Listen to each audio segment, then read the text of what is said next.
Wichao School will benefit from the World Bank support under the STAR-J program. I'm currently doing the shortlist, and together with the Minister of Finance, we'll do a common cabinet memo to the President and Cabinet and subsequently to Parliament, and many institutions across the country will benefit from that intervention. Mr. Speaker, we're also working to establish a TVET fund for the country. I have discussed it with the President. He thinks that we can look at 10% GET fund allocation annually. And probably I was looking into earmarking some mineral revenue, but that I've been advised by the Minister for Finance that I should give him some time to think through what additional financing he can add to it. But the principle that under the John Mahama administration, Ghana will get its first ever TVET fund will happen. I thank you, Mr. Speaker. Thank you very much. Yes, Prof. Mr. Supplementary question? I have no complementary question except to thank the Minister for the assurance. Thank you. Thank you very much.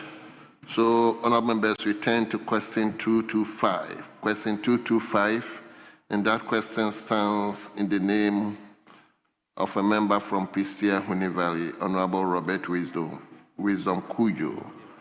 Yes. Thank you, the Right Honorable Speaker. I have the permission and authority from the... So you can go ahead, please. All right, thank you. I'd like to ask the Minister for Education when the following installed GET fund projects in Pristia Huni Valley will be completed. The 18-unit classroom block at St. Augustine Senior High School, Bogoso, the boys' dormitory at Huni Valley Senior High School, the boys' dormitory at Pristia Senior High School, Senior Technical School. Thank you. Respectfully, Honorable Minister. Mr. Speaker, let me thank you for the opportunity to respond to the question of Honorable Robert Wisdom Kujo. The 18-unit classroom block at St. Augustine Senior High School was awarded in August 2020 to Messrs. Donajos Company Limited at a contract sum of 2,427,893 Ghana cedis. The project is being supervised by Architectural Engineering Services Limited. Payments made so far is around 400,000 of the 2.4 million. And the project remains uncompleted. The Huni Valley Senior High School is located in the Western region, was established in 1975. The school has a population of 1,695 people, made up of 502 male and 1,193 female, with a total staff strength of 114, comprising 90 teaching and 24 non-teaching staff. The construction of boys' dormitory at the Huni Valley Senior High School was awarded far back, Mr. Speaker, November 2016 to Messrs. Boyson Construction West Limited at a contract sum of 997,446,053 Ghana cedis. The project is being supervised by Architectural Engineering Services Limited. Payment made so far 528,769 Ghana cedis. The project is at the roofing stage. Mr. Speaker, in respect of the Pristia Senior High Technical School, also located in the Western region, the school was established in 1991, a day school and a boarding with a student population of 1,735 people. Let me take it one, Mr. Speaker. It's a day boarding. It's a boarding school, Mr. Speaker, with a student population of 1,735 people. Male 988, female 747. The school has a staff strength of 91 teaching staff and 14 non-teaching staff. The construction of the single-story dormitory and the 6-unit classroom block was awarded in August 2019 to Messrs. Masodiak Services Limited at a contract sum of 1,849,592.80 Ghana cedis. The project is being supervised by Tedal Real Property Services Limited. Payment made so far 765,810. The dormitory is at the substructure level and the 6th classroom unit at the completion stage. Mr. Speaker, most of the projects listed have stalled and would need raised revision of the outstanding works. The ministry through GETFA has asked all consultants supervising the implementation of these projects to submit updated costs to completion estimates for these outstanding works. And Mr. Speaker, an observation that we are very concerned about, if you awarded a contract in 2016, 10 years on, 2026, the contract is uncompleted, you necessarily should expect that the cost variations is likely to rise higher. And that has implications for revision of contract. And therefore, Mr. Speaker, is of concern to us. Mr. Speaker, I know that currently the GET Fund allocates 42% of its total budget revenue to support school feeding under the Free Senior High School program. So 42% of it, what will be left for infrastructure, what will be left for tertiary education, and what will be left for basic education. That's why I have advised that we should realign the financing of GET Fund to focus more on basic foundational learning, where literacy and numeracy are important for the future learning success of our people. So, Mr. Speaker, this will be our response to the question. Thank you. So, Minister, you are saying 42% of GET Fund goes to. So, anyway. Yes. Honorable Member, any supplementary question? No supplementary question. Thank you Than to thank the Minister very well. Yes. Honorable Member for Efia, I'll give you the opportunity. You are also coming from Western Region. Even though the question appears to be constituency specific. But yeah, Mr. Speaker, it is for that reason that I rose to seek your view on this now becoming practice of this House, that when a question is asked from a particular constituency, members are not allowed to ask supplementary question because we claim it is constituency specific. I sought the authorization from one of the members. But if you look at Order 89, from 1, 2, 3, read in totality, there is no provision in the supplementary question side that denies a member of this House from asking a supplementary question that is emanating from another constituency. I believe that we only took that practice when we deemed that the questions are too long, and for which reason maybe an arrangement between leadership and the chair would arrive at that conclusion. But it's becoming a matter of a practice, which if leadership and then the speaker does not give clarity, members are always denied the opportunity of making follow-up supplementary questions, even if it is coming from a member's question, which is from a constituency. So I thank you for the opportunity in this instance, because you defer that I'm coming from the Western region. But whether from Western region or not, our standing orders give members the privilege to ask supplementary questions, irrespective of whether it is constituency specific or otherwise. Thank you very much, Mr. Speaker, for the opportunity. very well. Yes. Thank you, Mr. Speaker. Mr. Speaker, I rise to ask a supplementary question, a follow-up question, if you permit me. Oh, but let me rule on the yes, please. Yes, leader. Yeah, I mean, just to guide the honorable member, if you read Order 89, it says that as soon as a question is answered, any member beginning with the member who asks the question may, without notice, ask a supplementary question for further clarification of any matter of fact on the answer, but the supplementary question shall not introduce a matter not included in the original question. So if you look at it, on the face of it, it doesn't seem to restrict the right to ask supplementary questions. 2 says a member who asks a question may be allowed to ask not more than 3 supplementary questions on the substantive question. And then 3 says any other member may be allowed to ask not more than 2 supplementary questions, except that the majority and minority leaders or co-leaders may each ask not more than 5 supplementary questions on the substantive question. So what you said is right, except that very often the speakers exercise a discretion to manage time. Don't forget that we have a time limit within which we must finish, question time.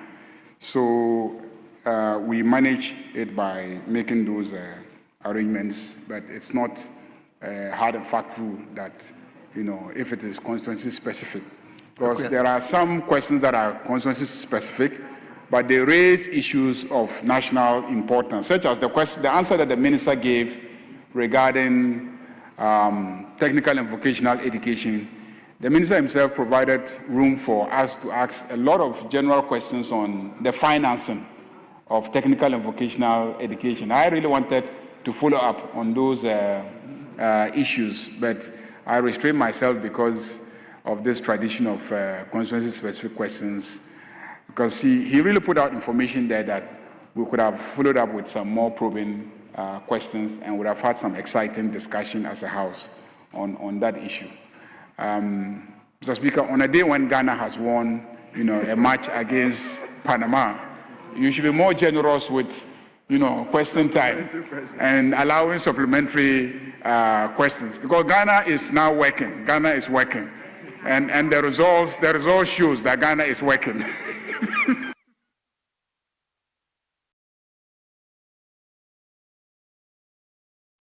Well. I think the majority leader has, in a way, answered your question. But the whole thing is we are trying to manage time. Ordinarily, we are supposed to use 1 hour for questions. Today, if you go through this other paper, you have 1, 2, 3, 4, 5, 6, 7, 8, 9, 10, 11, 12, 13, 14 questions. So if we are not able to manage it, we will degenerate into a lot of issues. So that's why if the question is constituency specific, at times the question may come from constituency, but you see it has a general outlook. That's why we may allow other members to ask questions. But if it is specific to the constituency, we just want to manage time so that we can make time for other things. And like he said, the word is may. The word is may. So that is why we try to do that. So please, burden with us. I'm grateful, Mr. Speaker, for the guidance. Thank you. Now, let him go to Atiwa East.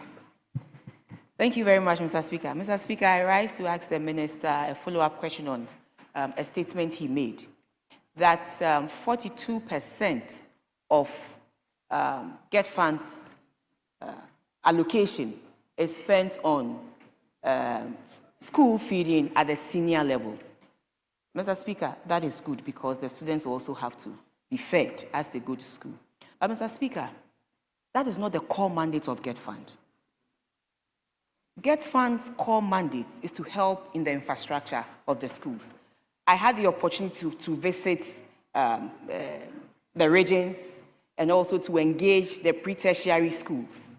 Mr. Speaker, as we speak now, there's an outstanding infrastructure, uncompleted infrastructure to the tune of between 8 to 10 billion. And so that if you take 42% of the allocation for this, which is not their core mandate, you ask yourself, how much do you give to them to complete the uncompleted infrastructure? We can use other sources of revenue to fund this equally good program, but not the monies that should go to GET Fund for infrastructure.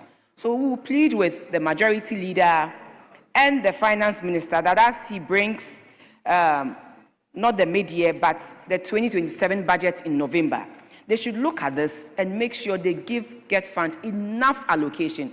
One, to address the existing uncompleted infrastructure, as well as give the Ministry of Education enough funding to enable them do what is expected of them. So respectfully, I understand that the students will have to be fed, but then that is not the core mandate of GETFund. We can use other sources of revenue for that. Minister, what is your view on that, please? Thank you. Mr. Speaker, let me thank you for the opportunity. As you may recall, somewhere 2017, 2018, the previous government, led then by Nana Addo Dankwa Akufo-Addo, introduced the free senior high school to expand access to secondary education. Integral to that policy was the expansion of free compulsory universal basic education to now include secondary education. So Ghana, as a policy, every Ghanaian child growing up must have access to free compulsory universal basic education, which includes secondary education. Transformative. I would give the previous government the credit for it. But the credit of the present government of President Mahama is one, uncapping GETFund. Under the previous administration, you capped it. So GETFund never got enough allocation of what it deserved under its 2.5% VAT rate. So subsequent to the uncapping is a major policy decision of President Mahama that in order that academic calendars are not disrupted for lack of food, lack of payment for it, essential perishables, I want to use GETFund now to finance feeding under the free senior high school program. That is our government decision, and that we are implementing. So, Mr. Speaker, there is no shortage of food anywhere in any secondary school across the country. But it comes at a price and cost to the mandate of GETFund to provide for infrastructure. And the focus, as you will recall in our struggle, was to complement, not supplement, government financing of education.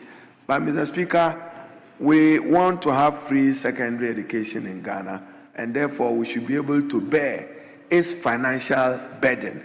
What I have advised again, and best practice everywhere in the world, is for government to invest more in foundational basic education, because when a child gets literacy right, he gets his learning success right into the future. But we are not investing adequately, and it's not just the current government. In the past, for the last 8 years, commensurate investment in infrastructure for free senior high school was not done. Mr. Speaker, that's what inspired us to go to the World Bank to end double track system, because double track comes with an academic consequence: less contact hours, less learning period. Students have to go home earlier than they should. Mr. Speaker, some of the, and I agree with the chair of the Public Accounts Committee, we can end double track in some schools simply by providing adequate furniture.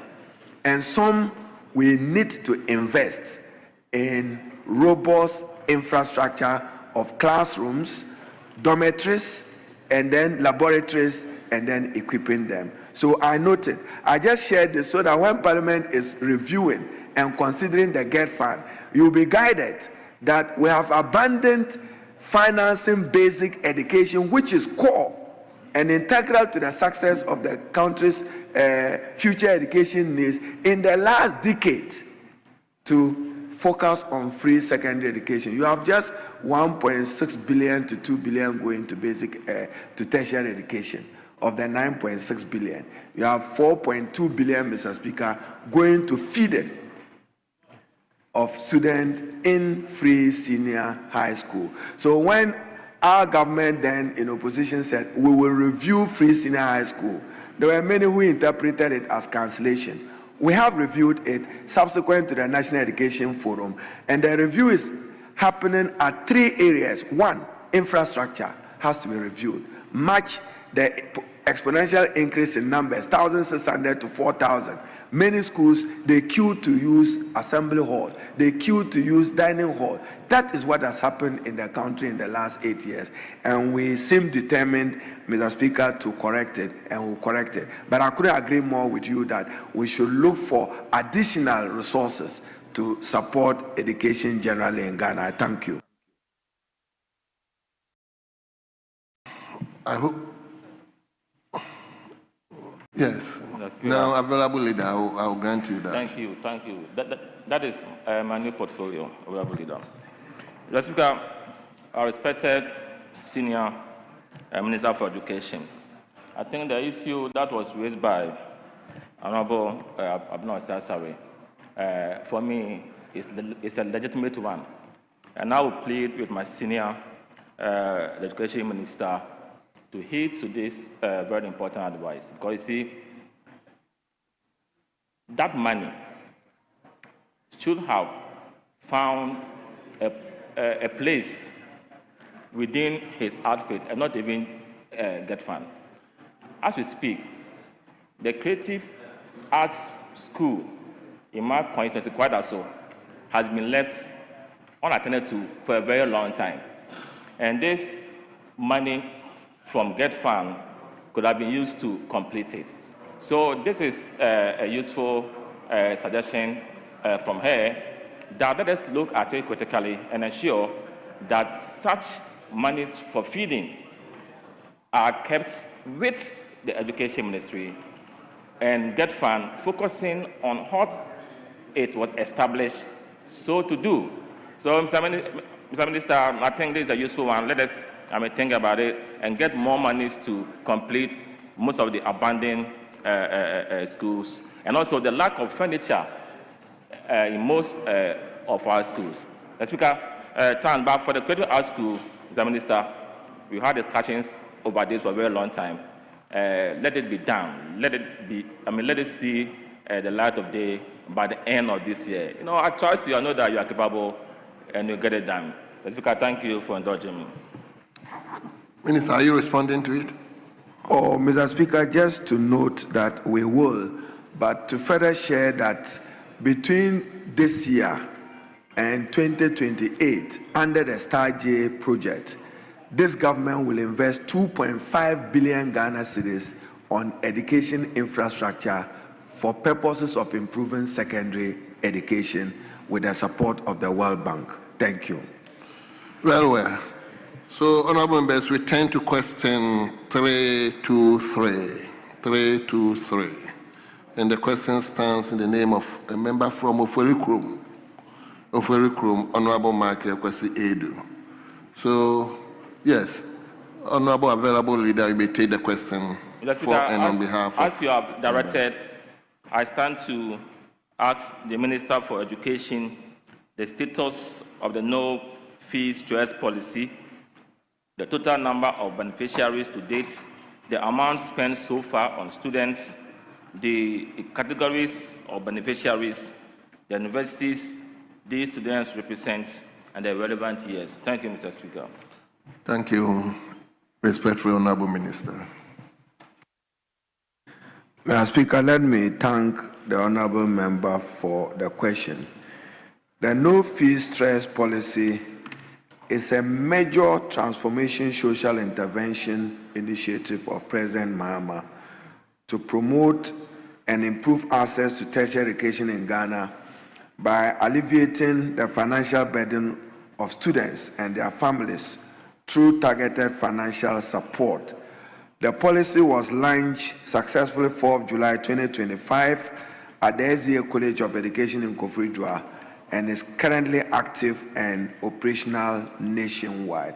As I indicated, Mr. Speaker, to alleviate financial burden of students, Mr. Speaker, I know that members of Parliament daily or even weekly pay school fees, so they know the burden, the shoulder that the President has decided to absorb under the no fees policy. Mr. Speaker, the no academic fee policy 2024-25 academic year, 152,698 validated first-year students benefited at a cost of 399 million 374,727 Ghana cedis. Mr. Speaker, for the 2025 academic year ongoing, 159,750 students have benefited so far at a cost of 489,456,427 Ghana cedis.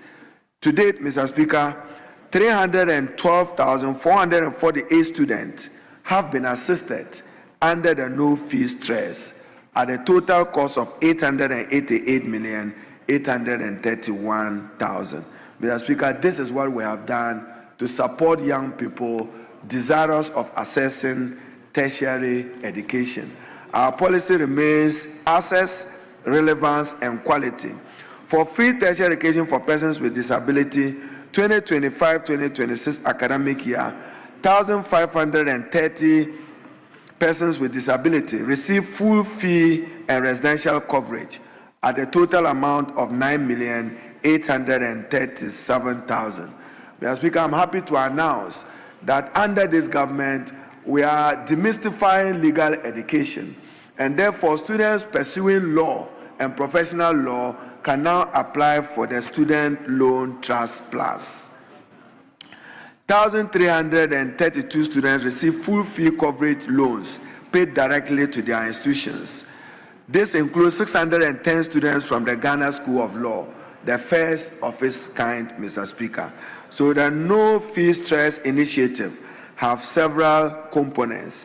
They include the no academic fees policy that I have explained to mitigate the financial burden. So, Mr. Speaker, in the past, we're told that show us one social intervention policy of the NDC and government.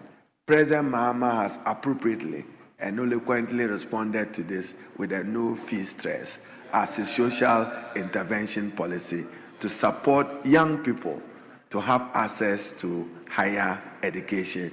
I should thank members of parliament. Many of you pay school fees at first years, and I'm sure even as you walk into the chamber, you are confronted daily that I haven't been able to pay my fees. Help me out. I thank you, Mr. Speaker. Thank you very much. Yes, Honorable Professor Nyako, any supplementary question? I initially didn't have, but per a statement my very good friend Senior made, he has admitted that this is the first time the NDC administration, since it was born, has implemented a social intervention policy. Oh, Mr. Speaker, that was what my very good friend said. And for me, this is a very good policy that I believe will go a long way. No, now he's available leader, so that's why I will give you the opportunity. So let him finish. Come again. Speak to the microphone. Speaker,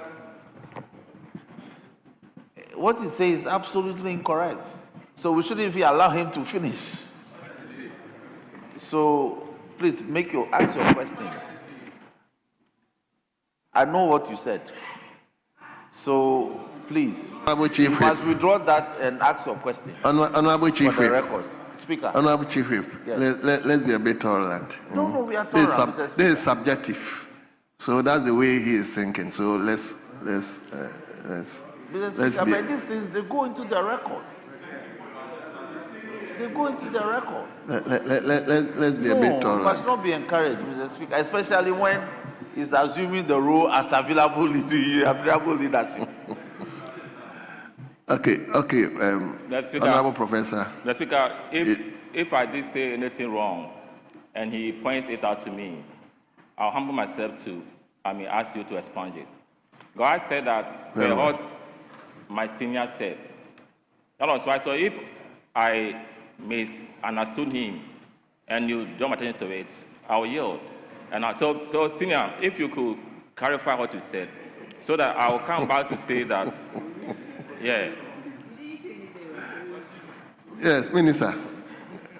He's giving me an opportunity to clarify because that is his understanding. That's why I said it's subjective, the way people may also. You see, Mr. Speaker, there are popular campaign issues that finds expression in the manifestos of political parties.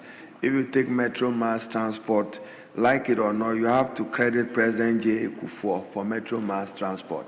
I'm saying on authority that John Dramani Mahama will be remembered for initiating and implementing the no fee stress as a social intervention policy, including the Mahama case and many others. I thank you. Yes. Yes, well, I thank Minister for clarifying what I thought he said earlier on. But I want to plead with the minister and the ministry and the government that we should make sure that because it is a no fee stress policy, the idea is that we don't want to put the students under stress when it comes to payment of fees. So if we can ensure that they get the monies early before they start the program, otherwise going to get a loan for you to be reimbursed will still put you under the stress that we don't want them to go through. So this is some suggestion I want to put before the respected former leader, Minister for Education. Thank you. Thank you very much. Mr. Speaker, very good advice. Early and timely release of the money, particularly at the beginning of the academic year, September, October, would be more productive than delays in its releases. I've shared same with the Honorable Minister for Finance. Thank you. Thank you very much. Yes, Honorable Efia. Thank you, Mr. Speaker. Mr. Speaker, coming from Efia, where we have the Takoradi Technical University, the minister visited some time ago, not long ago. Mr. Speaker, the reality is we have a lot of students currently in school who have not been validated nor had their fees paid to them. And it's a regular concern. Per the data that the minister gave, he didn't give us indication as to the number of students currently in year 1 or year 2, either from the 2024-25 academic year or 2025-26 academic year, which is outstanding, and when they intend to complete the validation and get their fees paid. So I want to find out from the Honorable Minister, what is the ministry doing to pay for those who have still not been validated and those whose fees have not been paid for the 24 and 25 academic year? I thank you, Mr. Yes, Speaker. Honorable Minister.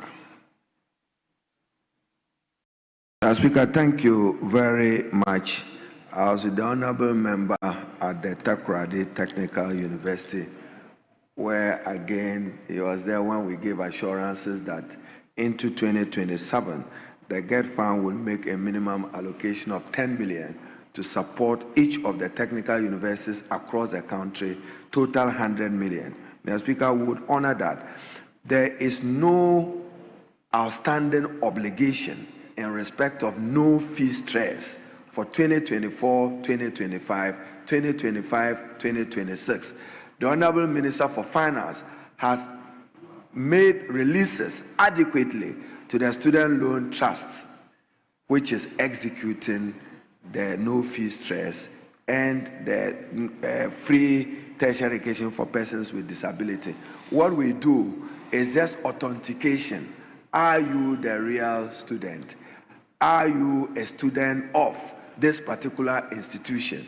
And more importantly, are you a first year student? When that is satisfactory, then payment is done. So the Honorable Minister of Finance have made adequate releases to the student loan trust, and they are currently disbursing. Thank you.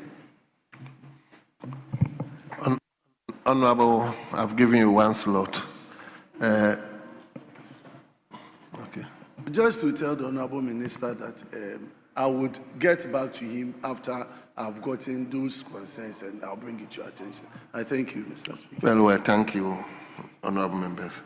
So we turn to question 324. Question 324. a member from Akuapem North, Honorable Samuel Ewuku. Thank you, Mr. Speaker. I have the authority from Honorable Member and with your kind permission to ask. Thank you, Mr. Speaker. I rise to ask the Minister for Education the steps the ministry is implementing to address the infrastructural deficit inherent in special needs schools in Akuapem North constituency. That's school for the blind and school for the deaf. Respectfully, Honorable Minister. Mr. Speaker, let me thank you very much for the opportunity. The government has decided to, from the 1st of July 2026, implement another social intervention of free education for all persons with special needs and with supportive assistive devices. Accordingly, Mr. Speaker, in the Get Fund formula of 2026, an amount of 100 million Ghana cedis was allocated for that purpose. I was in Akropong for their anniversary celebration and will follow up to deal with it. Mr. Speaker, under the Star J program, we have funding to construct 2 special needs education across the country. We are looking at some location in the Kintampo district and 1 in Ho in the Volta region to benefit from those special needs facilities. Whilst we will rehabilitate the Akuapem school the Honorable Member have mentioned. I thank you. Thank you very much. My sister, any supplementary question? Thank you, Mr. Speaker. No supplementary. Thank you. I'm Thank you. grateful. Thank you. So, Honorable Members, we turn to question 397. 397. That is a member from Talensi, Honorable Daniel Dun Mahama.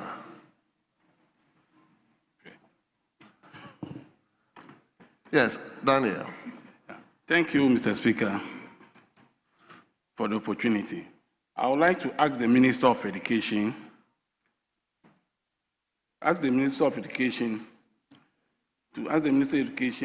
when Bolgatanga Senior High School, located in Winkugu, in the Talensi district, be first. Yes, Minister.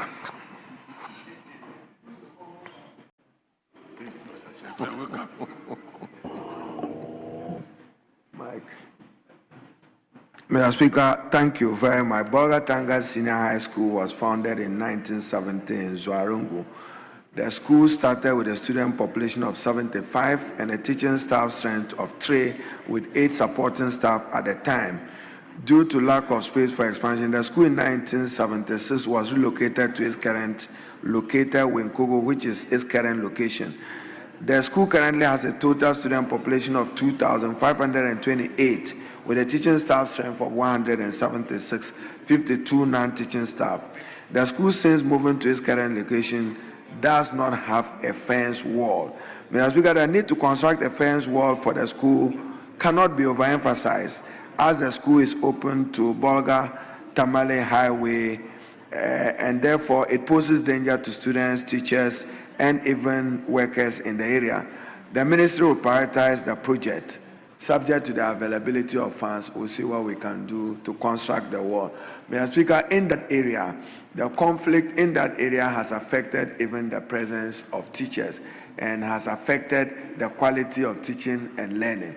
Therefore, priority will be given to that area if we have some investment to make to expand infrastructure for education in the enclave. Thank you. Thank you very much.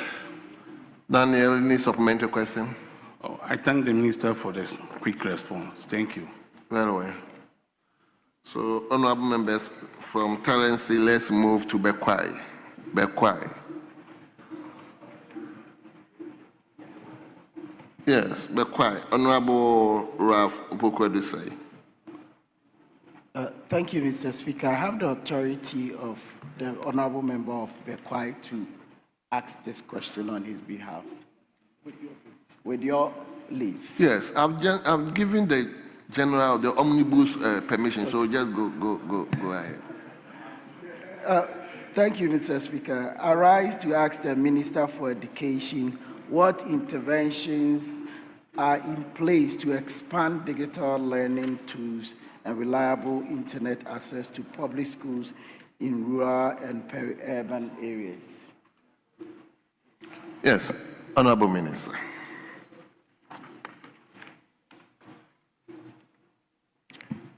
Mr. Speaker, let me thank you for the opportunity to respond to the question of Honorable Ralph Pokwe, member for Bekwai. The future of education is digital education and building digital skills. The ministry recognizes the significance of the emerging digital age, and therefore teaching and learning across all levels of education and across all segments of our society, be it rural or urban, must benefit from digital education infrastructure. But Mr. Speaker, the truth is that since the early 50s and 70s, our schools were not built anticipating the digital broadband internet infrastructure. It was just bricks and mortar and then a window and a door. Now it's important that into the future, when we are building a school, we make room for internet availability and its connectivity. So the ministry currently has what we call the Center for National Distance Learning and Open Schooling, CENLOS, which is responsible for driving our digital education agenda. In the light of this, I'll be going to Cabinet and subsequent to Parliament for its formal establishment under an Act of Parliament. The ministry through CENLOS is actively implementing targeted interventions to improve digital literacy among schools in deprived regions, particularly to ensure equitable preparation for the BEC. So, Mr. Speaker, as I announced earlier, currently we are revising curriculum from kindergarten to junior high school, and accordingly we want to introduce electronics, robotics, coding, and artificial intelligence at the basic foundational learning in order that our young learners will be equipped with it at a very tender, early age.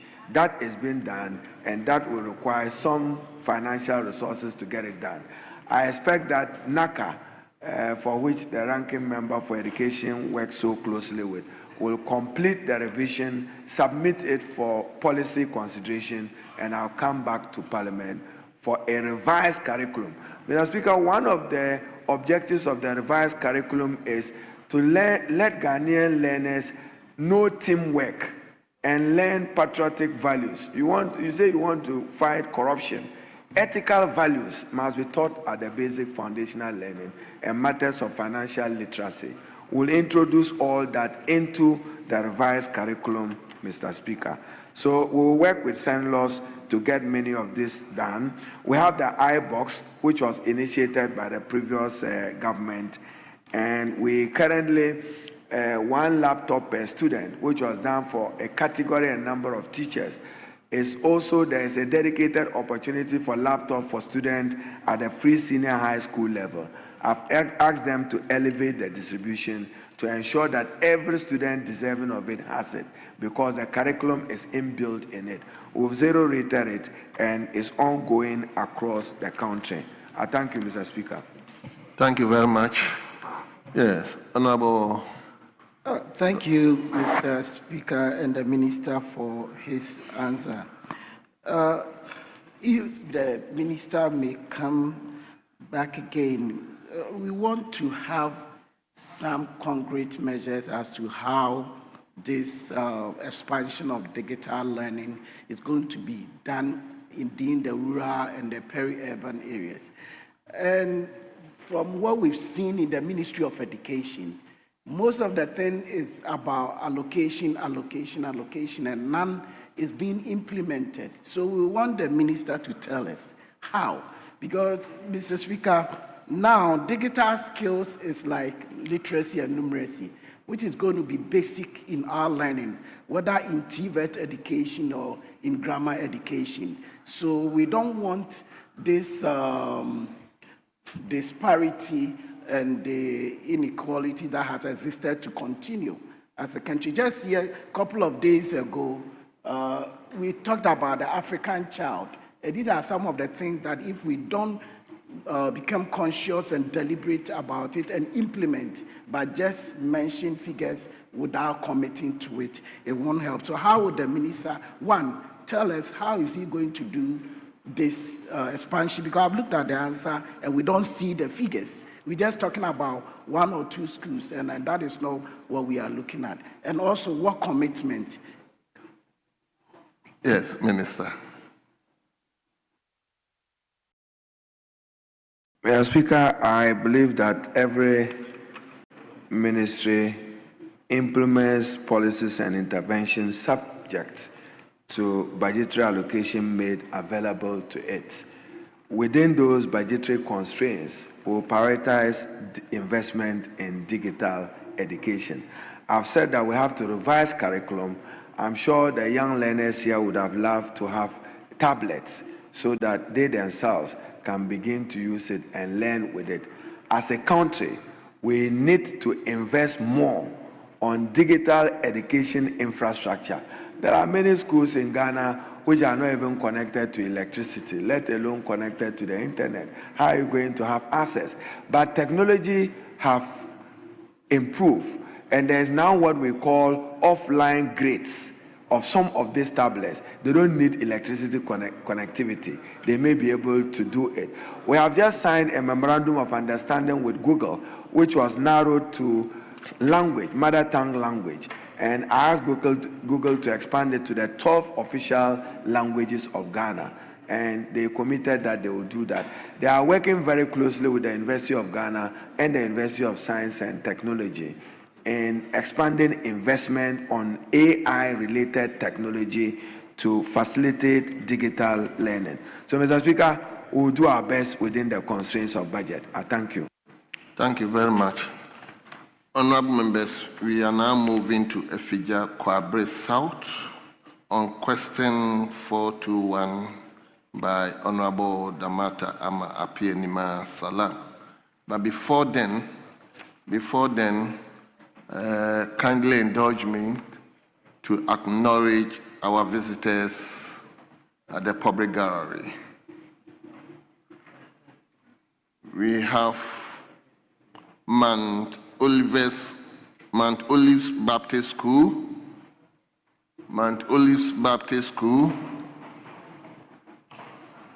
They are here being led by Victor Hodonu, who is a teacher, and the school is located in the Adentan constituency, and your number is 50. The second school is Cornerstone Preparatory Vadpo. They are here being led by Stephen Dobre, who is also a teacher, and the school is located in the North Dai constituency, and their number is 63. The third school is in Indalin Montessori School.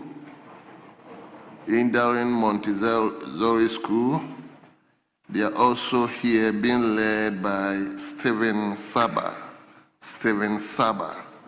who is the head teacher, and the school is located in the Abrikuma North constituency, and your number is 44. The last but not the least school is Right to Dream Academy. They are also here being led by Samuel Kweku, who is a teacher, and the school is located in the Sojaman constituency, and your number is 25. All of you here as visitors are students, and incidentally, you have the Minister for Education on the floor answering questions about education. So I believe you are happy to have your minister on the floor answering questions. So you are welcome. We wish you a pleasant stay in Parliament, and we wish you well. Go and study hard so that tomorrow when we are not here, you come and take over from us. So, question 421. Honorable Member for Fijakwa South, Honorable Damata Ama Apienima Salam. Honorable, you have the floor now. The Minister. Thank you, Mr. Speaker. Mr. Speaker, I rise to ask the Minister for Education what steps the ministry is taking to address the exclusion of TEWU Ghana from University Governing Councils per, in quote, JTEX, TEWU TUC only directive, and how the ministry intends to ensure fair dialogue and industrial harmony. Thank you, Mr. Speaker. Yes, respectfully, Mr. Minister. Mr. Speaker, let me thank the Honorable Damata for the question, and to respond that I won't accept that there's exclusion. We are implementing legislation, and the Teachers and Educational Workers Union, TEWU Ghana, is a national trade union representing non-teaching personnel in the education sector, affiliated with the Trade Union Congress Ghana. They advocate for fair labor conditions, improved welfare and professional development of education support staff across all institutions of Ghana. Mr. Speaker, what happened was a breakaway of one of the TEWU groups from TEWU TUC, and they now insisting on the right that on the governing council, don't limit it to TEWU TUC, but TEWU Ghana. But once the legislation is not revised, Mr. Speaker, it puts us in a difficulty. What I did as minister was to write to GTEC to give me institutional representation per the law. Then, Mr. Speaker, when I went to the University for Development Studies to inaugurate their council, I was greeted with a major protest by TEWU. And then for Kwame Nkrumah University of Technology, they even embarked on a strike action to protest. Mr. Speaker, I'm advised that the matter is currently before the National Labour Commission for determination, and therefore I would stay further comment on it. In accordance with the directives of the Commission, the Teachers and Educational Workers Union of Ghana have been instructed to engage and work with the National Labour Officer to facilitate the resolution of the matter. We acknowledge the contribution of TEWU to the effective administration and smooth running of our public universities. Their role in non-teaching and technical support remains critical to tertiary education delivery. So, Mr. Speaker, my advice is that when we come next, I'll be here. When we come next on any legislation, Parliament should guide us in couching the words who represents that category of workers. For us, we respect freedom of association and will continue to uphold that right of workers. I thank you. Thank you very much. Honorable, any supplementary question? Thank you, Mr. Speaker. The minister mentioned the ministry's engagement with the key stakeholders. I would like to know from the minister that if there are timelines as far as this problem is concerned, or this engagement is concerned. Yes, Honorable Minister. Mr. Speaker, I don't have the specific legislation here, but Parliament assisted us to pass a new legislation for the Kwame Nkrumah University of Science and Technology. Knowing that this problem existed, Parliament helped us cure it by defining who represents the worker union, both senior staff and junior staff. And into the future, that is the model we would adopt. The difficulty is that once it is in the law, you have to show fidelity and respect to the provisions of the law. They have not been happy with me at all as minister, and they have protested very strongly, and they don't want exclusion. For us, it deepens and betters the government of those universities. For our administration, university councils are significant vehicles for the effective running of those institutions of higher learning. We don't interfere at the ministerial level what happens at the councils of the universities, save they are subject to regulatory oversight by the Ghana Tertiary Education Commission. I thank you, Mr. Speaker. Thank you, Mr. Speaker. There's no further supplementary Thank question. you, my sister. I'm grateful to the minister. Thank you, my sister. So let's turn to question 423.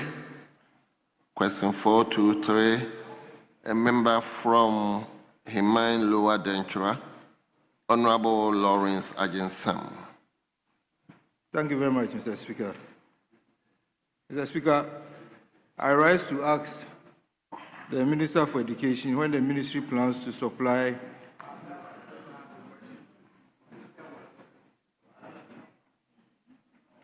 no, he's giving omnibus.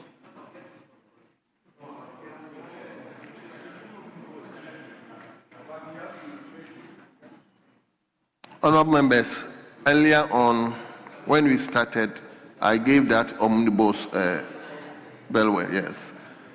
So, Honorable, you may go on. Thank you very much, Mr. Speaker.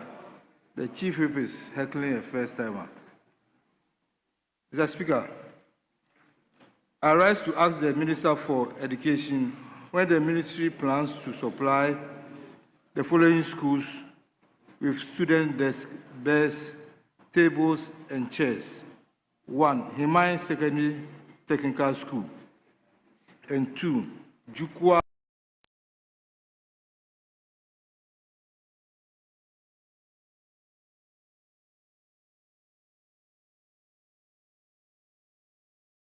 Speaker, the ministry acknowledges the challenge of insufficient furniture in many schools across the country, which is affecting teaching and learning, and then the furniture deficit in our basic secondary schools.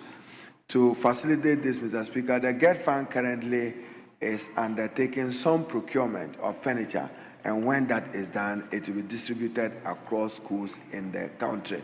There is adequate provision in the GET Fund formula for furniture.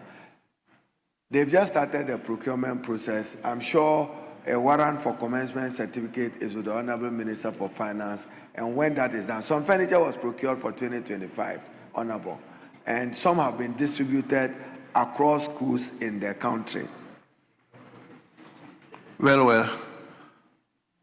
Honorable Member, are you having any supplementary question? Yes, please.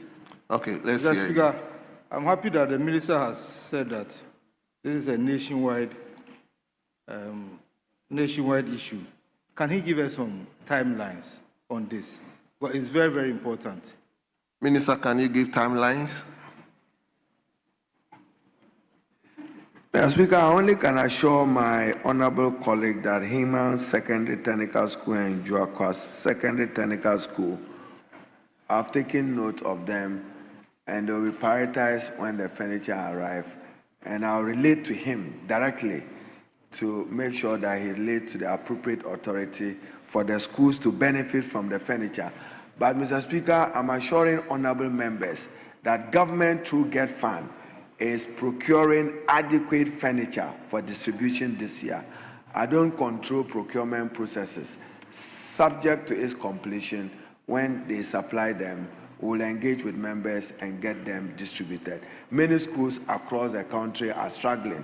I've promised the Honorable Ahmed that I'll be visiting a school completed in the Weja Bawe area.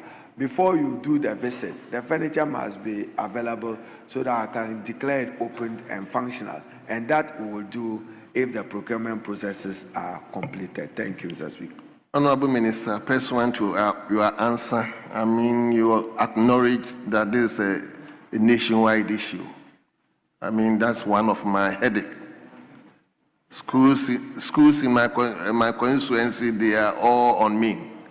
So if you are prioritizing others, then the priority should be extended to the good people of Omina. Very well. Yes, Honorable. Thank you very much, Mr. Speaker. I would like to also inform the minister that whilst he's prioritizing the constituencies, he should remember New Dublin North, since we have other issues too. Thank you. Thank you. So let's now move to Kwadaso. Professor Kinsenyako, you may now take your own question. On question 486. Mr. Speaker, I would like to ask the Minister for Education what measures the ministry has implemented to ensure enhanced security in our pre-tertiary schools in the wake of the unfortunate incident that occurred at the St. Louis Senior High School, where 2 students attempted to sneak out of school by hiding in the boot of a car on 30th June 2025. Thank you. I see. Yes, Honorable Minister.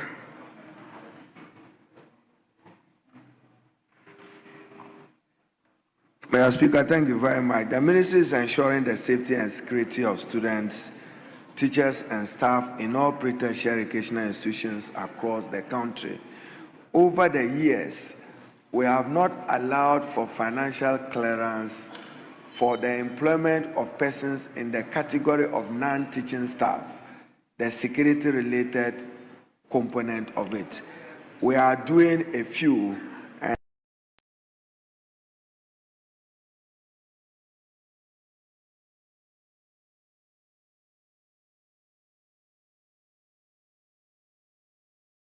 where 2 students attempted to leave the school premises by hiding in the boot of a vehicle. The ministry wishes to assure the House that a number of security measures are already in place in our schools to safeguard students and maintain discipline. Mr. Speaker, the students who were involved in the indiscipline acts of hiding in a car and smuggling to town were given sanctions based on the Code of Conduct for learners. We intend to hold a major national conference on stemming out the growing indiscipline in the country. And I'm sure the honorable member, given his standing and stature, will be invited to the conference. We are looking for venue either in Sunyani or Kumasi. We have to engage.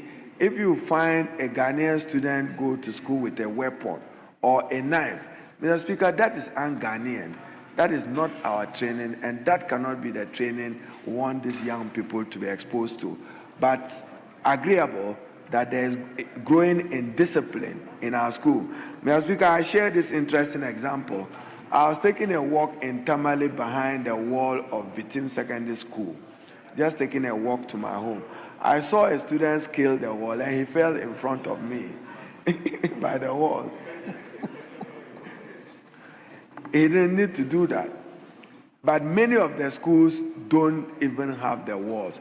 Like my attention was drawn to Boku, as I said, in the conflict area, we have to improve the walling of the schools. You had people attack students because they had easy access to it. But that also, you need financial resources to be able to execute that. Well, yes, Honorable Professor Nyako. Mr. Speaker, I'm going to put the Honorable Minister. These responses are heartwarming, especially the plan to have the National Conference on Indiscipline. And I think that, Minister, there is something that we will encourage you to do. And also the desire to recruit security personnel to man the school.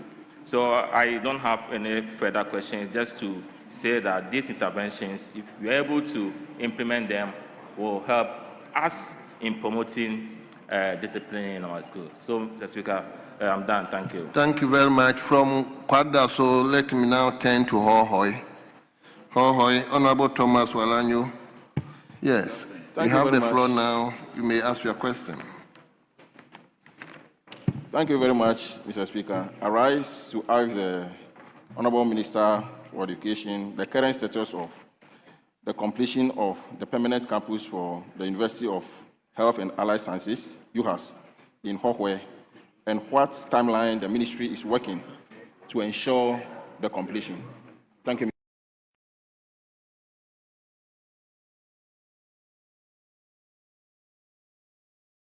Thank you very much for the opportunity to respond to the Honorable Thomas Walanyo on the University of Health and Allied Sciences, UHAS, located in the Volta region, established by an Act of Parliament in 2011 as Ghana's first public university dedicated solely to education, training, research, and service in the health sciences. Mr. Speaker, the school is doing very, very well. The school was established to address the country's growing need for highly skilled health professionals and to contribute to the improvement of healthcare delivery through innovative teaching, community-based training, and research. Since its establishment, UHAS has expanded its academic programs and infrastructure to support the training of medical, nursing, and public health, and allied health and other health-related professionals. Mr. Speaker, I visited the school, and the road infrastructure to the school is in a very deplorable state. I've subsequently written to the Honorable Minister for Roads, the Honorable Kwame Govers, to look at the road infrastructure generally of all the universities in the country and to consider awarding a contract for improvement in the road network of all our tertiary institutions. I'm sure he's receiving his favorable attention. Mr. Speaker, the attitude of our government, particularly with higher education, is to move away from paper declaration of campuses to investing in infrastructure ahead of the establishment of it.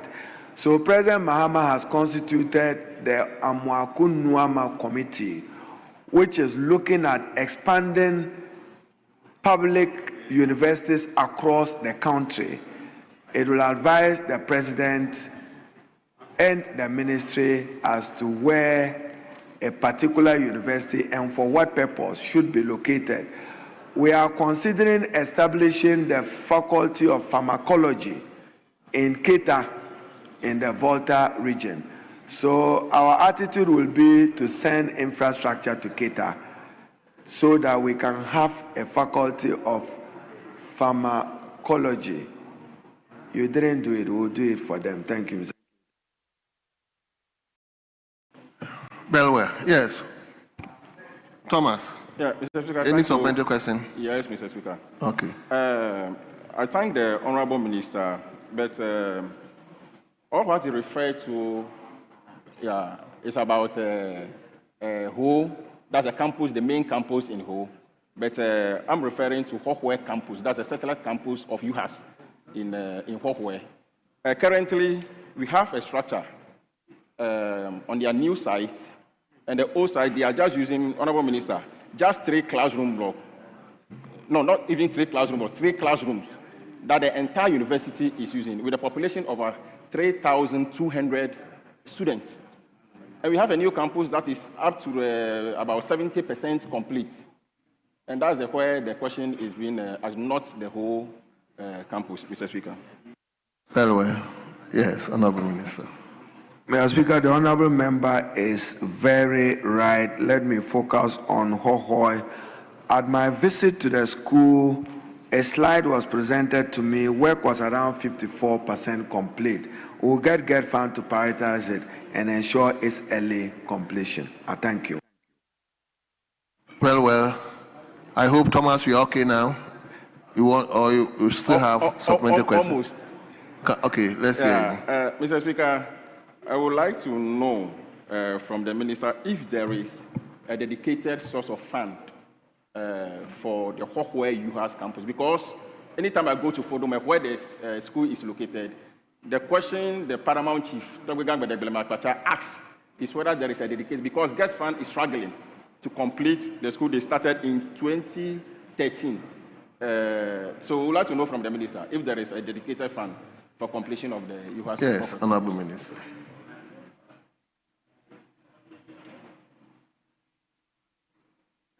Mr. Speaker, UHAS will receive its fair share of infrastructure through dedicated investment from the GET Fund. It is receiving favorable response from the GET Fund. I was with the Lady Vice Chancellor at the ceremony day before yesterday, and we've had some conversations how to assist her. Mr. Speaker, because of the IMF program, it was difficult for government to source commercial or non-concessionary financing. Part of this university was developed with some Chinese government support. We are seeking to renew that and see what that can do to help the infrastructure. But honorable colleague, be assured that GET Fund will ensure the completion of the KETA. It's not just Hohoi. I was shown 2 areas where work was 54% and then 69% complete. I instructed the council to liaise with me and we'll GET Fund, so the contractor will be returned to site, be assured. Thank you. Thank you very much.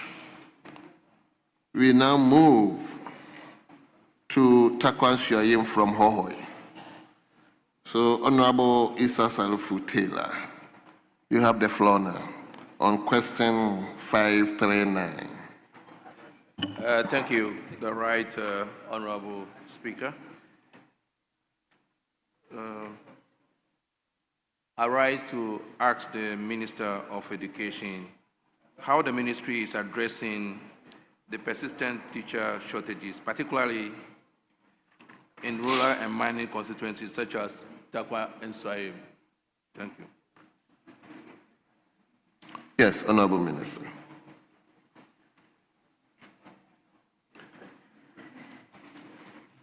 Mr. Speaker, let me thank the Honorable Issa Salifu.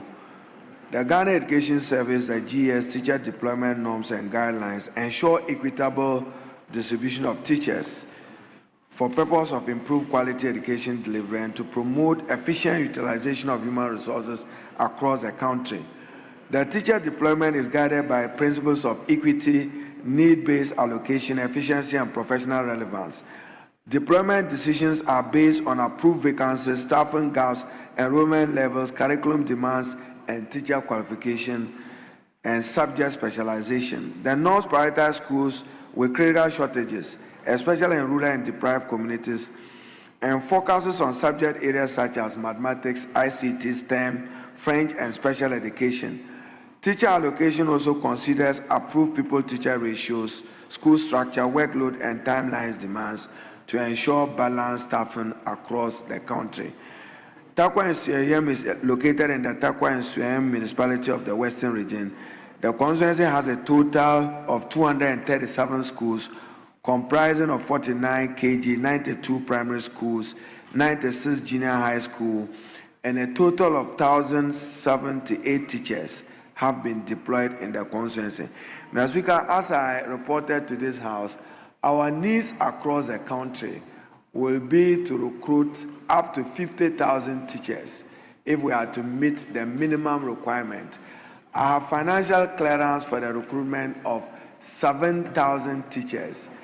That is in the process. And Mr. Speaker, those categories that we are recruiting will begin work on the 1st of July. I'll be happy to look at the Takwa and Suayim case together with Sanguli, which is also deprived, Sola in the Savannah area, and then Buaku into the Western North area. So in these applications, we've created room for those deprived regions and districts, but I will do per the clearance that is available to the ministry and the GS.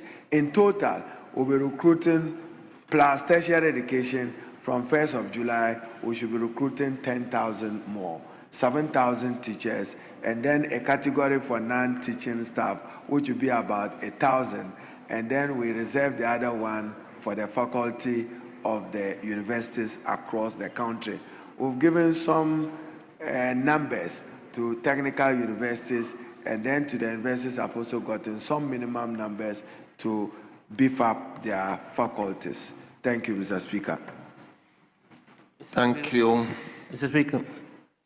Yes. Supplementary question. Mr. Speaker.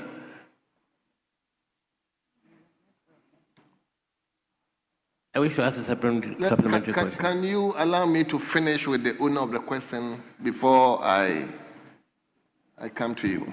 Yes. Honorable Taylor. Mr. Speaker, I thank the Honorable Minister for the response. Could the Minister kindly indicate whether Taquan Soyem constituency has been identified as a beneficiary under the planned recruitment of 7,000 teachers, and what criteria will be used in allocating these teachers to constituencies? Thank you.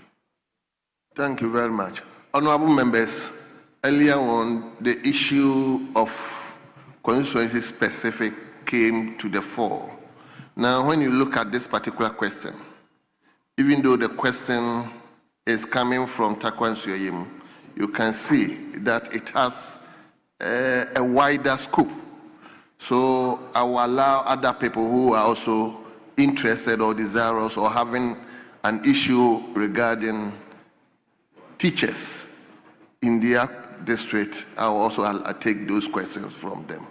So, Honorable Member for Fantiakwa.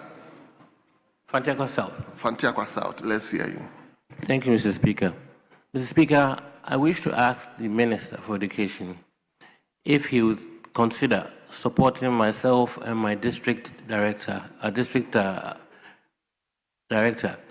to speak to the landlords of the teachers, of the teachers.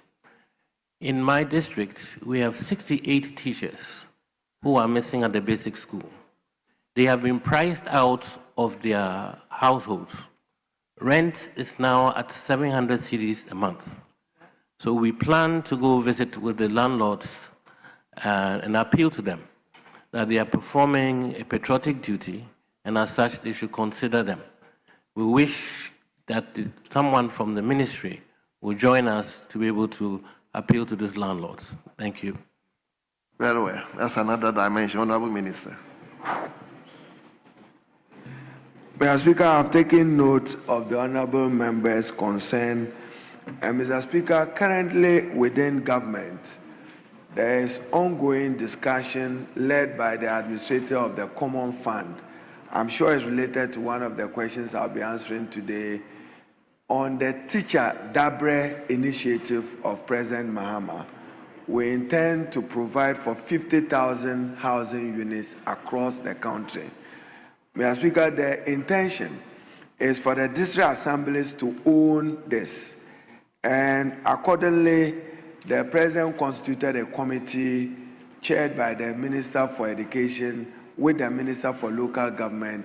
We'll be doing a joint cabinet memorandum with the Honorable Minister for Finance to get this running.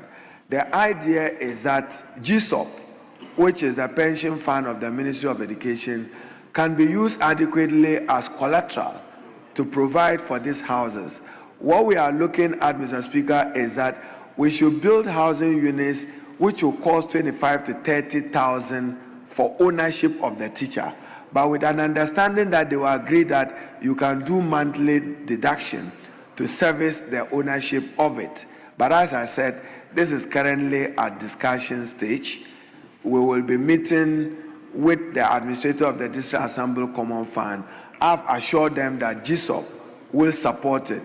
The government of Ghana will provide some money, 250 to 500 million Ghana cedis for housing dedicated to the Teacher Dabre initiative. But your particular matter is urgent. So let's have a conversation beyond this parliamentary question and answer session, and I'll see what support we can give you. Mr. Speaker, I've taken note of the request of honorable members across the aisle that you do need teachers in your constituencies. And I'm engaging the Honorable Minister for Finance to have some understanding to increase the number of clearance he's given us for teachers so that we can manage some of these legitimate, genuine demands of members. I thank you. Yes, let me go to Afadjeto South. Honorable Frank Afriye. Thank you, Mr. Speaker. Speaker, let me use the opportunity to commend the Minister for the giant step within a matter of a year and a half for recruiting about 7,000 teachers. I really wish to ask the Minister with the greatest respect whether he's able to consider another layer to this whole teacher deficit issue. Speaker, that has to do with the unfair distribution of teachers. Even within one district, there are towns that are very resourceful, so every teacher wants to be in that town. And then there are some other villages that no teacher really wants to. I want to find out from the minister, oh, Jerry. Speaker, I want to find out from the minister if he's in a position to give directive to GES to lessen the requirements for transfer of teachers from one district to another. Indeed, sometimes it takes about a month, 2 or more for a teacher to go for release letter, go for birth cert, go for this and that. If the minister is willing to give directive to GES so that the various district directors can lessen the requirement. Thank you. Very well. Mr. Speaker, we are aware of the acute shortage of teachers across the country. The president has some thinking, but is subject to its discussion and conclusion. His view is that when the new decentralization policy is adopted, we may consider adjusting the District Assembly Common Fund under Article 252 upward from 5% to 7.5%. And the present thinking to decentralize recruitment of teachers is that 1% of that 7.5% should be given to the localized education support division of the assemblies, because he thinks that the assemblies should be those even recruiting teachers and not the headquarters at GES and responsible to them. Then the other 1% in his thinking should go to health. But this is, as I've indicated, is in discussion. But he thinks that even discipline, if a teacher goes wrong, why must he come to headquarters to be disciplined by the GES? So we've taken note of your concern. We'll give those directives. But Mr. Speaker, again, some of these problems are created by our own demands. Members will tell you that I want this person transferred, I want this person moved, I want this secondment to be done. So sometimes it is hard to manage it. But we've taken the particular issue and I engage with honorable members on this matter. As I have said, we have limited clearance for recruitment, but there are sufficient vacancies across the country. Subject to the availability of resources and clearance, we can do more. I thank you. Thank you very much. Yes. Let me go to Honorable Yindam. You've spoken, I'll come back, but let me give the to Honorable Yindam first. Thank you, Mr. Speaker, for this opportunity. Minister, I'm riding on the back of my colleague. We are looking at teacher redistribution and the bureaucracy involved. You get a teacher from Accra who wants to go back to Bandai. But the bureaucracy of getting the person transferred now is so difficult. Is there a way the ministry can soften this policy for teachers who are willing to move from urban areas to the rural areas to teach? And there are schools now too, teachers are overstaffed. But some places too, teachers are not there at all. Maybe what deliberate policy will you take so that there can be some kind of even redistribution of teachers to our various schools? Thank you. Yes, Honorable Minister. Mr. Speaker, I'll direct the Director General of GES accordingly to consider the redistribution of teachers. But the truth also remains that many of the deprived areas remain unattractive, and the concentration is in the urban, peri-urban areas. But I'll look at it and see what we can do so that there will be no limitations to those movements, but without compromising their availability. As I said, subject area. For instance, Mr. Speaker, even language. I've had a request from His Royal Highness the Government Chair about Ghana teachers in Greater Accra region. If you want to encourage the teaching of mother tongue language, then allow them to recruit persons with that background. We are looking at that. So I've taken note of it. I have no hesitation directing the Director General of GES. I'm sure the ministry is taking note. We would go and see if we can revise and adopt a new redistribution policy to address the teacher deficit across the country. Thank you, Mr. Speaker. Thank you very much. Yes, let him go to Kita. Thank you, Speaker. I would like to find out from the minister, for about 4 years ago, the portal for some municipality and district were not open for teachers to be recruited, and we were disadvantaged, especially Keta. Now that the minister is going to do some recruitment, I would like to find from him whether there is a plan to actually amend that so that at the end of the day, equity prevails.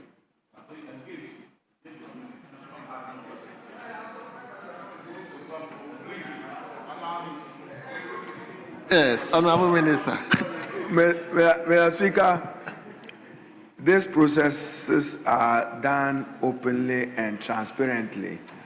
We open the portal across the country and in every district.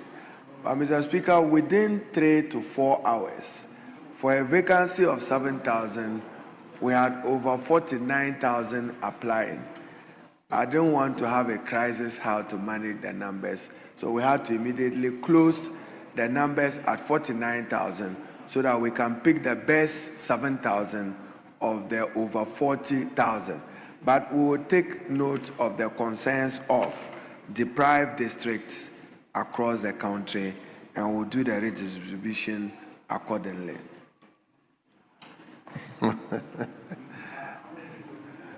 Yes. Let me give it to my teacher, my senior. So you sit down. Thank you, Mr. Speaker.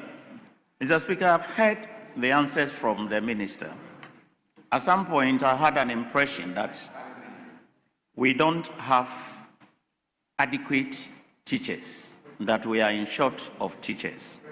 But what he has said so far suggests that the problem is financial, and that there are a lot of teachers that have applied, but the country and our budget is not able to assist or admit all of them.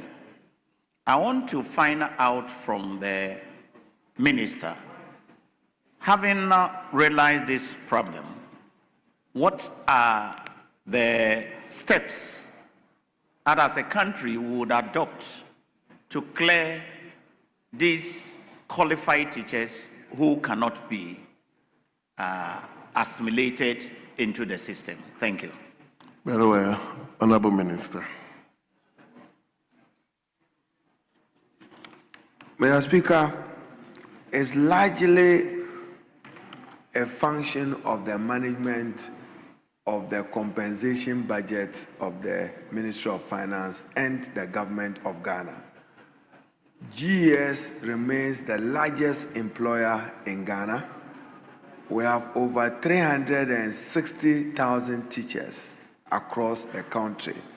So any increase in the number is much against our contribution to the overall compensation budget of government. Our attitude as a country has been to train teachers. So you had UCC, University of Education, Winneba, and the teacher training colleges across the country. Mr. Speaker, for 2023, the batch that completed teacher education training were not recruited. 2024 were not recruited. 2025 not recruited. So you have a huge backlog of trained teachers who are not being engaged because of its implications on the compensation budget. So currently, even the 7,000 that we are discussing, the difficulty is what number of the 2023 batch are you taking? And what number of the 2024 batch are you taking? I'm sure my colleague, the Honorable Fojo, who previously was at the Ministry of Education, went through the same stress I'm going through. You can only proceed when you have financial clearance from the Ministry of Finance to engage and recruit. And as I have announced, a new batch of 7,000 will begin work from the 1st of July. Only yesterday, I engaged the Director General of the GES together with the managers of the portal, the system, to see how we get this process going. Every year, you have over 5,000 teachers produced in Ghana, but you don't have the clearance to be able to engage them. But I admit that there is acute shortage of teachers in the country. As I have indicated, our national need and requirement will be to recruit for about 50,000 teachers. I only have clearance for 7,000 and for about 3,000 for the tertiary education space. That we are considering now. Very well. Yes, my brother, let him hear you. Thank you very much, Honorable Speaker. I want to inquire from the Minister regarding riverine communities. When it comes to Pro-East, we have a very huge riverine community. And most of these communities, you post teachers around, and within the next minute, they get themselves out of the place. Is it possible to consider the district where the opportunity will be given to the directorate to rather send people to those communities? Because there are people who school there, people who live there, and they want to go back to their people to help them. Can we consider such communities? Thank you very much. Minister, isn't this a practical solution? Mr. Speaker, it's the legislations we pass. You pass a legislation which gave the mandate to the GES, which is centralized. You have a Director General of GES sitting in Accra at the headquarters with regional directors across the country. For instance, Free Senior High School. Coordinators were appointed for Free Senior High School. I ordinarily would have thought that this could be provided by regional directors and district directors of education instead of a new bureaucracy. But maybe because it was a major policy decision, government decided to create a secretariat for the Free Senior High School. But for all intents and purposes, that is a mandate of the Director General of the GES and regional and district directors.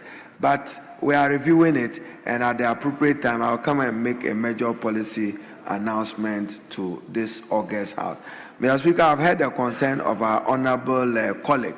As I said, there is new thinking that with an adoption of a new decentralization policy, we should get education and health decentralized so that recruitment is done at the district level, discipline at the district level, but it to be a function of whether they have money to be able to do that. And as I shared with you, the thinking of the president is that adjust common fund to 7%, dedicate 1% to health, the other 1% to education, and ask them to be devolved and decentralized at that area. For us, why will a teacher do some wrong in Nandom and you want to bring him to Accra to subject him to disciplinary proceedings at the GES headquarters? We should get that done at the district level. So maybe we'll consider a possible revision of the GES Act, Mr. Speaker, to respond to these contemporary needs. Thank you very much. Yes, Honorable Member for Finso North. Thank you, Mr. Speaker. I'd like to ask the Minister of Education. According to him, he said government planned to recruit approximately 50,000 teachers and 10,000 non-teaching staff in 2025 budget, and that was here in Parliament. And per the data I have from GES alone, not coming to Ghana TVET service, just GES alone, they are in need of about 57,590 staff, about 10,050 non-teaching, the rest are teaching. So I would like to ask the minister, has the government abandoned his policy or his promise to the Ghanaian people to conduct a direct recruitment to the teaching service right from the colleges of education? Has that promise to teachers and graduates in this country, automatic posting to GES and TVS service, has it been abandoned by the government? And two, what happened to the 50,000 and 10,000 that was promised in 2025 budget? And lastly, since January 2025, how many teachers have been employed?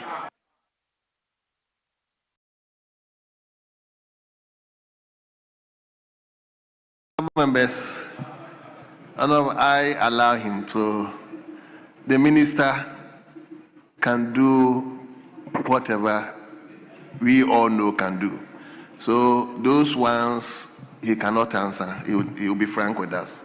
So, Minister, please, let's hear you. Mr. Speaker, the country has evolved and the country has undertaken some far-reaching reforms that will benefit education in the foreseeable future. Mr. Speaker, for instance, what my colleague Chair has said, you now have the Commission for Technical and Vocational Education, you now have the GES, and therefore when we are recruiting, we allocate both for TVET and for GES. But there is a difference between need and what I have budgetary approval for. My need is between 50 to 90,000 teachers, but I have clearance for 7,000, and that's what I'm making do with. Thank you. Members, we spent so much time on this particular question. The minister himself has signaled that I should allow Honorable Intim Fojo to ask questions. So, Honorable Member for Asin South. Thank you very much, Right Honorable Speaker. I appreciate the concerns of the minister and the sincerity that as a Minister for Education, you can have your plans, but execution of the employment is subject to financial clearance. Based on that, I want to find out from the minister, has the government now departed from its policy of automatic placement of teachers, as was popularly announced in the manifesto? That is a question.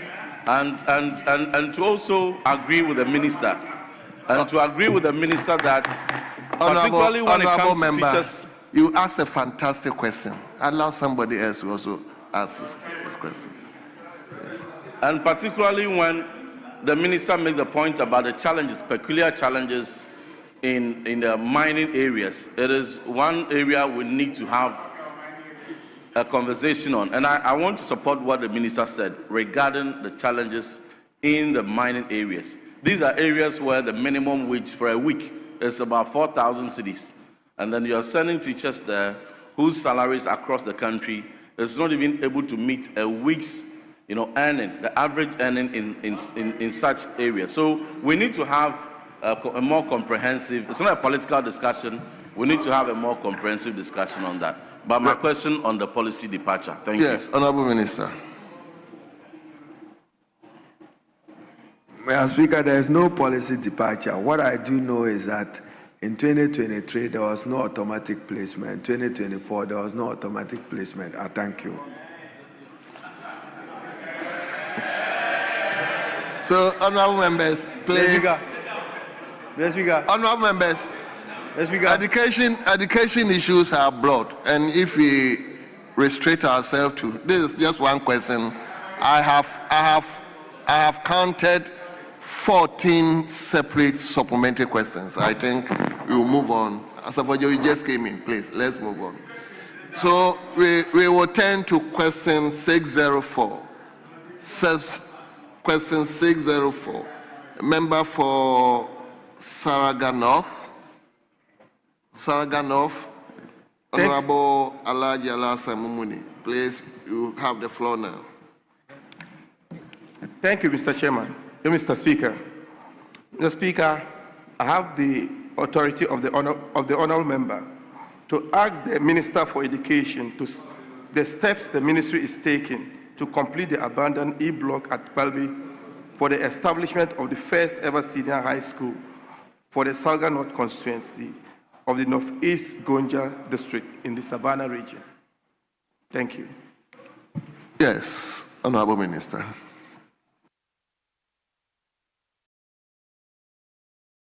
Mr. Speaker, I appeared before this House earlier and indicated that GET Fund was to deploy contractors back to site to many of these uncompleted E-blocks, and Palbe is a beneficiary of it. There are about 27 of it that we are looking at the revised figures, and I'm sure my colleague, the Honorable Mumuni, is aware. I've discussed it with him. In fact, I was on that route to Salaga for a funeral, and sometime when you turn and look at it, even in that corridor, he had a lot of basic school infrastructure that were in very deplorable state, and I took note of that. We'll see what we do to support him in that area. Around that area, Mr. Speaker, we have noticed, for instance, in the solar area, there's no dedicated TVET institution. So under the Star J, Kulmasa will benefit from it as I announced. And then we will look at Palbe to complete the E-block so that they have a functioning senior high school to absorb the population in that area. Mr. Speaker, my attention was also drawn to Yape. Sometimes between Kintampo and Yape, many of the learners have to walk long distances to be able to access secondary education. That is why GET Fund is undertaking some infrastructure development in some junior high schools and some senior high schools. So the Honorable Mumini should be assured that Palbe is receiving government's priority attention. What we want to be able to do is to revise the numbers and subject it to procurement, and they will be completed. I thank you. Thank you very much. Honorable Mumuni, I hope we don't have any supplementary question. Thank you, Mr. Speaker. Very well. So we now turn to, from Salaga North, let's come to Offenso South. Offenso South, on question 620, from Dr. Isaac Opoku. Yes. Thank you, Mr. Speaker. I rise to ask the Minister for Education when work on the following abandoned project at St. Jerome Senior High School in the Offenso municipality will resume. Science laboratory, boys dormitory, sales unit classroom block, and administration block. Thank you, Mr. Speaker. Yes, that is St. Jerome. Eh? Yes. So, Mr. Speaker, I borrow from your pronunciation of Jerome. St. Jerome Senior High School is located at Abofor, Offensive Municipality District. Abofor. I would have said Abofor, and then you will laugh at me. So, Mr. Speaker, forgive my. And the Offensive Municipality District in the Ashanti region, the school has a population of 2,364. The school has 2 GET Fund sponsored projects, single-story boys dormitory and 6-unit classroom block. The construction of the single-story boys dormitory block was awarded May 2019 to Measures Constream Limited at a contract sum of 1,4,788,112.35 Ghana cedis. The project is being supervised by Measures Compro Limited. Works on the above project stands at 55% completion, and payment made 395,000 to the contractor. Mr. Speaker, the construction of the 6-unit classroom block was awarded far back August 2016 to Measures Avishai Enterprise at the contract sum of 775,400. So the contractor will not find it attractive to go back to site to get this completed. There are those for which we've asked the consultants to revise them and come back to us for us to re-award those contracts. So, Mr. Speaker, the construction of the Science Laboratory Administration Block project will be revised and re-awarded to ensure that contractors are mobilized back to site. I thank you. Thank you very much. Yes, Honorable. Thank you, Mr. Speaker. I would like to know from the Minister the time frame for the re-award of the laboratory and administration block projects. Yes, Honorable Minister. Mr. Speaker, I have to engage with the project management unit of the ministry and then the funding agency of GetFund.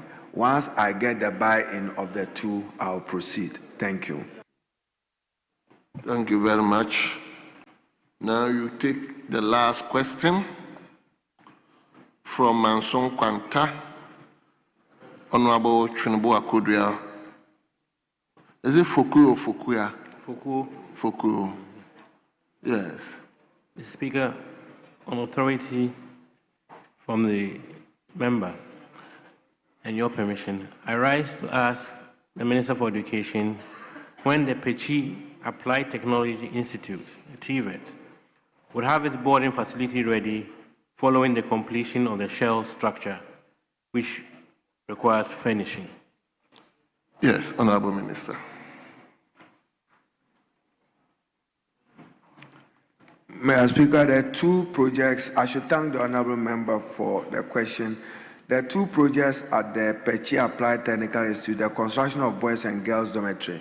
Project was awarded October 2018 to Messrs. Di Lorenzo at a contract sum of €5 million.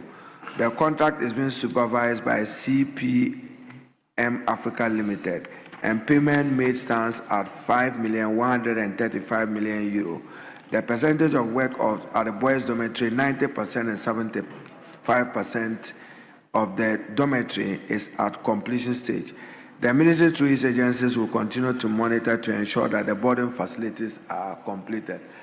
Mr. Speaker, I was in Italy, and the government of Italy granted Ghana €5 million to support technical and vocational education. Only last week, I wrote to the Honorable Minister for Finance for commencement certificate to activate and ensure the utilization of this money.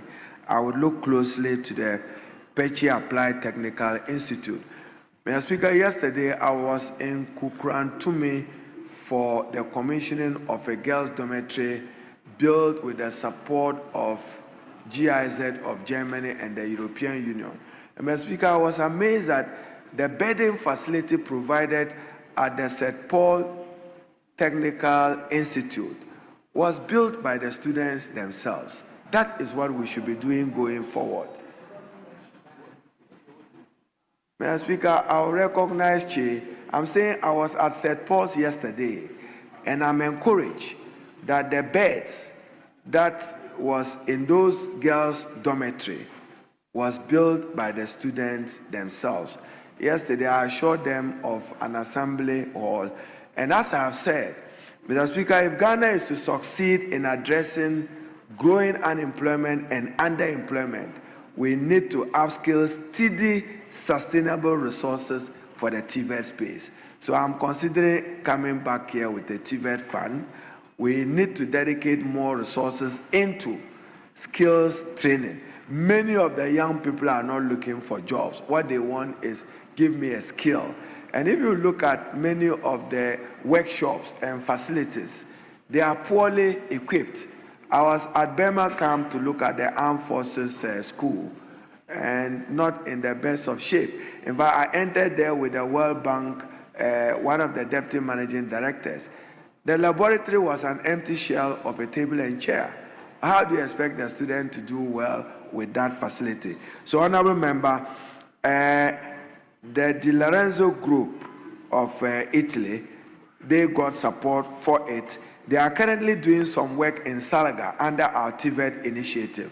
So I'll engage with them and then come back to you on it. But we have €5 million. depending upon what flexibility I have, if you need something to get this completed, we should be able to make additional allocations for that. This is why it's not get fund. I say, you wrote to the Italian government, but we've come to benefit from it as a government. Thank you. Thank you very much. Honorable members, I think we will all be in agreement that the minister came here early, right away at 12 o'clock, and he has answered 14 different questions. So, Honorable Minister, on behalf of the House, we thank you for attending upon the House to answer questions from your own colleagues. Minister, you didn't listen to me. You've not been discharged and you are leaving. Minister, you are hereby discharged. Minister, you are discharged. Yes, leader. Mr. Speaker, as indicated earlier, Honorable Jerry is ready to make a statement on the performance of the Black Stars yesterday. He said he had finished the last paragraph of his statement. It's an urgent statement on a matter of urgent public importance. So notice need not be given. Notice need not be given. Mr. Speaker, I already briefed you. Honorable Leader, can you do it this way? We have a prepared statement from a member. Then afterwards, we'll give the floor to Honorable Jelly to contribute. Mr. Speaker, Jerry's voice in this matter is the most important. His voice in this matter is the most important. Because yesterday in this chamber, Jerry told us that the performance of the Black Stars yesterday will give an indication whether this country is working again. He said it in this chamber. He said in this chamber. He said in this chamber that we are going to use the match yesterday as a litmus test of whether this country is now working, whether things are working well. So since we won the match, we got 3 points. We won the match.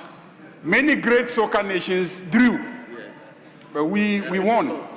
Some lost. We won. So I want the statement of Honorable Jerry.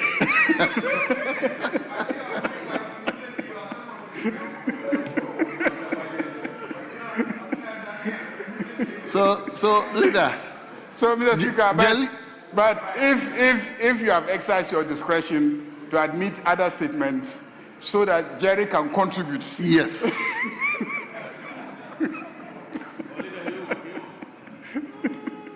Jerry will definitely contribute. Yes. So now that I've secured your commitment that he will contribute, yes, I can take my seat and look forward to his contribution. I think this announcement was given earlier, so he has prepared enough for the contribution. But let me invite Honorable Dixon Chiledria, a member for Brekum West, to make a statement on Ghana's victory over Panama in our opening match yesterday at the FIFA World Cup. So, Honorable Dixon Chiledria, you may now read your statement. And afterwards, Honorable Jelly, will you make the first comment or the last comment? Speaker, I definitely will make the last comment. Yes. Yes. Thank you very much. Honorable Chile, let's hear you. You have the...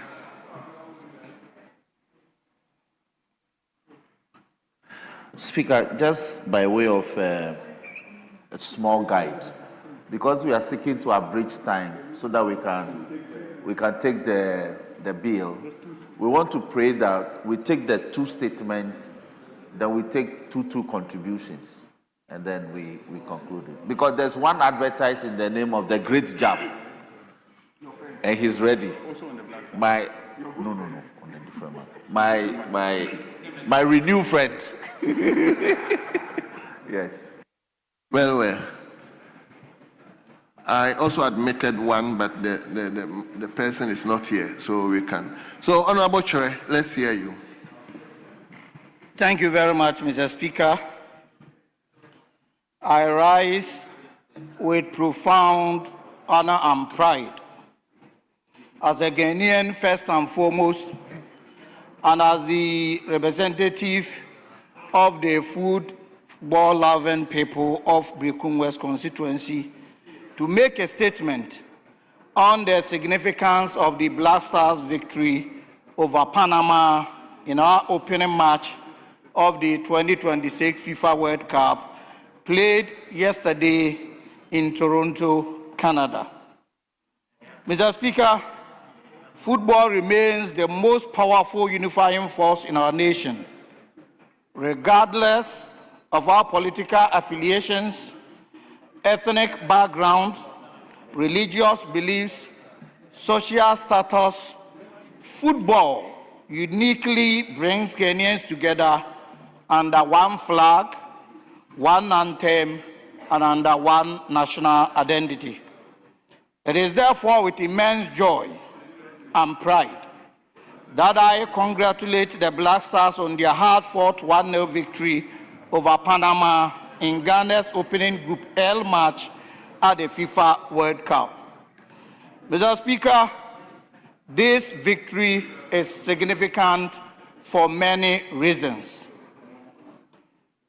It has given Ghana a strong start in what many football pundits have described as one of the toughest groups, featuring the football giants England, the experienced Croatian side, and a determined Panama team. The Black Stars have demonstrated resilience, discipline, and tactical maturity by securing all the 3 points in our opening fixture. Mr. Speaker, football history tells us that opening matches at the FIFA World Cup are often decisive in determining a team's progress in the tournament. Mr. Speaker, this is only the second time that we have won our opening match in our last 5 World Cup appearances. The other opening match victory came far back in 2010 in South Africa, when Ghana began its campaign with a memorable 1-0 win over Serbia. That positive result laid the foundation for our historic journey to the quarterfinals, where we came within a penalty kick of becoming the first African nation to reach the semi-finals of the World Cup. In 2014, Mr. Speaker, Ghana's campaign suffered a setback after a defeat by the United States in our opening match.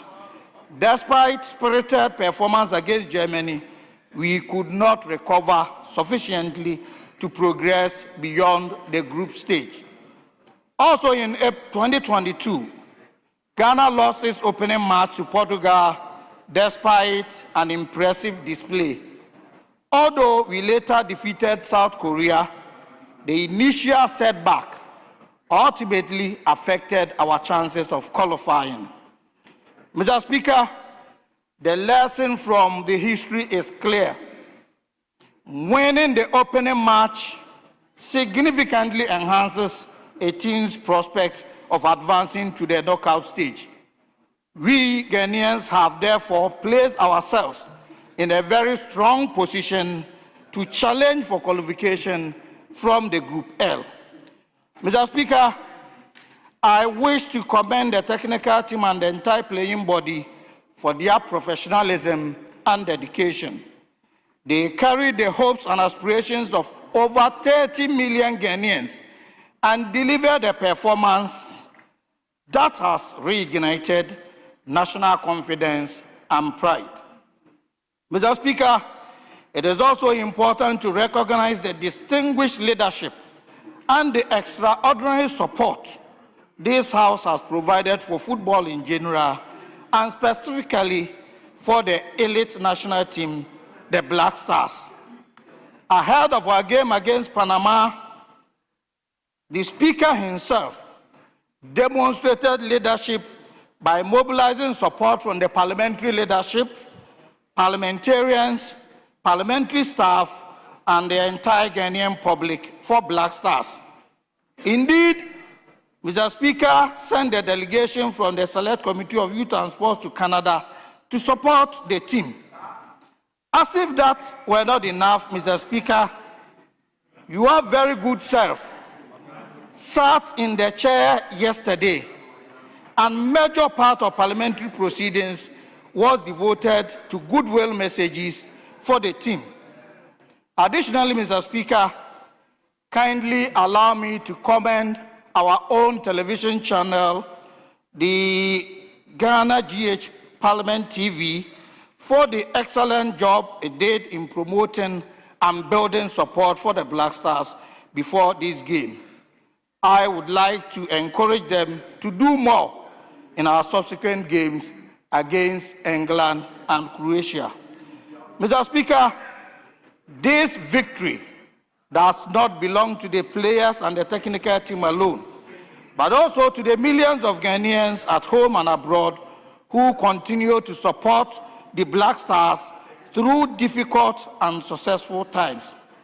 I commend the government of Ghana, the Minister of Sports and Recreation, the Ghana Football Association, our corporate sponsors, and all stakeholders who contributed to the team's preparation and participation at the tournament. On his part, Mr. Speaker, the Clerk to Parliament, Mr. Ebenezer Huma Jetro, was a delight indeed to watch as he led a morale boosting Jama in Parliament yesterday. As we celebrate this important victory, we must build on yesterday's performance to reach the next stage. Indeed, the first 15 minutes yesterday, Mr. Speaker, gave many Ghanaians palpitations. The first half was nothing to write home about.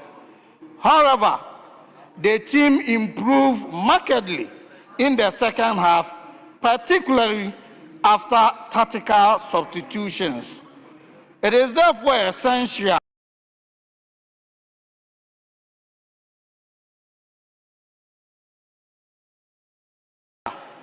to significantly improve on this performance in order to have any related teams with World Cup histories. However, Ghana has repeatedly shown that dedication, teamwork, discipline, and national belief can overcome even the strongest opponents. The victory of Panama should therefore be a source of motivation rather than a cause for complacency. The Black Stars must remain focused, maintain their discipline, and continue to approach each match with confidence and determination. Mr. Speaker, football contributes significantly to national development. Beyond entertainment, it promotes social cohesion, creates employment, strengthens national relations, stimulates tourism, and enhances Ghana's global image. Every successful performance by Black Stars elevates the nation's reputation and inspires millions of young people to pursue excellence. As representatives of the people, we have a duty to rally behind our national team. I therefore call on all Ghanaians, regardless of political affiliation or personal differences, to continue supporting the Black Stars as we pursue qualification for the next stage of the competition.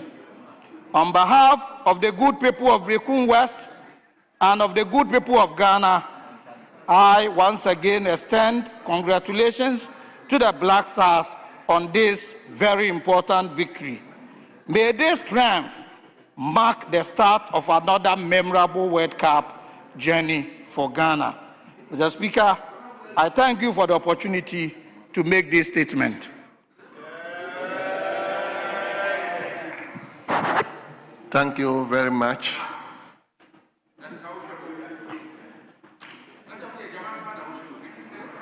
So I'll begin with Honorable Staker. Mr. Speaker, thank you very much for this opportunity. I would like to support the statement just made by my honorable brother, MP from the other side, that by the grace of God, by 2029, they will be sitting here. Mr. Speaker, I would like to say first, I echo to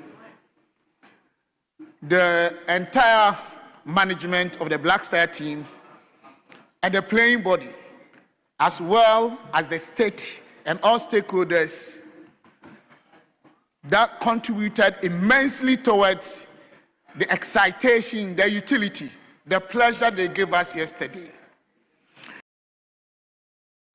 Mr. Speaker, I'm sure you might have witnessed the running story or the trending story that yesterday prevailed. And that actually stemmed from this very person here, that there were a lot of doubting Thomases, that they were saying that, oh, it's not possible, we couldn't have won, it won't happen. And I told them that, in fact, the media men out there, and I told them that in the Bible, it is emphatically stated clearly, without any ambiguity, that even if your faith is as small as the mustard seed, you can even command the mountain and it will move. And then one of them said that, but the others also believe in God. And I said that they know the kind of God they believe in, but I believe strongly that with the faith that we have, we're going to do extremely well. I was in the same house with somebody who was against Black Star. And when I was getting to the 90th minute, the person was laughing and very excited. And before God, I said that, God, what is trending, don't disgrace me. And then when they added the minutes, Mr. Speaker, like joke, I was worried. But I saw something, that the second half, I'm sure the angels had descended. We outplayed them. We did so much well. I saw the commitment. I saw the energies of our people. And I saw Ghana. You see Ghana flag, check all the flags in the world. If you have eyes, you see something different. We are peculiar. God loves us. And I was so excited when the goal came. I knelt down and prayed to God that, God, you did not disgrace me.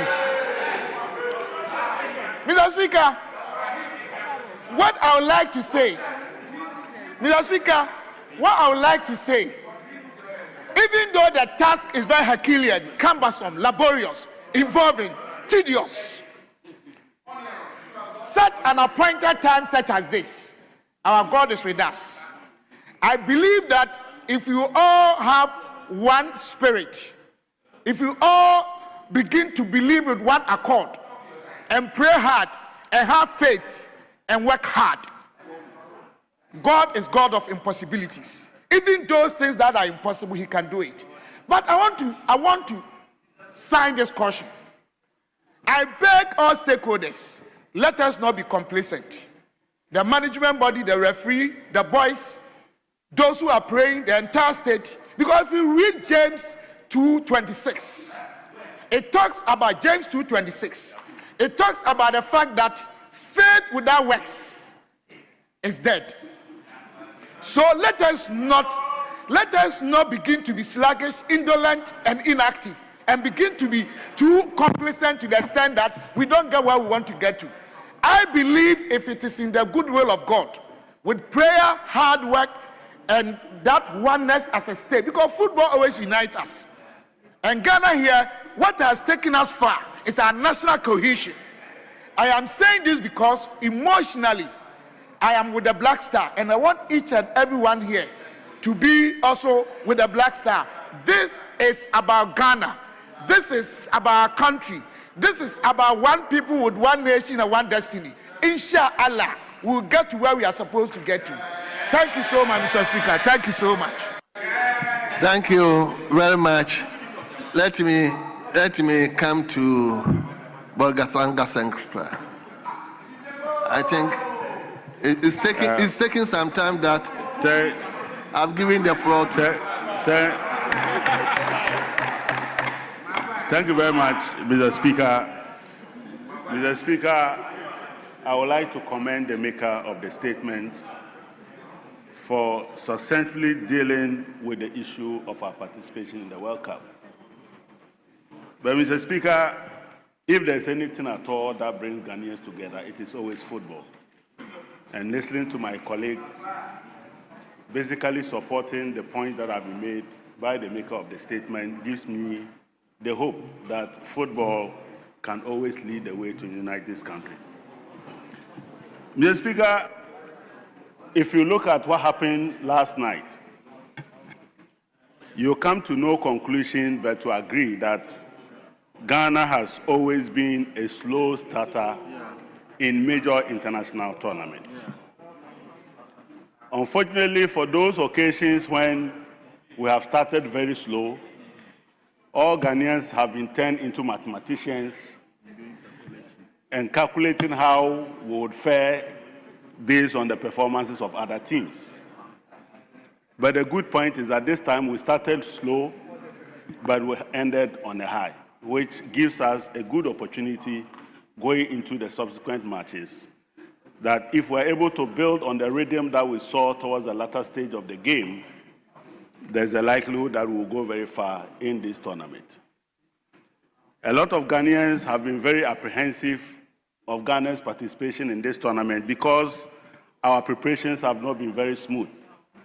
We kept losing a couple of matches ahead of the tournament, and if we were to use the tournament's preparation as a yardstick in determining where you end in this tournament, obviously a lot of Ghanaians didn't have much hope based on the performances that have occurred. But a critical observation that has been made is that across the world, Ghanaians are very proud of their country. Yeah. In fact, a number of things have happened in the last couple of months that have helped to soften and improve Ghanaians' own patriotism towards their country. Do not belittle what happened in the Zambia when our president was there and how it has affected the national psyche. Again, what happened in South Africa has wakened Ghanaians up and it has affected our psyche. For the first time in this tournament, we saw a football festival in its right senses, where a whole street in Canada was blocked by Ghanaians and people who didn't even know Ghana before joined in the drama that is accustomed to the people of Ghana. I will only want to caution that the win that we have had against Panama, for me, is going to be the least of our competition ahead of us. England will come well prepared, having studied the way we have played in the first match.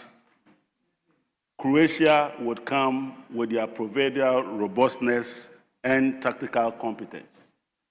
But in our coach, we have an experienced coach that has served Alex Ferguson as the assistant manager in Manchester United for so many years. He has since grown to become one of the best in international football coaching, and we made a good decision to bring him at a time that we were facing turbulent times. Mr. Speaker, I do believe that once again, the Black Stars will make us very proud, and we would know that there is a new generation of players that are waiting to achieve stardom. Once again, I want to congratulate the team and to thank the government of Ghana and His Excellency, the President, our traditional leader, the Asantehene Otumfuo, who has been there to support and whip up the sentiments of our team. I hear the government chair is also there. And so our team does not lack motivation. What the vice president was there, I saw him celebrating when we scored. And clearly, our team doesn't lack motivation. They have been supported. They have been supported by the highest level of our country to do well in this tournament. But I also would like to commend the work that has been done by our ambassador, Asamoah. He celebrated all over the world, and he has shown that after retiring from football,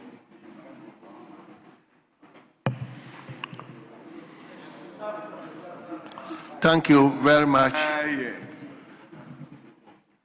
Yes, let me give it to the lady. Thank you, Mr. Speaker, for the opportunity. I want to add my voice to the statements.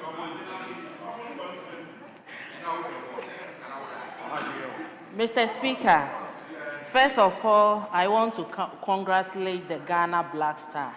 And Mr. Speaker, yesterday was the first day I saw our Vice President dancing kakalika on the stage. Mr. Speaker, Ghana Black Star will say, yeah. Black Star, oh, yeah. Black Star, oh, say, yeah. Thank you, Mr. Speaker. Thank you. You see,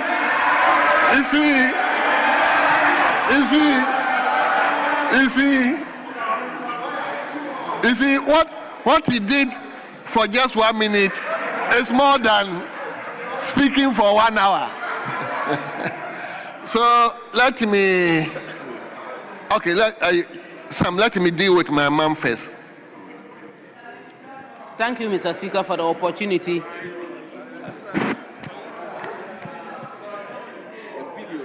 Thank you, Mr. Speaker, for the opportunity to comment on the statement. Mr. Speaker, first of all, let us give thanks and glory to the Almighty Allah for what He has done for us. Mr. Speaker, yesterday, before I even left Parliament, I overheard Honorable Bejira going to the extent of praying for the Black Stars, and everybody was involved and very, very enthusiastic about the winning of the Black Stars. You could see the atmosphere was so charged to the extent that, Mr. Speaker, every single Ghanaian, although we are quite aware that in human society, you cannot have all of us being in the same boat.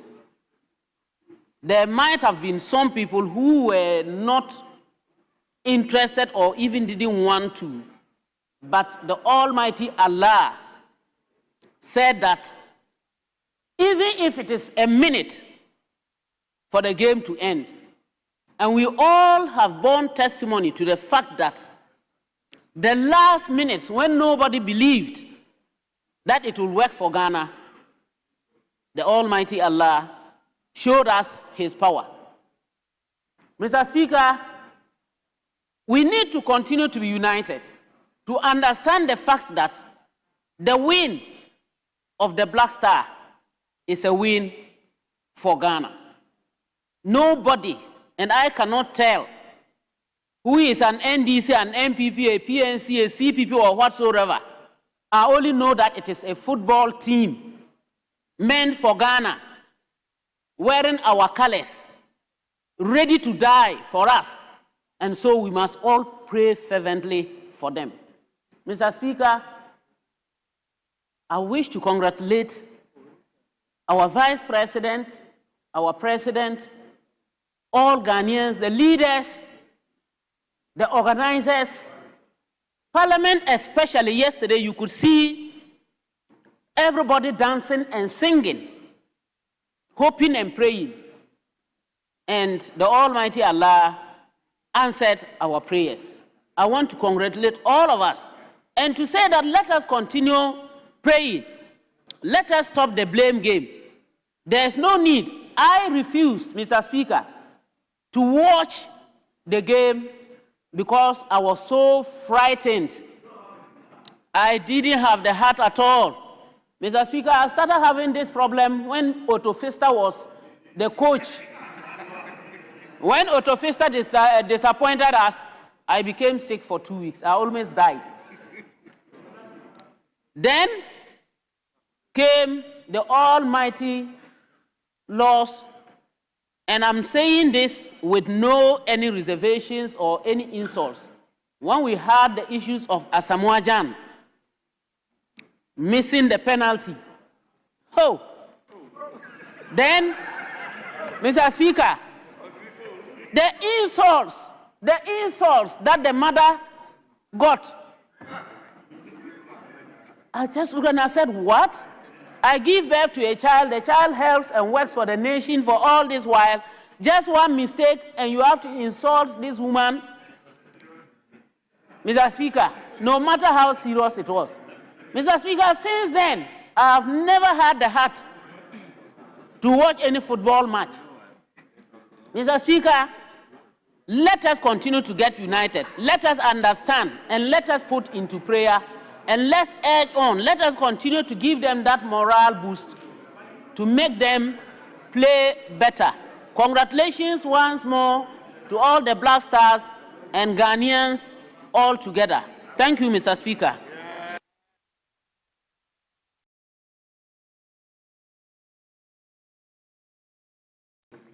Thank you, Right Honorable Speaker. I rise to join my colleagues to congratulate the Ghana Black Stars and to commend the maker of the statement for celebrating the feats of the Black Stars. Indeed, the performance yesterday and the results, the sweet victory we got is testament to the fact that if a nation unites behind a team and a purpose and puts political colors behind, we will definitely achieve our goal.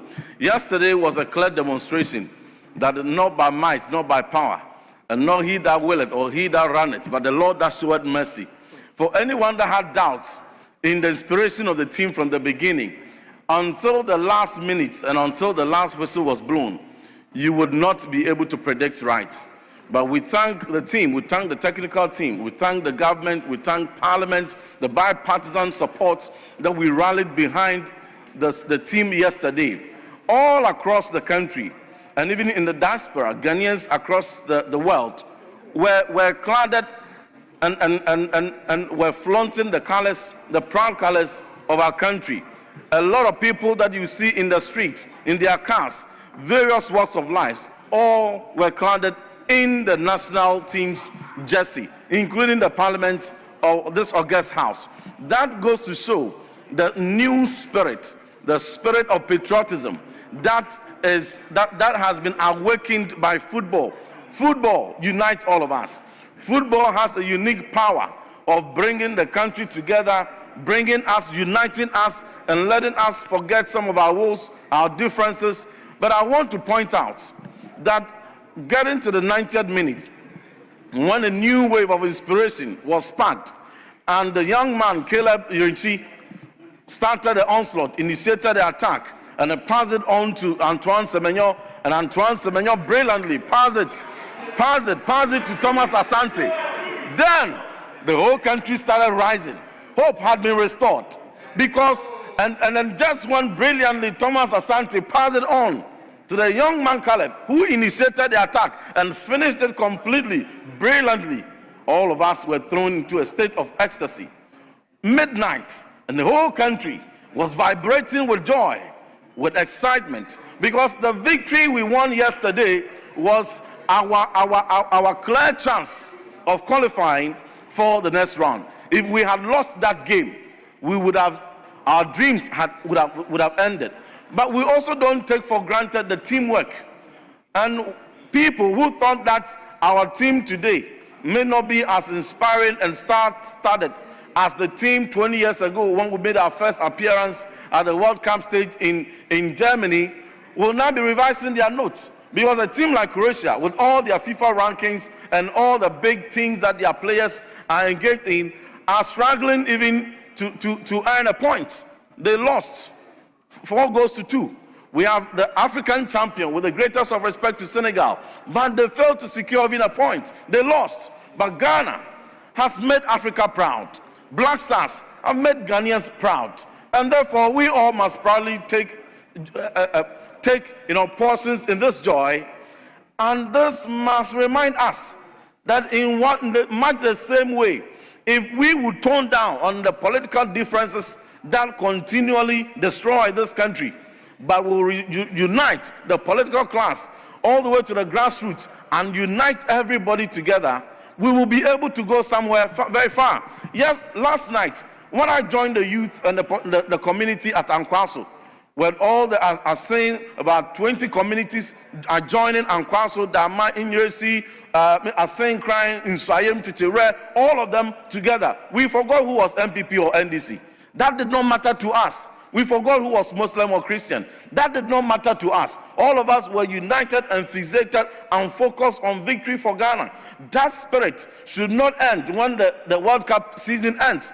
It must always resonate with us so that we all will do something to make Ghanaians proud. In conclusion, I want to commend Caleb Renchi. Just 2019, a few years ago, he was a proud winner of the Ministry of Education's robotics competition. And now the pictures are coming out.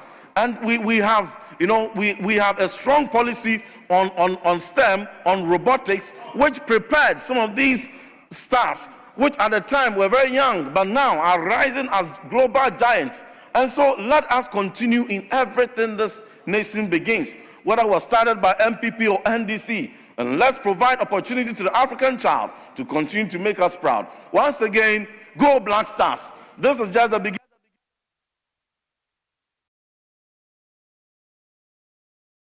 Thank you very much, Honorable Reverend Timfodio.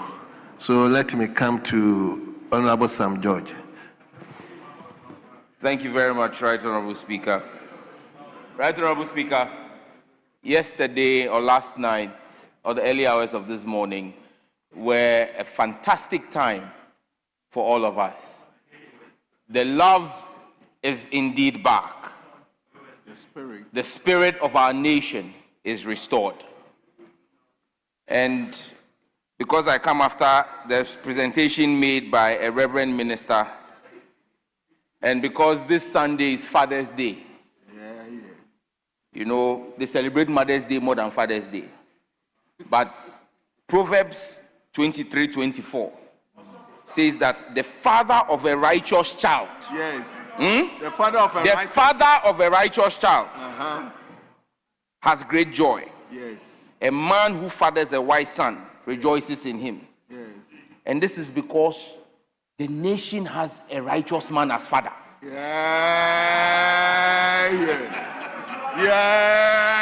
And yesterday, as father of the nation, he did a simple post: pray for the flag, go Black Stars. Those were the blessings of a father. And all of us sitting here know what it means when your father blesses you. The blessings of a father are very important. And yesterday, as Ghanaians, irrespective of who we were able to celebrate as a nation. In fact, yesterday, I dare say there was no crime. Because everybody who was supposed to be a criminal was watching the game and was celebrating. And Mr. Speaker, it gives us great confidence to know that as a nation, we can rally around one cause as a people. But Mr. Speaker, let me single out not the playing body, and that is not to belittle the effort of the players. But Mr. Speaker, yesterday was a clear example that what Ghana has lacked in the past few years has been tactical knowledge on our bench. You watch the first half of that game, Mr. Speaker, and the Black Stars seem to be on the ropes. The second half showed the competence of Carlos Queiroz, our coach. The changes he made, the effect it had on the game, that is something that we have lacked. And I'm happy to see that today we have a coach who can change the game mid-game with his tactical formation. And you know, Mr. Speaker, that is something that we saw President Mahama do in the last election, the tactical formation that he changed. But Mr. Speaker, we are excited. And you are mesmerized. We are excited that the way John Mahama mesmerized our friends in the MPP, Carlos Queiroz mesmerized the Panama people.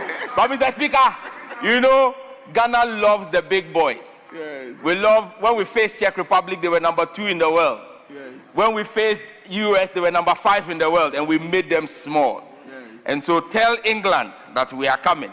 As we say in Ghana parlance, Wombae, we are coming. And so let us tell them, we yeah, Black Stars beba. We yeah, Black Stars beba. We yeah, Black Stars beba. We yeah, Black Stars beba. Yeah, yeah, yeah, yeah. We yeah, Black Stars beba. And to the 3 lions of England, ye din kunim, ye diko, ye besane di biom. Ye din kunim, ye diko, ye besane di biom. And so, Mr. Speaker, we want to say thank you and urge the boys on as we go to face England and Czech Republic. But the blessings of the Father go before England and Croatia. The blessings of the Father is ahead of them, and it will take them. Thank you very much. Thank you, Honorable.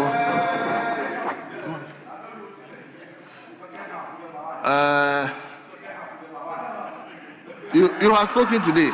Okay, Mumuni, Saraganov. Thank you, Mr. Speaker. It's Mian. What's your constituency? Mian constituency. Mian. Okay. Yes. Thank you, Mr. Speaker. Thank you for this opportunity. I also like to thank the maker of the statement for such a timely and relevant statement. Mr. Speaker, I'd like to join honorable members to thank the Black Stars, congratulate them for such a beautiful victory yesterday. Indeed, yesterday's game was a tough one, but the Black Stars held on. They were resilient and finally secured, a sweet victory at the dying minute of the game. It was good. It was good for the country.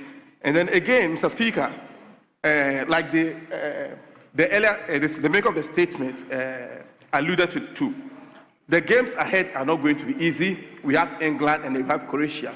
But I know with teamwork, with the same resilience, and then again with commitment, we are going to sail through.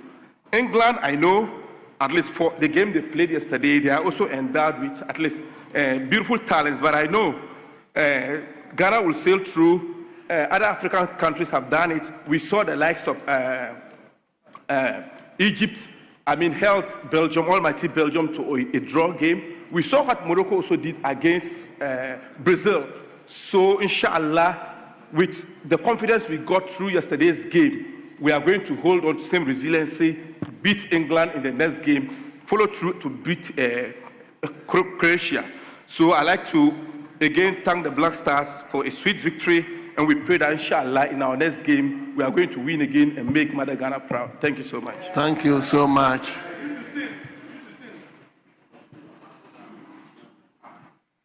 Okay, I'm taking 1-1 and I come to leadership. Yes. Thank you very much, Mr. Speaker. Because I have a statement coming, I thought I should just use about 2 minutes to also add my voice to my colleagues in congratulating the Black Stars. Mr. Speaker, honestly, yesterday when the T-shirts were being given, I almost gave mine out because I didn't have confidence knowing that most of our star players were not going to make it. But the 90 minutes play, Mr. Speaker, taught me a lot of lessons. In fact, the first 45 minutes, it went as if it was just a community small pool game. You know, because I didn't see it up like somebody would say. But after the 45 minutes, after the break, I decided to take to social media. And I had some consolation from people who gave me hope that it was going to work. Like my honorable senior Sam George said, there are some lessons that this 90-minute play have taught us. One, had not been the changes that the coach made, I'm sure we're not going to have this goal. And so, in every sphere of life, if you want to maintain the same status quo, a lot of times it creates problem. If there's a need for a change, let's change for people to come in with some new energy. This, obviously, that's what we are talking about, reshuffle. Mr. Speaker, the 90-minute play also taught us about teamwork. I call him Semenshia Semenyo. If you have decided to be greedy, we're not going to have the goal. And so we need to teach ourselves, we need to learn teamwork. It is not always that people have to think about scoring the goal and make the name for yourself. If you create it, if you assist. For me, I just learned of the name of the scorer this morning. But for the play of Semenyo, his name is stuck in my mind. So a lot of times, those who contribute to people's success must also be applauded. And I take this opportunity to congratulate Semenyo for creating this goal and making Ghana happy. Now we are praying for the next matches. And that is why I will want to implore on my colleagues not to be too quick in taking credits. Immediately you start taking credit, there are people who will start putting their toes on the ground. So you see, at this point, let's be nationalistic. Let's be nationalistic. Let's all take the credit. After we have finished, you can decide to take the credit. But for now, don't let me mention anybody's name. Let's give the credit to the players. They are on the field. Because you see, if it had not happened, if the goal had not come, and we had started mentioning the names of the minister and others, somebody will ask, was the minister playing? But now people are taking credit. We shouldn't be quick enough to take credit now. Let's take our time. Thank you. After everything, we can give credit to those that deserve. Thank you very much, Mr. Thank Speaker. you. Walanyo, I also give you 2 minutes. Yeah, thank you, Mr. Speaker. Let me join my colleagues to commend the maker of the statement and the entire technical team and the players for a human job they did yesterday. Mr. Speaker, they defended the flag of Ghana. I know yesterday all of us were tense for the 90 minutes until the goal came from our own Caleb. Mr. Speaker, I'm happy the players did not forget the slogan of the great Accra House of Oak, never say die until the bones are rotten. That's why they did what they did yesterday. Mr. Speaker, yesterday the nation was not just united. Families were united. Communities were united. In my constituency, one of the viewing centers, Mr. Speaker, it will interest you to know, started in Alavanyo because of the problem between Alavanyo and Nkonya years. The families did not see each other. But yesterday, around 11 o'clock, we have families moving from Nkonya to Alavanyo to watch the match. Mr. Speaker, another incident happened in one of the viewing centers. A man who divorced his wife for 4 years hugged the wife at the viewing center. And this morning, Mr. Speaker, we were told that the woman was found sweeping the former husband. This is what yesterday's match has done to our country. Mr. Speaker, to conclude, in Numbers chapter 13, when Moses sent the 12 spies to go and survey the promised land. Numbers chapter 13. Mr. Speaker, this was what happened. He said 10 of the spies came back, feared, and reported that the city that they went to survey is made up of giants, people that they are afraid of. 10 of the spies. But 2 of them, that's Caleb.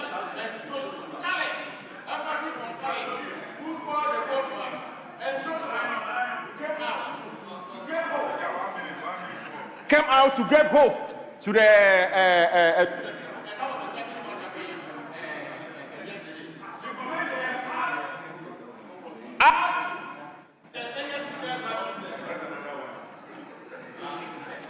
Thank you. Thank you. Thank you, Honorable Walanyo. Let him now come to Honorable Jerry, who's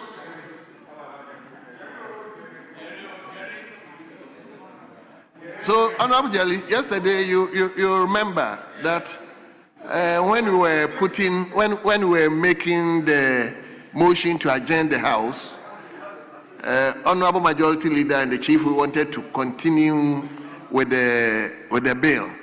But my part said the game we are going to have is spiritual. So we shouldn't just dilute the spiritual exercise we've undertaken yesterday. And I believe that's what we are coming to continue. So let's hear you. Mr. Speaker, I thank the maker of the statement for bringing to the fore the game that was played yesterday by the Black Stars. Mr. Speaker, I indicated yesterday that football has become the rallying point for Ghanaians. It brings us together irrespective of which party you belong to. Save that there are people who do not want to depart from that. They still want to use football for politics. Mr. Speaker, it is still my prayer that what I said yesterday, the Ghanaian people would know that it is key that people have their hearts invested in the game of football anytime Black Stars are playing. Mr. Speaker, and I want to quote once again what President John Dramani Mahama said, and I quote, Mr. Speaker, "Nothing is working in this country. Everything has gone haywire, and it has even affected the Black Stars. The Black Stars have always been the Black Stars. I mean, we have all been proud of the Black Stars, and you can count on them to score when it matters. Today, look at the Black Stars. So sad. Yes, yesterday the Black Stars scored, Mr. Speaker, and they scored at the 94th minute. Mr. Speaker, you and I know that the goal that was scored yesterday was not a reflection of the efforts of the team. It was not. We played poorly, and our toughest games are ahead of us. Mr. Speaker, we celebrate mediocrity in this country. Mr. Speaker, we need to stop the celebration of mediocrity. When people are not playing well, we must be bold enough to tell them they are not playing well. Speaker, 68% of ball possession was with the Panama team. 32% was credited to the Ghana team. Mr. Speaker, the first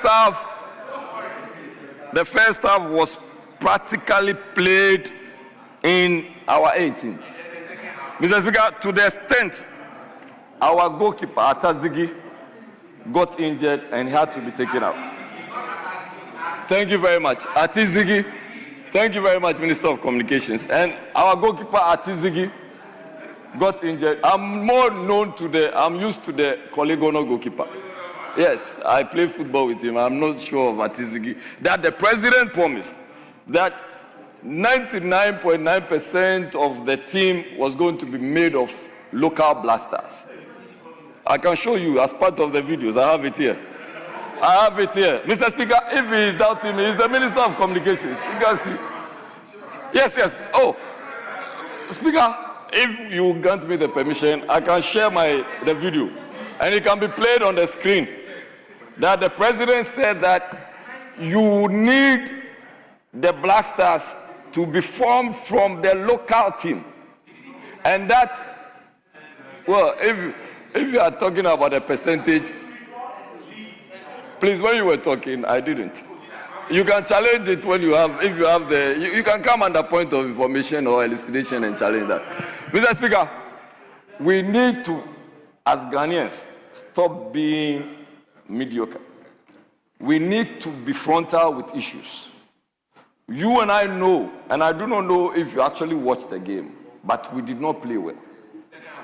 And against the backdrop that the president has said that even when you have leadership that is failing, and that can be a basis for a whole country to fail because Black Star is not playing well, we should learn to depart from politics when it has to do with football. And it is an observation, it is a warning, it is an advice to all of us that let us get people to rally behind the Black Stars because it is our team. It is not for a particular political party. So when the Black Stars are doing well, we should all be excited that they are doing well. When they are not doing well, we should be praying as to how to get the right technical men and women to support them to do better. If you play and at the 94th minute you scored a goal and you played badly, you should know that there are 2 major matches ahead of you.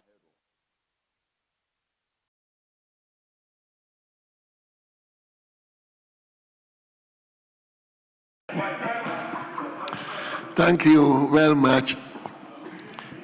No. We've gone past that. Leader. Yes, Honorable. Thank you, Mr. Speaker, for the opportunity to add my voice to the statement made by our honorable colleague. Mr. Speaker, when it comes to football, football unites us. Football brings joy, and football projects our nation. Especially when you listen to some of the foreign journalists, when they speak about Ghana, what they say is they remember maybe Asamoah Gyan, they remember some of our good players, Abedi Pele and co. So you can see that the football projects our nation. Mr. Speaker, yesterday, we have shown that we are Ghanaians, and we are Ghanaians before politics, because the whole nation rallied behind the Black Stars, and we united to support them. Mr. Speaker, the players should see themselves above every team that they will meet at the World Cup. They should see England as our colonial masters who have trained us. And anybody you train the person should perform better than you. So they should perform better than them as we are getting ready to meet them. They should just make them small on Tuesday. Mr. Speaker, they should work as a team. Nobody should be claiming, I want to take this credit. Work as a team and deliver. We don't want to hear they are skillful and you play 90 minutes without goal. If you are not skillful, all we need is goal. Just put the ball in the net for us to jubilate. 35 million Ghanaians are relying on them to jubilate and to be happy. They should bring back the love for football again. We should see them at the quarterfinals. And we'll still pray for them to bring the cup back to Ghana. Mr. Speaker, they shouldn't take what we are saying for granted. They should just make Ghana proud. That's all we want to hear from them. And all we want to see is goal, but not skillful, not who pass the ball here and pass the ball. No. We want to see them scoring so that we all jubilate and be happy once again as Ghanaians. Thank you, Mr. Speaker. Thank you very much. Honorable members, we are left with two statements, but before we do that, let me acknowledge the second batch of our students at the public gallery. We have Sedriase KKMA Primary,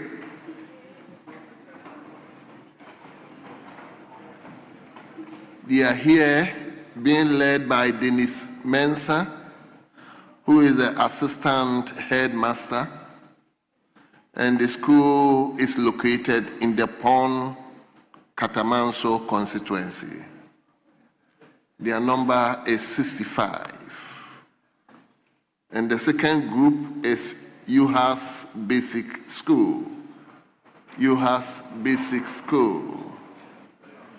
They are also here being led by Godfred Azima, who is the head of department, and the school is located in the whole constituency.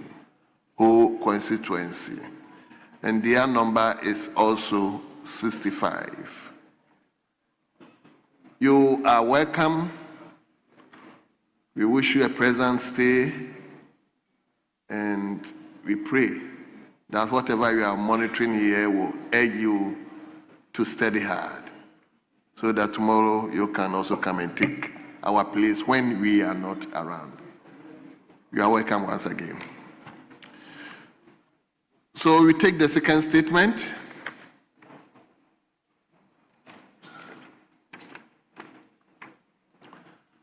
And the second statement is on sickle cell and is from a member for Akemoda constituency. So this one, we will read this one as well as Honorable Member. Your statement, I don't have it here, so that is why I couldn't. We will read them together. Then Speaker, you don't know my name. You're supposed to know my name by now. Mr. Honorable Lifeman. Yes. So, Sharp, we will read your statement as well as Honorable Aqua together. Then we will take the commentary together. Then we'll move on to do some few clauses on the bill. So, Honorable Kwesi Aqua, let's Thank you very much, Mr. Speaker, for this opportunity to make a statement that commemorates the World Sickle Cell Day, which is tomorrow, under the theme, Closing the Survival Gap, Equity in Sickle Cell Disease. Honorable Speaker, on behalf of the many warriors, their families, and caregivers battling this catastrophic blood disorder, I thank you for the opportunity to make this urgent call to action. Honorable Speaker, I rise to share familiar stories we may have experienced throughout our lifetime at our homes, schools, villages, communities, places of worship, health facilities, and here in our offices and within our constituencies. I speak of accounts of babies, infants, and children succumbing to devastating illness that brings upon them very severe anemia, painfully swollen hands and feet, eyes that glow with a yellow tint, dark cola-colored urine, and even stroke that maims and kills.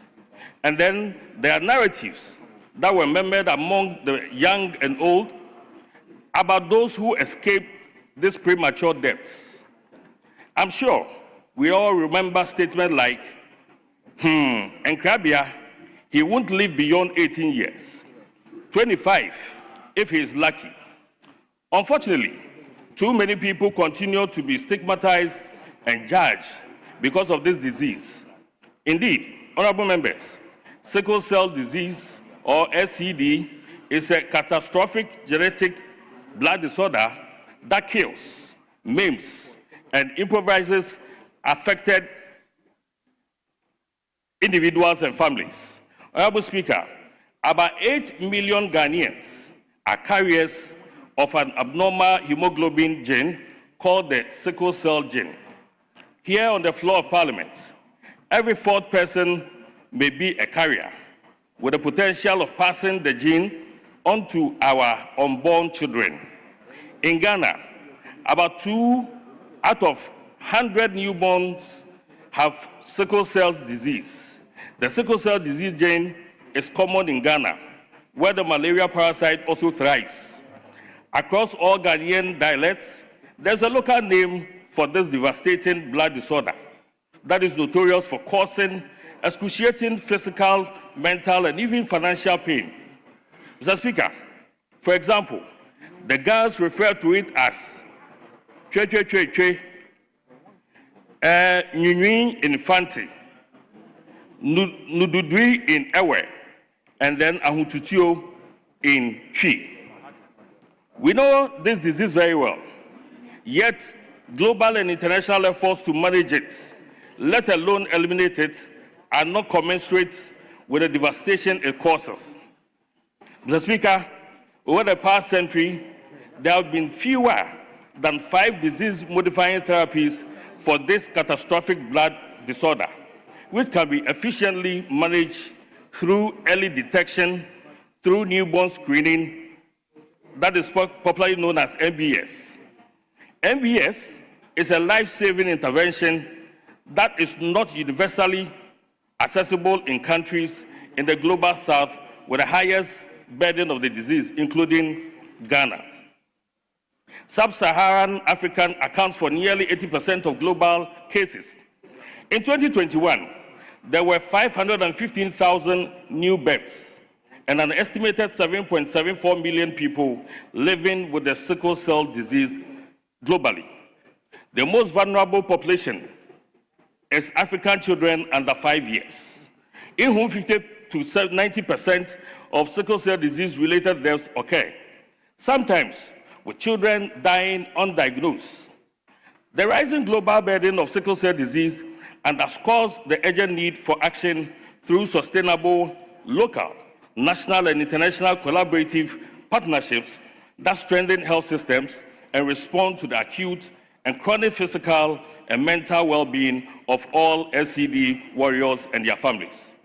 We have the tools now to diagnose and detect early any acute and chronic debilitating physical and mental complications of SCD. We have a better understanding of how to manage better and now cure this chronic non-NCD with safe blood transfusion and cost-effective disease-modifying treatments such as hydroxyurea. However, we are running out of time and need to expedite efforts to achieve the SDGs by 2030. The Speaker, sickle cell disease remains a significant driver of health inequalities and an obstacle to achieving the SDGs. All local and transformational efforts to address the global sickle cell disease burden, which primarily affects low-income, vulnerable population, may help us move closer to achieving the SDGs. This demands sustainable, collaborative, local and international partnership through interdisciplinary, holistic, preventive, rehabilitative, and restorative and mental health measures across continents. Eventually, health system strengthening and sustainable funding are needed to mitigate the social, economic, and political determinants that threaten to widen the existing inequalities. The recent announcement made during the 80th session of the United Nations General Assembly were reassuring, emphasizing the urgent need for sustainable collaborative actions to bridge the global SCD equity gaps. Honorable Speaker, it is undeniable that sickle cell disease causes life-threatening complications affecting every organ in the body, from the head to the feet. Typically, children and adults with sickle cell anemia experience excruciating bone pain, anemia, and infections. Fortunately, there are several proven interventions targeted at early diagnosis, which cost-effective tests that turn around accurate results within minutes, while there are cures, including bone marrow and gene therapies that are practically inaccessible in Ghana due to their cost and the logistics required to implement them. Mr. Speaker, the most impactful intervention at this time is the nationwide implementation of hydroxyurea theory for nearly all patients with sickle cell disease. Mr. Speaker, HU, as is popularly called, an old anti-cancer medicine, has been approved by the United States Food and Drug Administration since 1998 for the treatment of sickle cell disease in adults, and subsequently in children aged 9 months and older.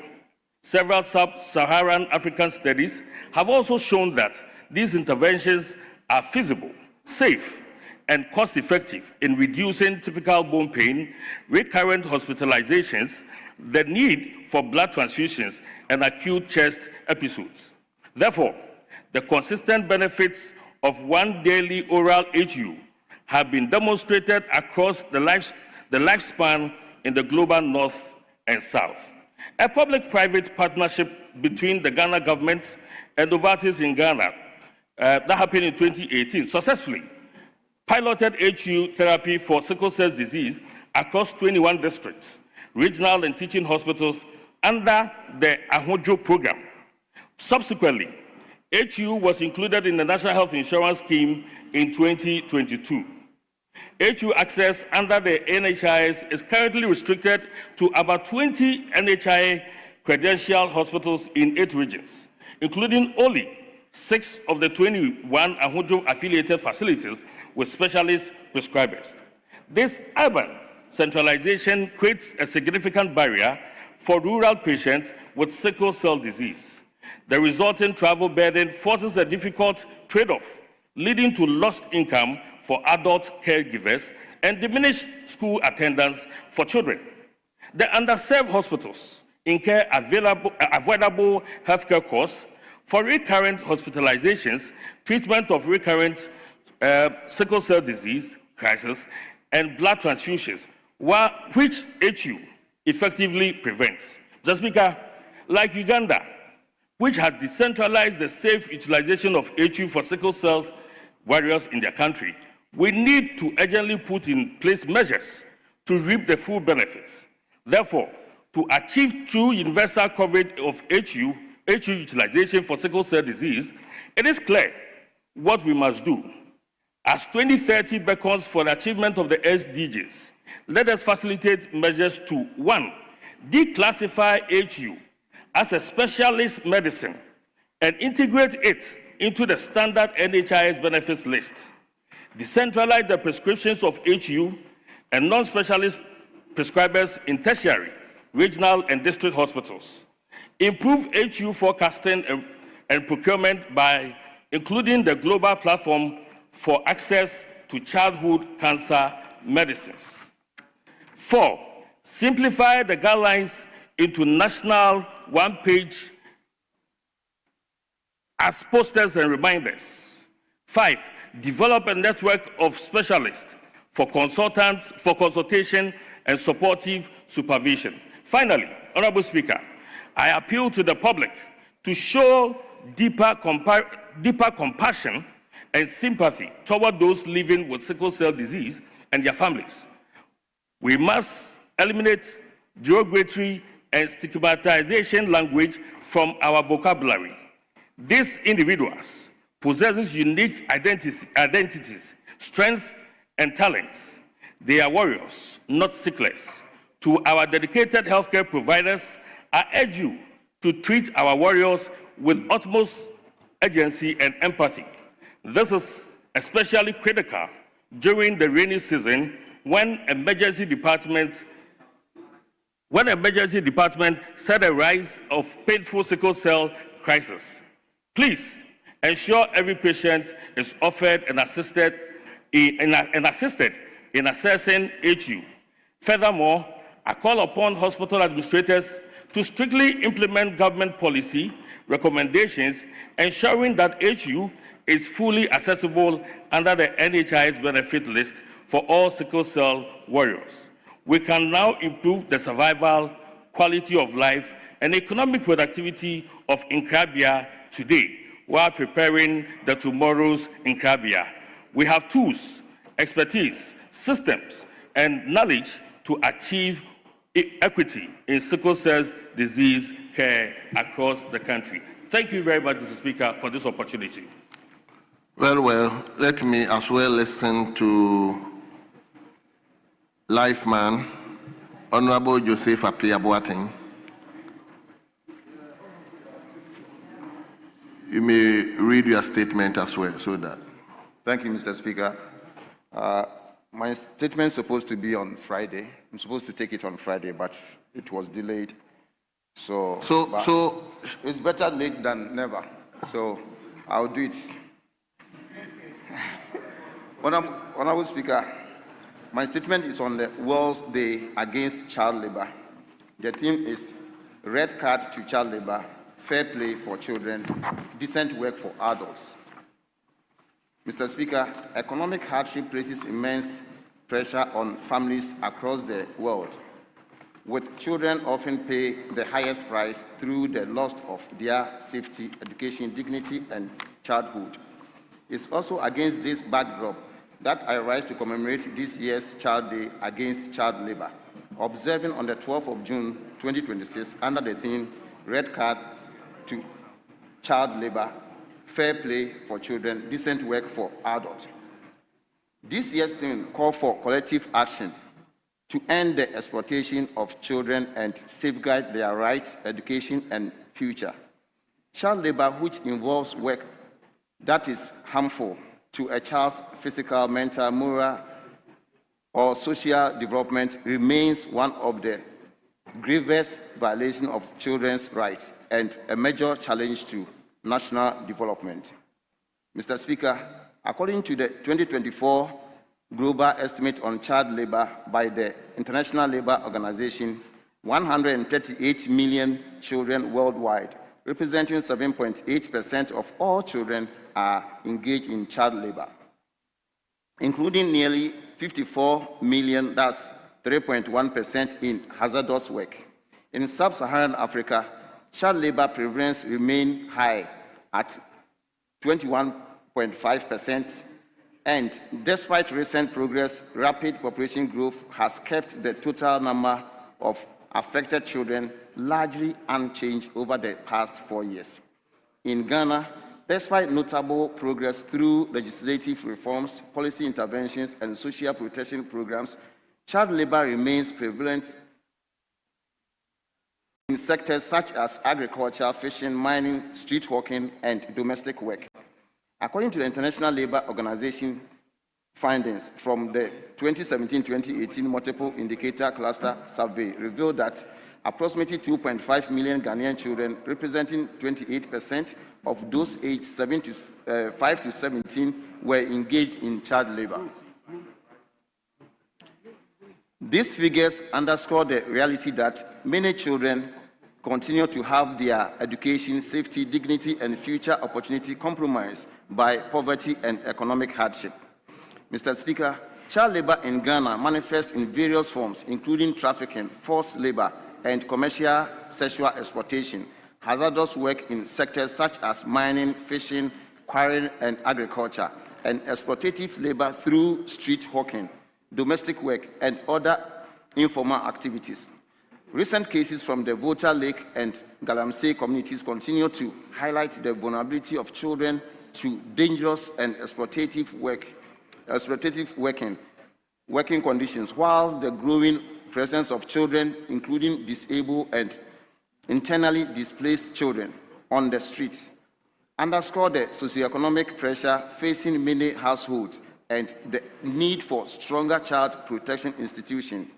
Mr. Speaker, Ghana has demonstrated its commitment to eliminating child labor through the enactment of key legislations, including Children Act 1998, Act 560, the Labor Act 2003, Act 651, and the Human Trafficking Act 2005, Act 694, as well as the adoption of major international and regional instruments such as ILO Worst Form of Child Labor Convention number 182, and the commitments have been reinforced through initiatives such as the National Platform of Action for Eliminating Human Trafficking, the National Child Labor Strategic Framework, Child Labor Free Zones, Cocoa Board Sector Partnership, the Ghana Child Labor Monitoring System, and social protection programs such as FCUBE and LEAP aim at preventing child labor and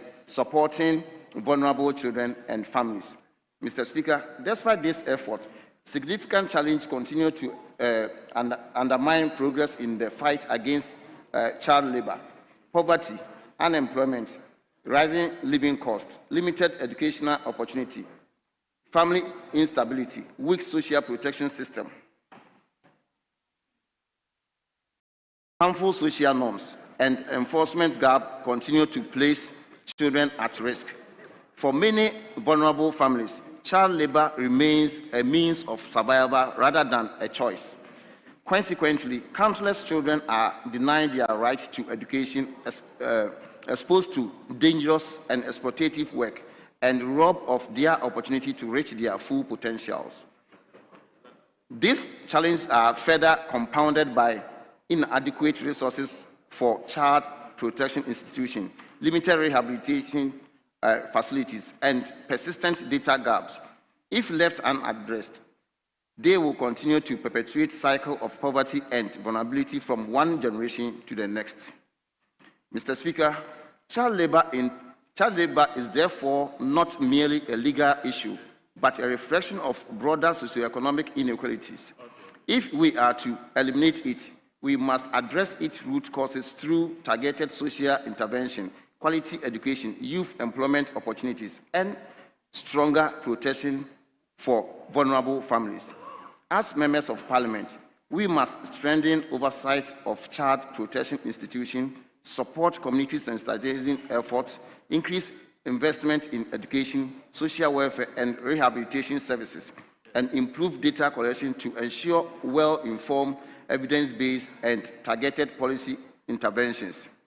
In conclusion, Mr. Speaker, every child deserves the opportunity to learn in a classroom rather than labor in hazardous conditions. Every child deserves protection, dignity, and freedom to dream and achieve their full potential.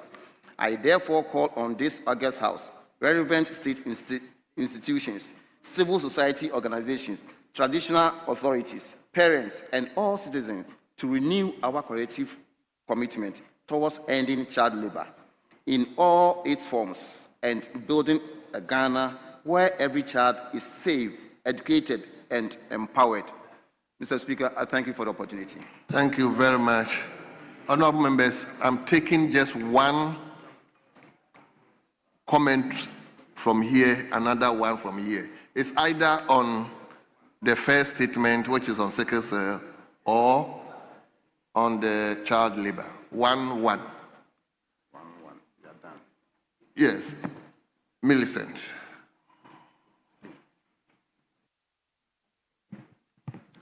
Thank you, Mr. Speaker, for the opportunity given to me to comment on the statement ably made by my chairman of the Labour Committee on the child labor issue rising.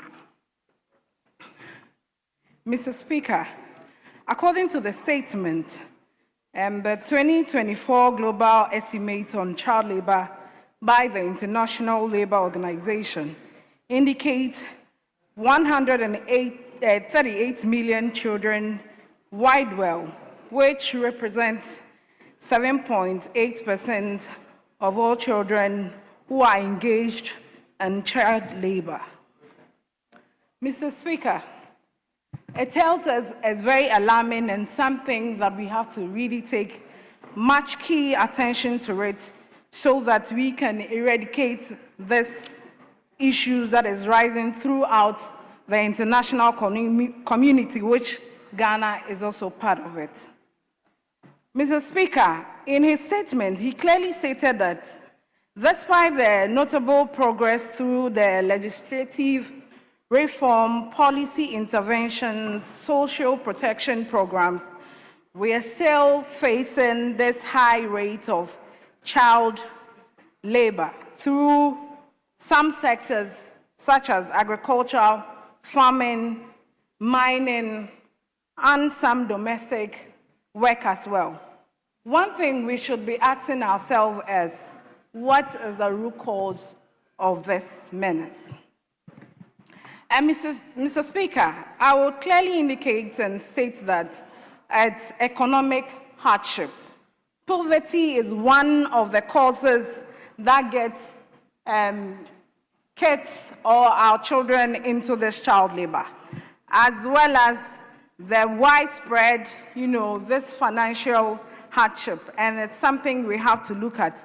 Again, one of the causes can also be discrimination, that is unequal social guidance. So that is, Mr. Speaker, you would realize that some of our family members who feel that they are in so much hardship will now take their children to stay with other parents, and by the time you realize some discrimination among kids, they deny them also access to education and also get them into doing things that at their age they are not supposed to be engaging in. And so it's to us as stakeholders to make sure that I would appeal to the government to continue to enhance and encourage him in terms of the policy making. But Mr. Speaker, the maker of the statement clearly stated that there has been a huge demonstration in the commitment of eliminating the child labor through the enactment of the key legislation. But still, these menaces are still happening. And so I would ask my colleagues that let us be practical about this work. Practical in solving child labor. That is, wherever these institutions are, we have our leaders, either appointees or some leaders that we can collaborate and engage with. So, where do you find kids working in agriculture? It is in our constituencies. And we have assembly that takes care and assists in the constituencies.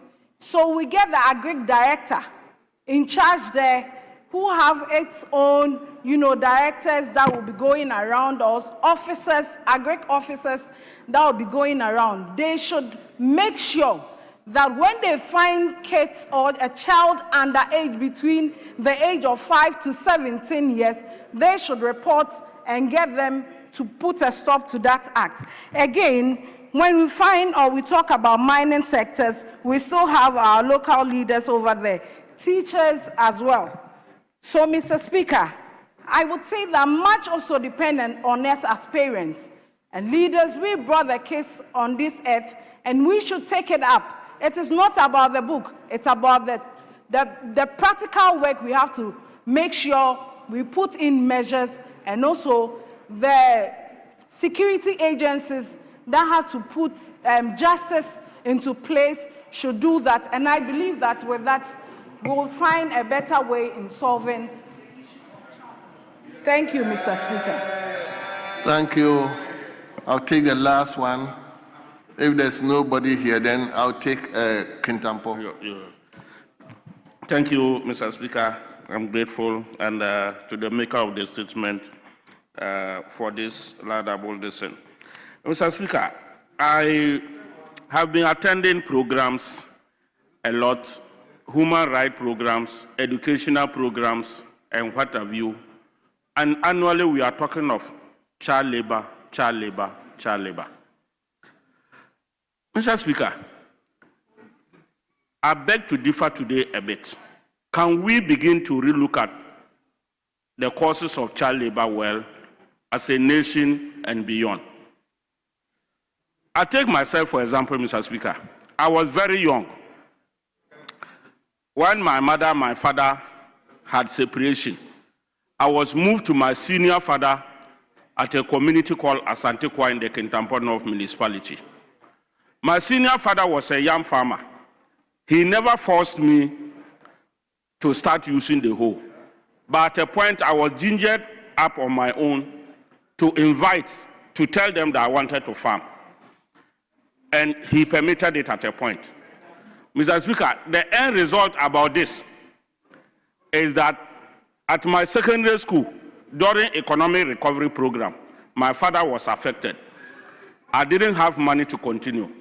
But because I knew how to use the hoe already, I used to tell our assistant headmaster, who used to farm, that anytime he plowed, his 2 acres farm, he should never give it to Bade people. And Mr. Speaker, to put it on record, I used to be able to farm 1 acre every 3 days to claim the money to support myself in education. The speaker himself, the Speaker of Parliament, one day he told me, he said, look, they used to move from Upper West through to Kintampo to other places to do what they call jong. In Dagari, they go to collect by day. Honorable Chiwite is just seated there. That is how they all grew up, in learning how to farm. We should begin to look at some of these figures. If not, the international community will continue to throw figures at us and will leave our culture away, follow their figures just for following sake. I joined the Ever people on the Bamboy River. I did what they call Gbadodo. I was a very young boy in primary school. We go in the night at the river and do what we call haro. That's how I can speak Ever. At that point, if somebody saw me, the fellow would say I was doing child labor. But indeed, that wasn't child labor. I used to do it the next day, get money for school. And today, I am blessed to be here. For me, I'm beginning to think that we do statements, yes, that is the right thing to do, but we should begin to look at these statements and the figures that the international community and NGOs are championing for us. My last one, Mr. Speaker. I was at a human rights program. They came out with a woman, a pregnant woman, with a child going to the farm. The mother was carrying firewood, and the child was holding the cutlass. For all you know, in that community, the senior brothers who can walk some 2 kilometers to the nearest education facility, they were in school. Should the woman leave the small child in the house alone without walking with her to the farm until he gets to the state where he can also follow the brothers? Lack of educational facility. So if an NGO come to this community and see this and come and tell me that and write that fellow's name, that the fellow is child labor, the every man send the child to the river to know how to fish so that in future he can survive on his own, then we say it's child labor. Mr. Speaker, I'm sure we need to begin to look at some of these figures again. And culturally, let them know this is how we'll bring up our children. Yensan Kofa to it, let's go back to our root. In Accra, if you go to Circle, it is flooded with people under the bridge, the overhead. Once in a while, they come to some of us to Bergman. I tell them, where are you from? Uko Kuruma, Abe, Koshas, San Kofi. Don't sit in Accra to wait. Don't be here begging. Very able-bodied guys are using this to wipe cars. They wipe the moment you are parking, Tema Road or wherever, they bring this ash foam and things and try to wipe your.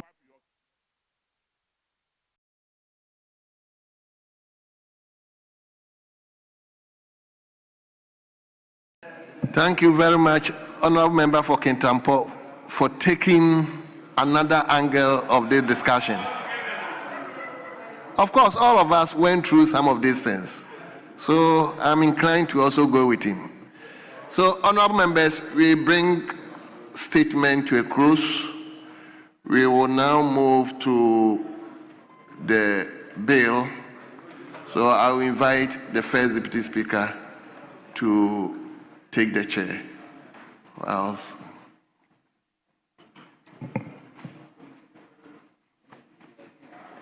anyway, let's move on. So whilst he gets ready.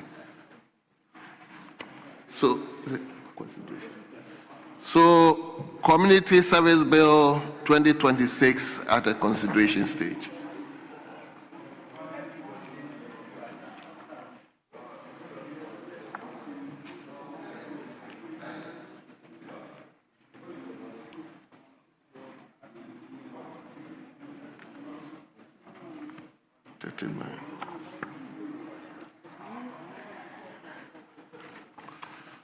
So, honorable members, I think the last time we were considering, we did up to 39. 39. So we'll be moving to cross 40.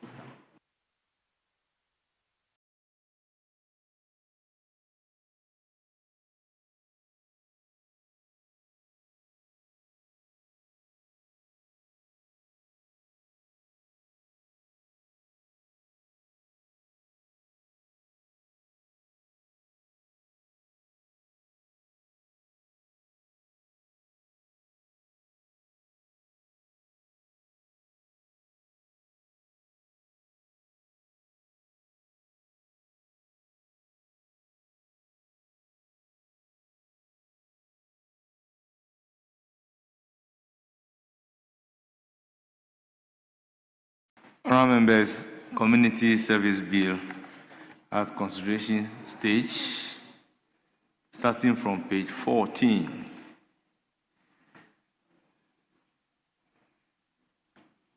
Proposed new clause standing in the name of Osahin Alexander Kwamina Afenyomakin. Yes, Honorable Jerry Ahmed.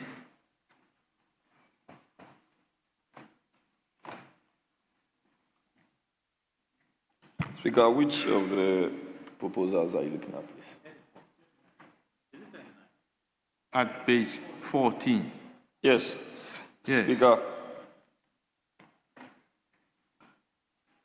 I move on behalf of the Osahin Alexander Kwamina Afenyomakin, clause 1, after clause 39, the amendment proposed is as follows. After clause 39, add the following new clause. 1. In exercising its discretion under section 39, a court shall be guided by a presumption in favor of a community service order where a convicted person is a first-time offender, a person with primary caregiving responsibilities for a minor child or a dependent adult, a young person between the ages of 18 and 25 years, or a person with a certified medical or mental health condition that makes custodial sentencing disproportionate. Speaker, 2, where a court decides not to make a community service order in respect of a person falling within subsection 1, the court shall state its reasons on the record. I so move. Thank you. Yes, before giving the floor to the chairman of the committee, I would want to say that when the amendments are exceeding certain number of lines, you just indicate as captured by page so and so of the order paper. Speaker, I'm very well guided. So, yes. as captured by page 14. Yes, that's the proposed amendment, and it is for the consideration of the House.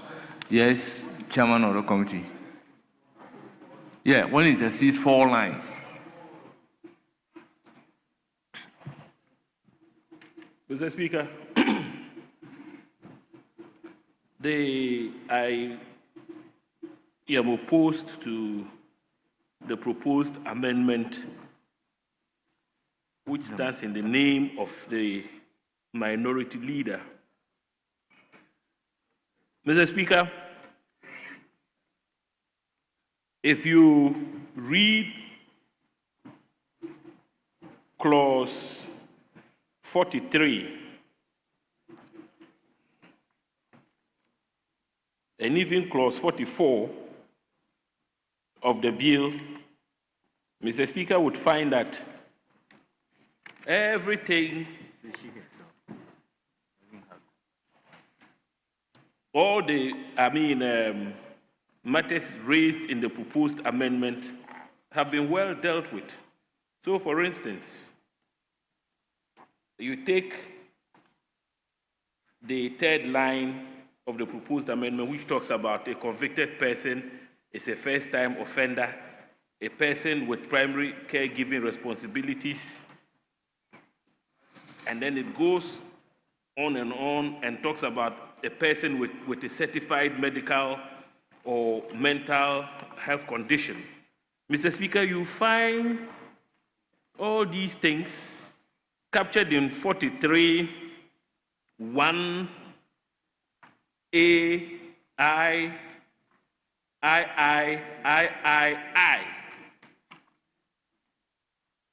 43, simply, Mr. Speaker, the heading is Social Inquiry Report. It reads as follows: where a court determines that the community service order should be made under Section 45, the court shall, before making the order, direct, Mr. Speaker, with amended probation officer, so community service officer, to conduct a social inquiry into I, circumstances of the case, I, character and antecedents of the convicted person. So what the circumstances of the case and the character and antecedents of the convicted person would include issues to do with whether or not the convicted person is a first-time offender, is a primary health care giver, and so on and so forth. The comprehensive social inquiry report would usually cover all those things outlined in the proposed amendment. As for the II, it actually talks about health status of the person. Mr. Speaker will find that the amendment seeks to say, or a person with a certified medical or mental health condition. This comes under III. So, Mr. Speaker, if you read the bill as a whole, you find that this proposed amendment is unnecessary. And therefore, I would urge that the said amendment be abandoned forthwith. Yes, Honorable Tim Fojo. Thank you, Right Honorable Speaker. The proposed amendment is very, very important to stay because it provides clarity, specific circumstances, which Section 43 or Clause 43A and B do not sufficiently provide for. Because Clause 43A only talks about the circumstances of the case, the character, antecedent of the convicted person, the health status of the person. But this amendment goes to detail the specifics. Yes, we are leaving the discretion of community sentencing at the discretion of the judge. But it is important that we also provide the specific circumstances which must guide the judge presiding. And here clearly, in exercising its discretion, under 39, a court shall be guided by a presumption in favor of a community service order where a convicted person, 1, specifically a first-time offender, 2, a person with primary caregiving responsibilities, 4, a minor child or a dependent adult or a young person between the ages of 18 and 25 years or a person with a certified medical or mental health condition. So here the health condition has even further, there's a new dimension has been introduced, which is the mental health of the offender. So this is a more encompassing, more specific bill that, Mr. Speaker, as we always take your popular guidance, that in crafting, you need to be as specific as possible on exactly what you are legislating. So in that principle, Mr. Speaker, I would urge the House to adopt the rendition. Yes, with all due respect, can we look at the rendition as against clause 44 of the bill, which set out the conditions for making community service order? It specifically spelled out the condition based on which the court will grant a community service order. And we want to do away with this to accept a presumption. Thank you, Mr. Speaker. So the additional conditions that are provided for under 44 do not overlap the amendment proposed. They will be very tenable additions to the provisions made under 44, even combined with 43. So you want it to be a new clause, or it should be a Very proposed much so. amendment to 44? Because 44 is setting out the condition based on which the court will grant a community service by order. your guidance, we can add it to 44. So if clause 44 is setting a condition, and you have another clause, which is saying that it should be based on certain presumptions, when the conditions based on which you are going to act is clearly spelled out, you cannot make a law to say that it should be based on certain presumptions. Mr. Speaker, I agree. So the amendment can come under 44. Yes, Chairman of the committee. I feel there is no need. Mr. Speaker? Yes. In addition to the arguments I've already made in opposition to the amendment, I just want to draw your attention to, and I'm forward-looking, in clause 44, and when we get there, Mr. Speaker, we even have yet another proposed amendment. And that amendment seeks to, it's at subclause 1, paragraph D. And what it says is that delete is a habitual convicted person and insert has a previous conviction. You see, so it adds more flesh to what is already captured under 43, where, for instance, the health status of the person must be taken into consideration. The character and antecedents of the convicted person must also be considered, as well as the circumstances of the case. So you don't want to unnecessarily restrict what the social inquiry report would contain. There should be flexibility.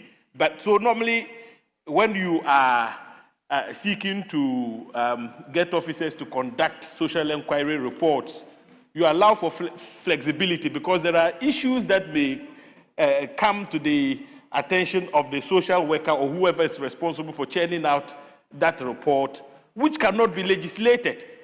Or we've given a broad framework, which can be found in 43, with specific guidance provided for in some of the specific issues mentioned. So, Mr. Speaker, I think we should.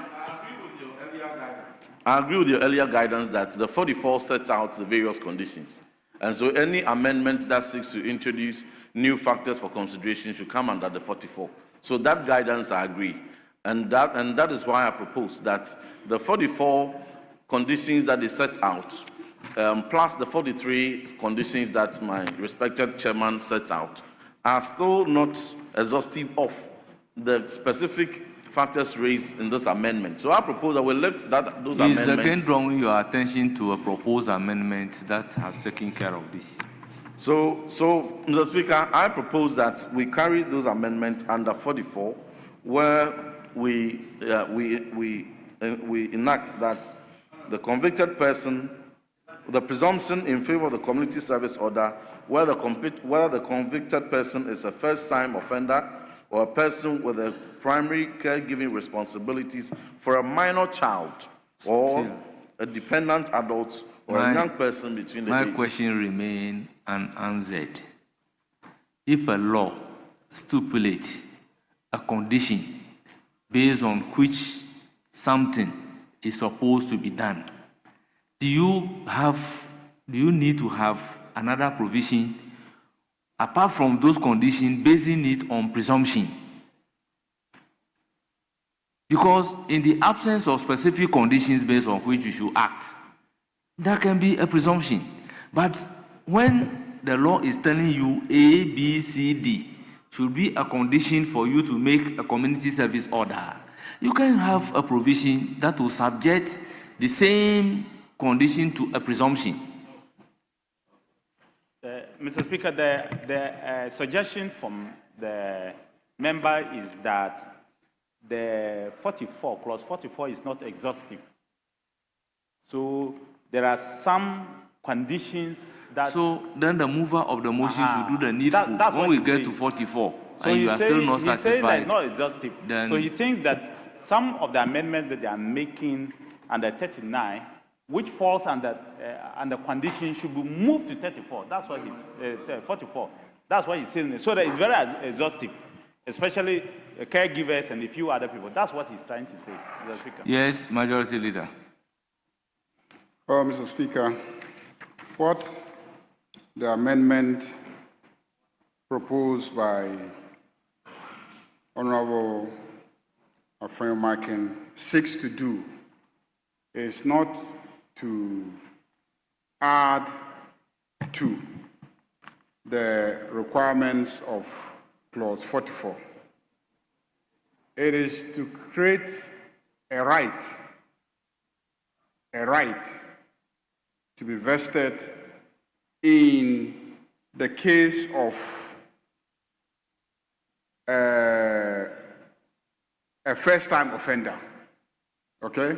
First-time offender, a person with primary caregiving responsibilities for a minor or a dependent adult, a young person between the ages of 18 and 25 years, or a person with a certified medical or mental health condition. So these four categories of persons, what the amendment seeks to do is to create a right for them that when they commit the offenses specified in clause 40, for which community service is an alternative, in their case, there should be a presumption that they are entitled to community service.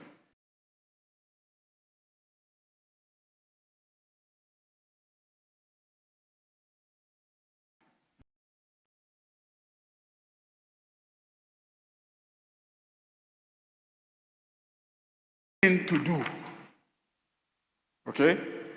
And the chairman is saying that indeed we have considered some of those categories.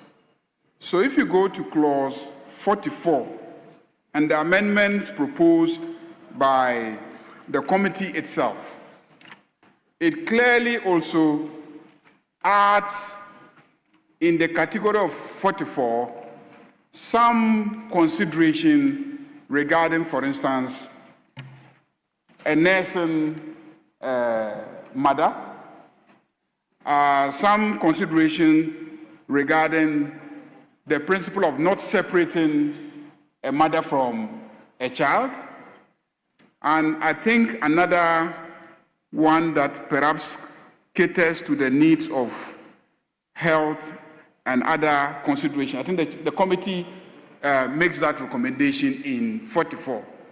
So the idea then is that drop 44, which in effect creates a right. And if the judge is not doing, the judge must explain. To add in some of those to 44 so that the judge can consider them, but not as a right. Because if you say a presumption in favor of those categories, in effect, it creates a kind of right that I'm entitled for you to give me community service. If you don't give me community service, it's your duty as a judge to explain.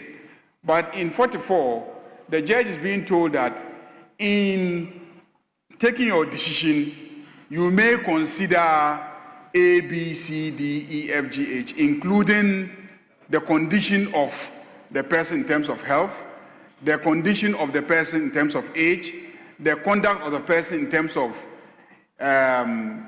previous conduct when bail was given to the person, how the person behaved, and all that. So I think that is what Speaker is saying. Let's drop, 39 amendment, and then when we go to 44, we will take all those 4 categories and see if we can just capture them as part of the considerations that the court should have in mind, but not to present it as a right, because that's what a presumption does. A favorable presumption kind of confers a kind of right. And if you don't let me enjoy the right, you have to explain on the record. Yeah. Yes. Mr. Speaker, thank you. Mr. Speaker, I believe that the first part of the argument is accepted, that we should move it to 44. But in passing the laws, I believe that we also need to give a very restricted space for judges to be very discretionary. Otherwise, we would have had the purpose of making sure that we have a lot of community service. But at the end of the day, the judges will also turn them into custodial sentences. So I think that we have to give a small space for them to maneuver. So I believe that where these specific provisions have been made by Honorable Markin, that we need to look at these specific issues. I think when we get there, we should actually consider them and make them very specific. Yes, so but regarding the point that you are making, judges are given the discretion because as a lawmaker, you won't have the opportunity to know the demeanor of the person even before you. And there are a whole lot of factors that they take into consideration in pronouncing judgment. Hence, they need the discretion within which they would operate. So it is always good to give that discretion to the judge. Yes, Honorable Babajama. Mr. Speaker, we must all bear in mind that there's no way you can make a law that is completely exhaustive. So in making laws, sometimes you create a platform where all other issues can be considered as you are taking a decision on them.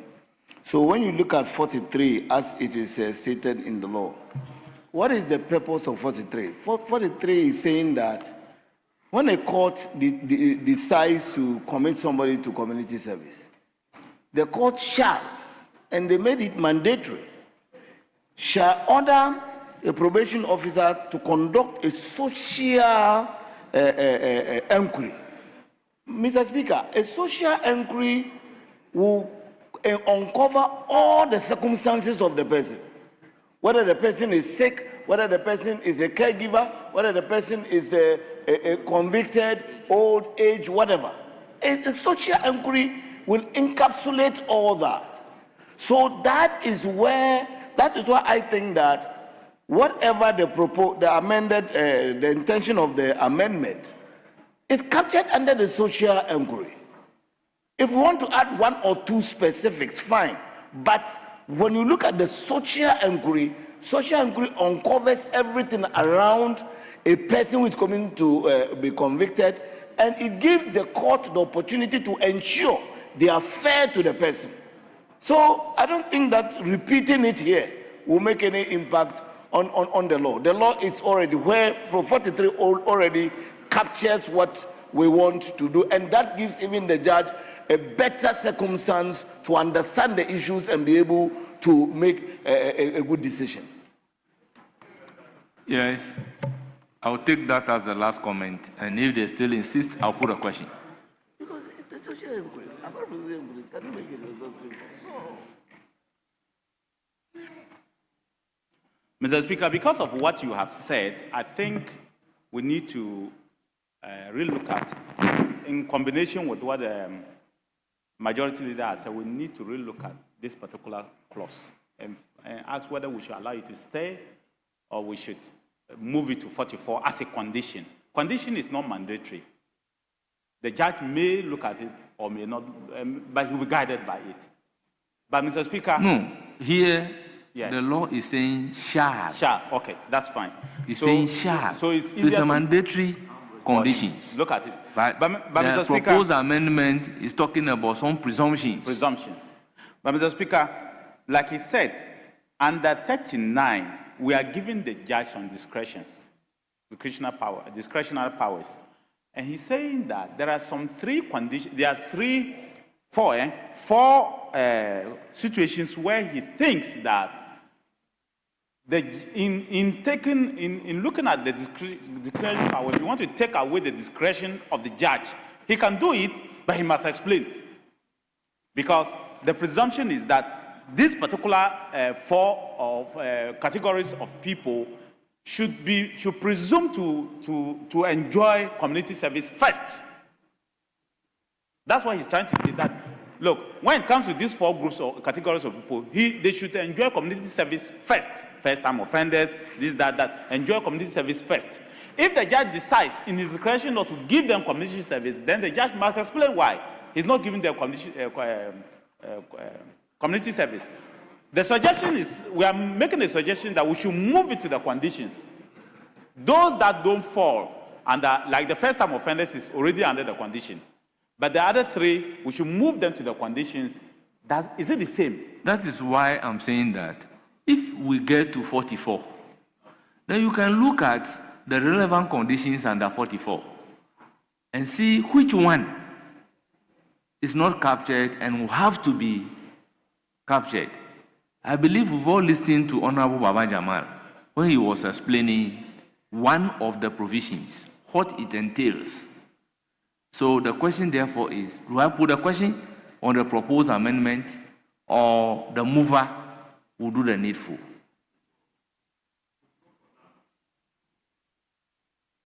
Well, I'll put a question. As many as are in favor of the proposed amendment say aye. Those against say no. The noes have it. Definitely the proposed amendment is not carried. So again, amendment after 39, that is at page 15, II. That's so, Mr. Speaker. As you rightly stated, amendment after 39, after page 14, this one is on page 15 of the other paper, and it is II. An amendment proposed is as follows. After clause 39, add the following new clause. Into parentheses, and I quote, Community Service Inspectorate. 1. There is established by this act an independent. Well, so yes, as captured, Mr. Speaker. Honourable members, the amendment is for the. Okay, you want to give reason?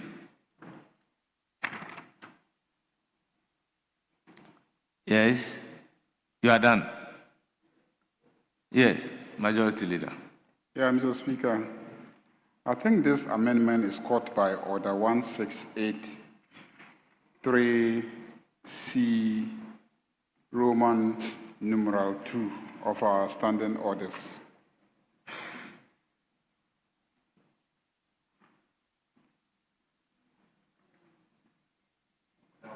So the 169.3C, where it says that at the consideration stage, the House may effect such amendments as the House considers necessary, except that the amendments, including new clauses and new schedules, shall comply with the following. A, the amendment must be relevant to the subject matter of the clause to which the amendment relates. And here I'm relying on Roman numeral 2, which says, no, sorry, not Roman numeral, CII, which says the amendment must not be inconsistent with any clause already agreed to or any decision already taken by the House.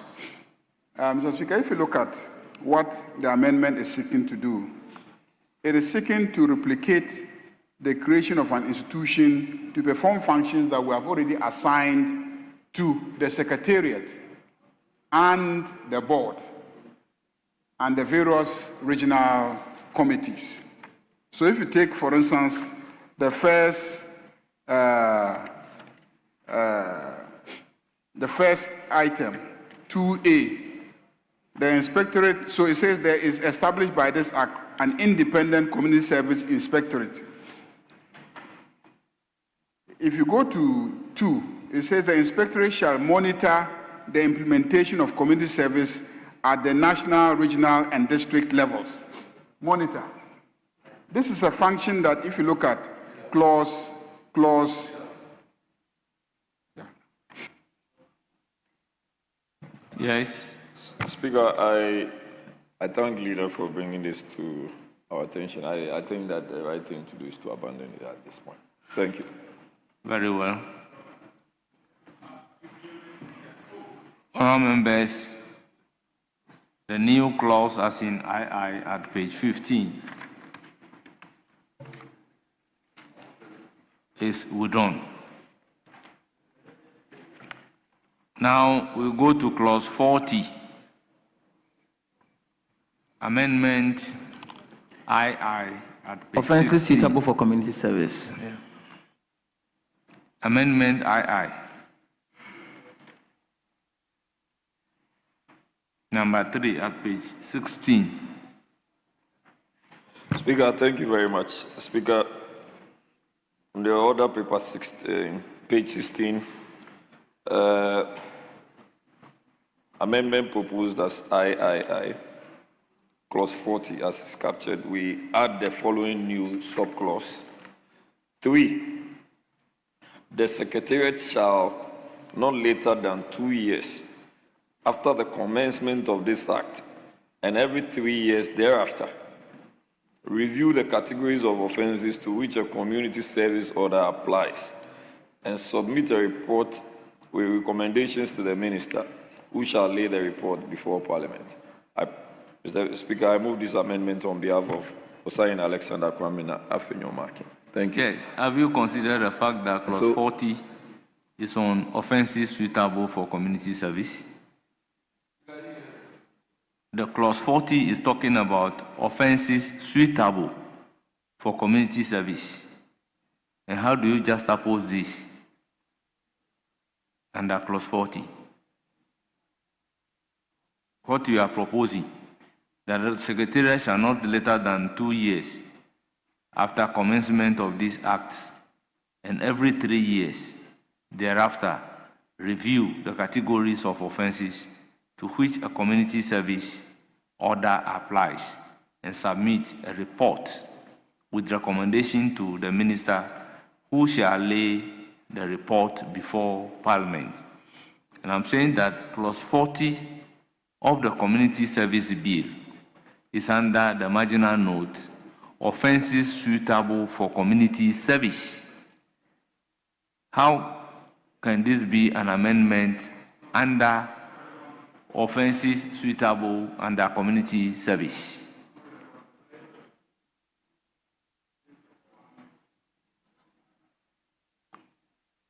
Look at the main bill and the proposed amendment. Speaker, I think that is just to the effect that when you look at the main bill, it talks about offenses, and therefore, if there is any review of an offense with reference to the category, maybe that is why the proposer put I think this provision is dealing with the Secretariat.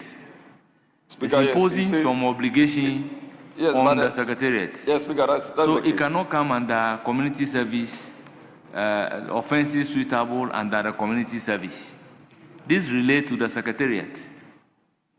Speaker, but is the offenses and dealing with the review of the offenses, would it not come under the Secretariat?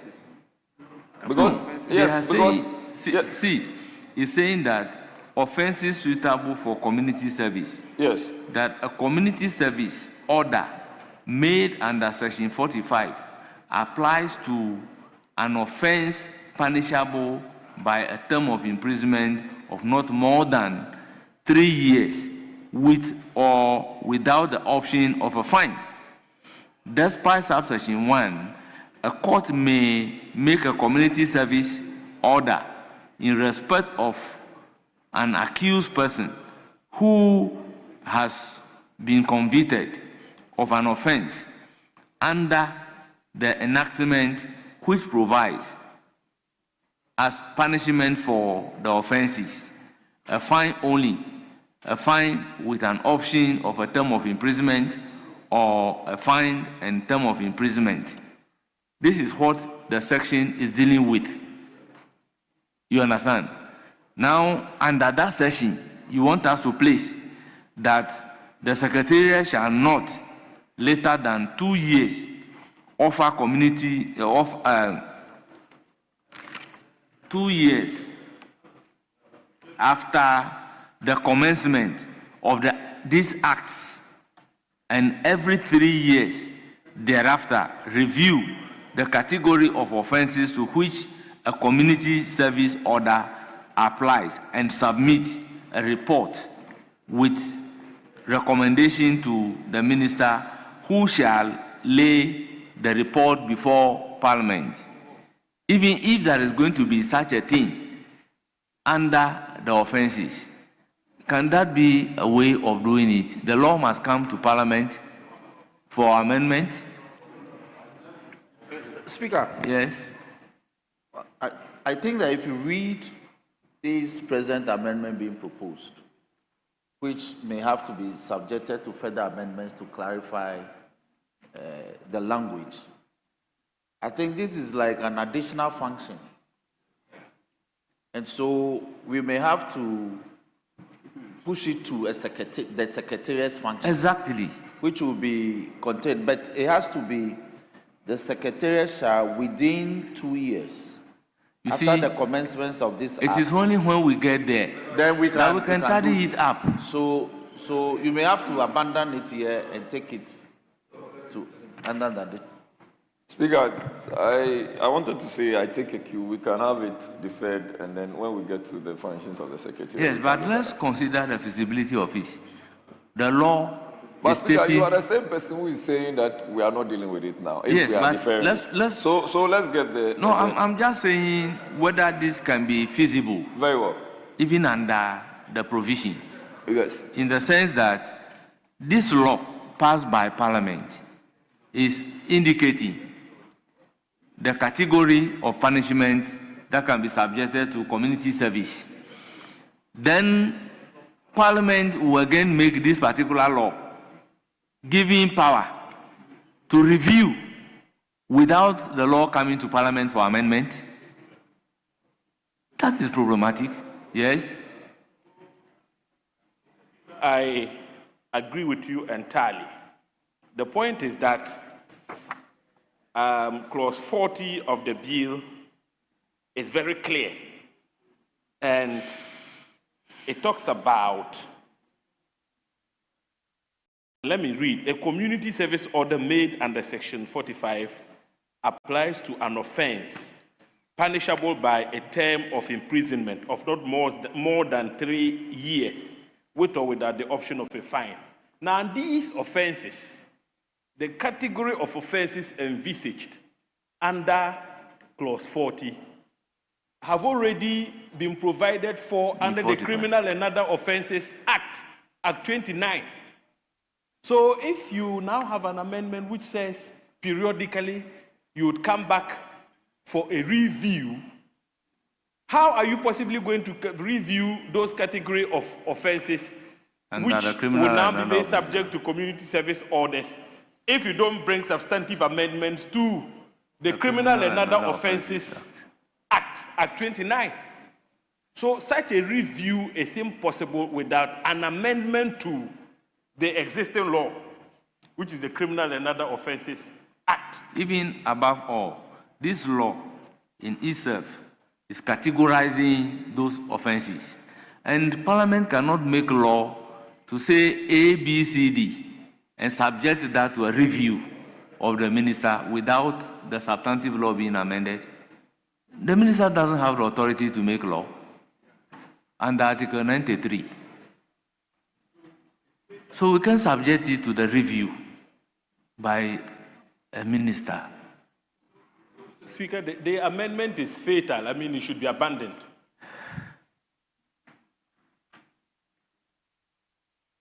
shouldn't be just interested in abandoning. It's good to it's good to Jojo and get some in-depth knowledge on all the matters rather than just running to abandon the matters. Speaker, I take a cue to abandon same. Very well. Proposed amendment accordingly abandoned. Then we go to IV at page 16, also standing in the name of Osahin Alexander Kwamina Afenyo-Markin. Speaker, I take the amendment proposed by Osahin Alexander Kwamina Afenyo-Markin, and that is captured on page 16 of the other paper, today's other paper. And Speaker, I read amendment proposed after subclause 1, insert the following new subclauses. 2, notwithstanding subsection 1, a court trying a person on indictment for a non-violent offense may, if the court is satisfied with the interest of justice and the objects of this act so require, make a community service order in addition to or in lieu of any other non-custodial sentence, subject to A, the consent of the convicted person, B, a social inquiry report under section 43, and C, the specific authorization of the High Court or a Superior Court. 3, subsection 2 does not apply to offenses involving violence against persons, sexual offenses, or offenses carrying a mandatory minimum imprisonment. Mr. Speaker, I so move. That's the proposed amendment. It is for the consideration of the House. Yes, Chairman of the committee. Mr. Speaker, I am opposed to this amendment on grounds that 1, 41 is very clear.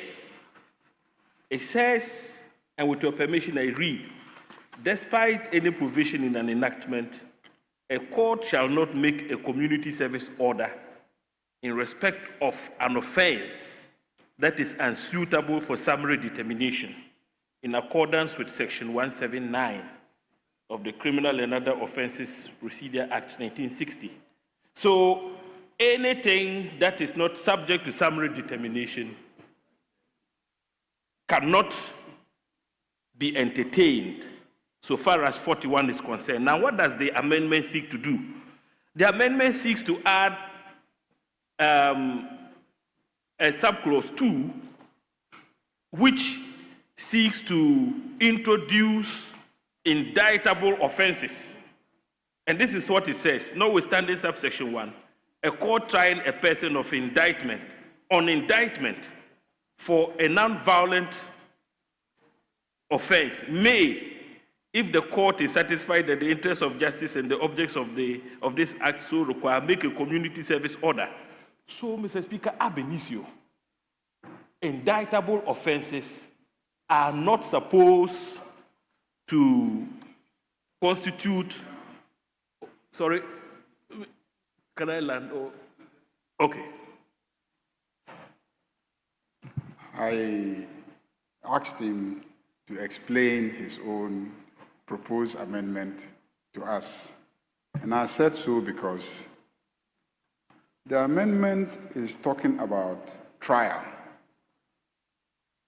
We're talking about trial. We're not discussing trials here.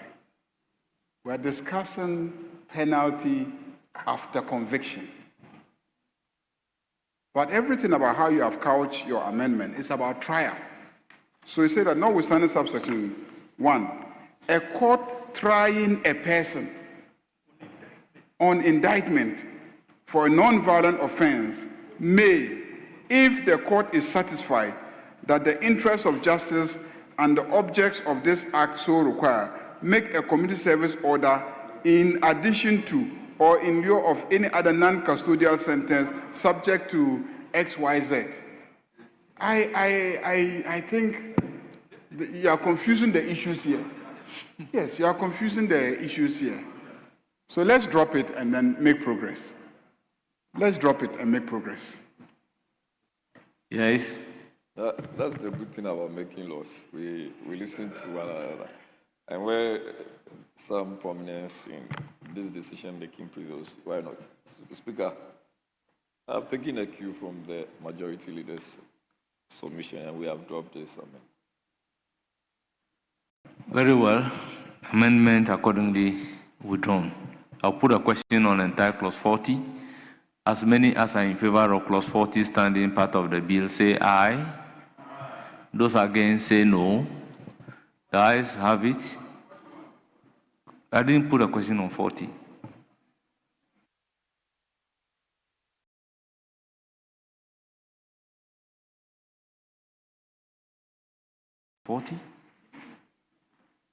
Did I put a question?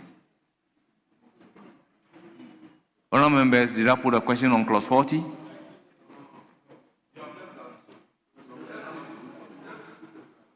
Yes. Those in favor say aye.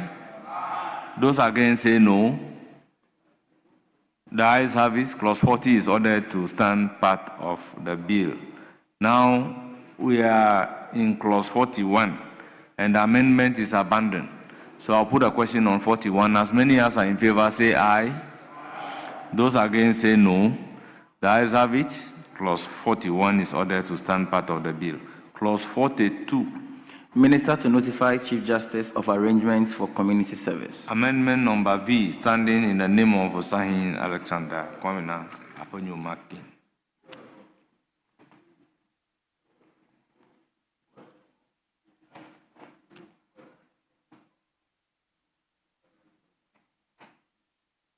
Yes. Oh.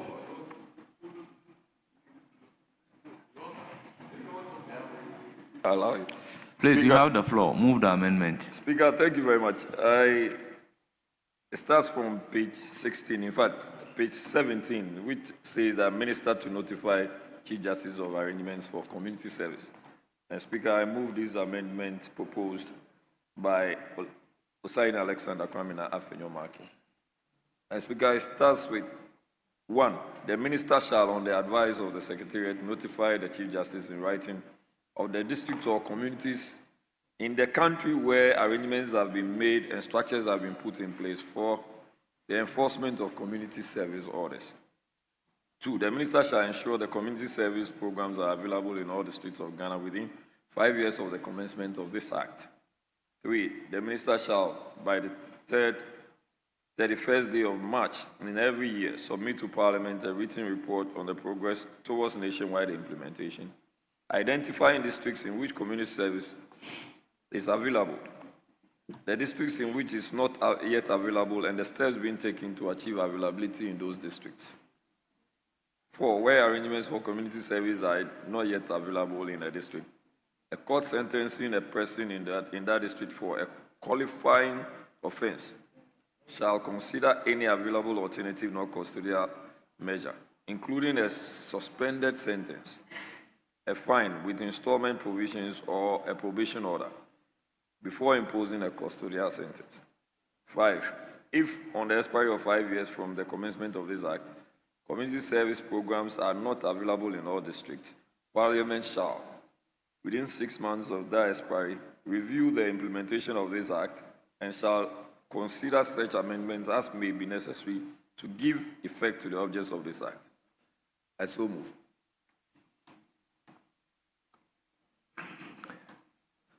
Honourable members, that's the proposed amendment. It is for the consideration of the House. Yes, Chairman of the Committee. Mr. Speaker, the amendment itself, if you look at the clause 1, it merely repeats what is captured under clause 42.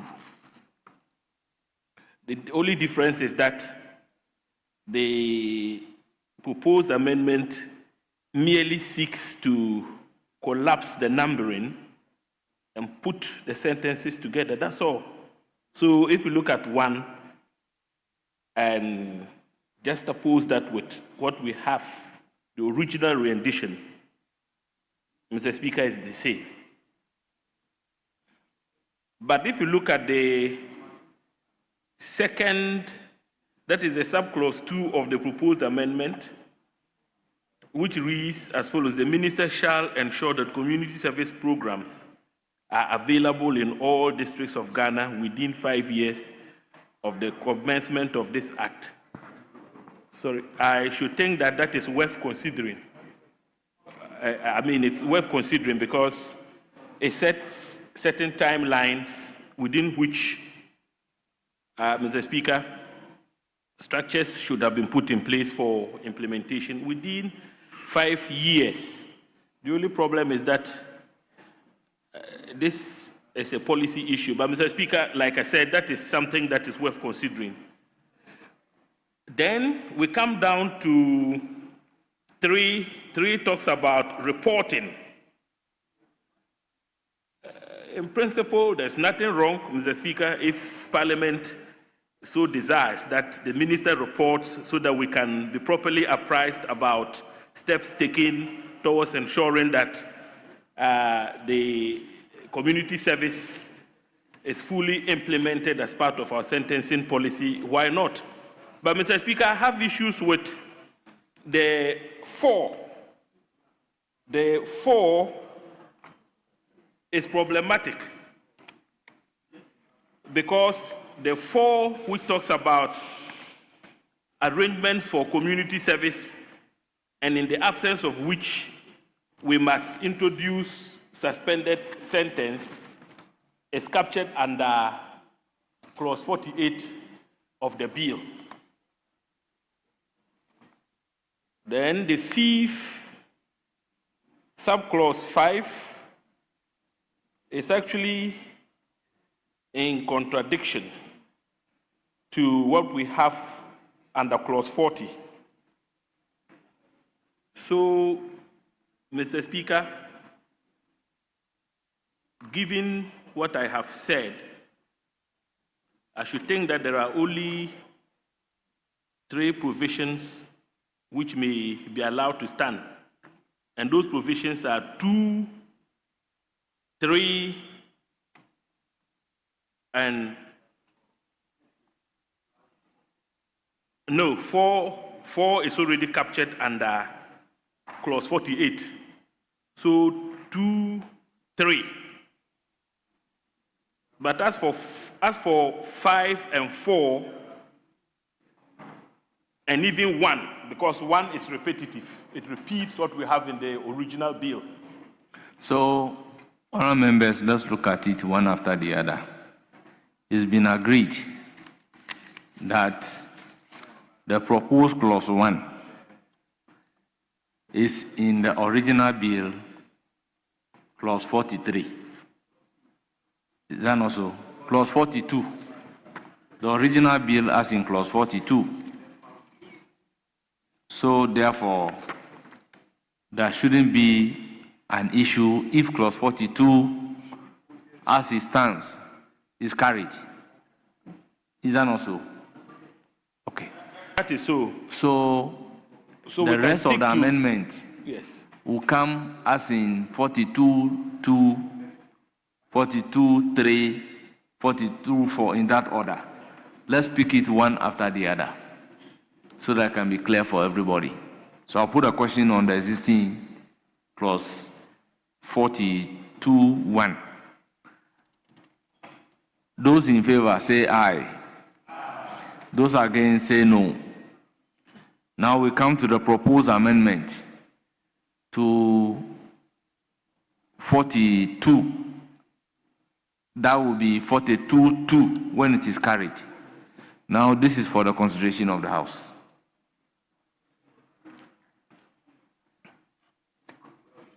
Yes, Chairman? Yes, Leader? Mr. Speaker, their proposal was for us to delete 42. But we have already approved 42. So if we have approved 42, there will be no basis for us. So what Speaker is saying is that maybe you should alter your proposed amendments to now consider proposing a new subclause. Yes. So your initial provision that delete will no longer apply, but you're just proposing a new subclause. Why? Because your proposed amendment to 40 as in 1 is the same rendition as in 42. So what you are seeking to do is to add additional clause as in 42, 2, 3, in the order. Speaker, taking a cue again, so the new clause should rather be add 42, 2, and the ones that come thereafter. Yes, Speaker. So let's pick it one after the other. The new clause as in 42, 2. Adding a new clause to 42 is for the consideration of the House. Speaker, it would therefore mean that we are looking at 42.2, and we are abandoning the first one, that is the minister shall. Yeah, so the new one would mean that the minister shall ensure the community service programs are available in all districts of Ghana within 5 years of the commencement of this act. 3, 4, and 5 are all captured.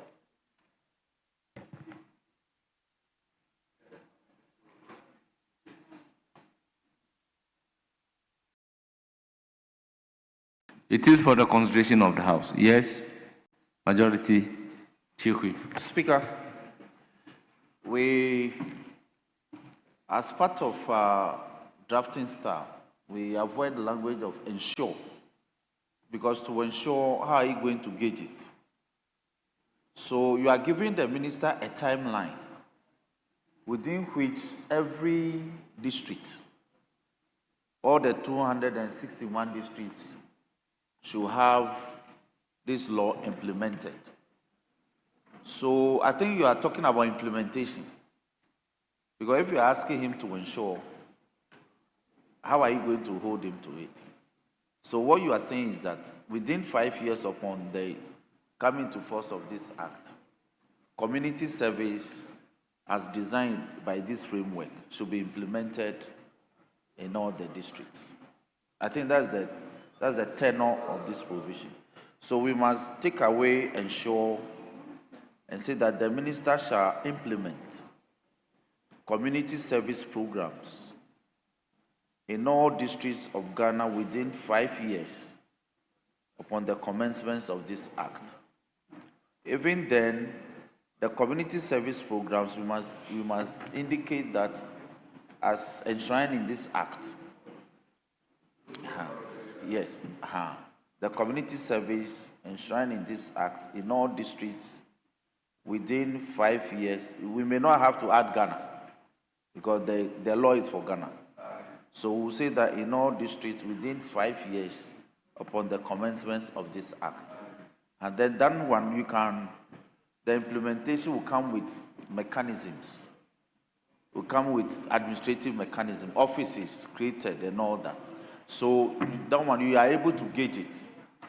But if you say you should ensure, yeah, so Speaker, my humble view is that subject to these further amendments, I support the present amendments being proposed. Very well. So the new rendition will be the minister shall implement the community service program in all districts of Ghana within 5 years of the commencement of this act. Okay. In all districts. In all districts. Within 5 years upon the commencement of this law.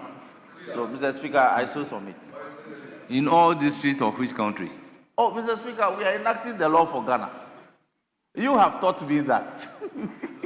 Yes. Yeah, but there are circumstances where we use in the country. Speaker, that day we debated. Because even in this law, yes, I've seen in the country. Yes, in the country is different from in Ghana. Yes, so if you are not saying in the Ghana, in all districts. In the country. Yes. I agree with you. Yes. I agree with you. I rise to agree to the first part of the proposed amendment, except to disagree on the period within which the implementation should take effect. 5 years is too long. The intent of this bill is to ensure community service sentencing. Yes, but let is me ask you a operationalized question. in all districts. This house, with alacrity. This house makes law that legal aid should be in all districts in the country. How many years this? Do we have legal aid in all districts in the country? So it's better to give a commensurate period measurable than to compress it and they will not be able to deliver. Speaker, I'm guided. And so by the guidance, I propose 1 year. When I'm saying that we passed this law in 2016 or so, that legal aid is supposed to be in all districts in Ghana or in the country, but yet till today we don't have them in all districts. And it's in excess of 5 years. And you are saying we should do this within 1 year. Meanwhile, the law is just coming into being. They are now going to start implementation altogether. Oh. That there have been some lot of consultations with all the stakeholders, and they've tested all the parameters. That may be the reason why these 5 years. If you reduce it to 1 year, 2 years, 3 years, it won't help us. Yes, We'll create that is problems. my fear. So I think that we should leave it like that. Yes, Majority Leader. You mean they have subjected it to stakeholder consultation? You mean Afenyo Markin has subjected it to stakeholder consultation? No. But that's his amendment.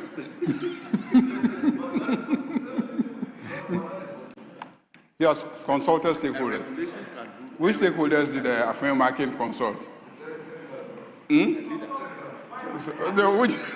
Which stakeholders? Which stakeholders has Afenyo Markin consulted? Very widely. Yes, I don't remember. Let me just speak. Bishop Baba, I'll come to you. Let me take the other member I'm and I'll not come finished, to you. Speaker. Yes, you have the floor.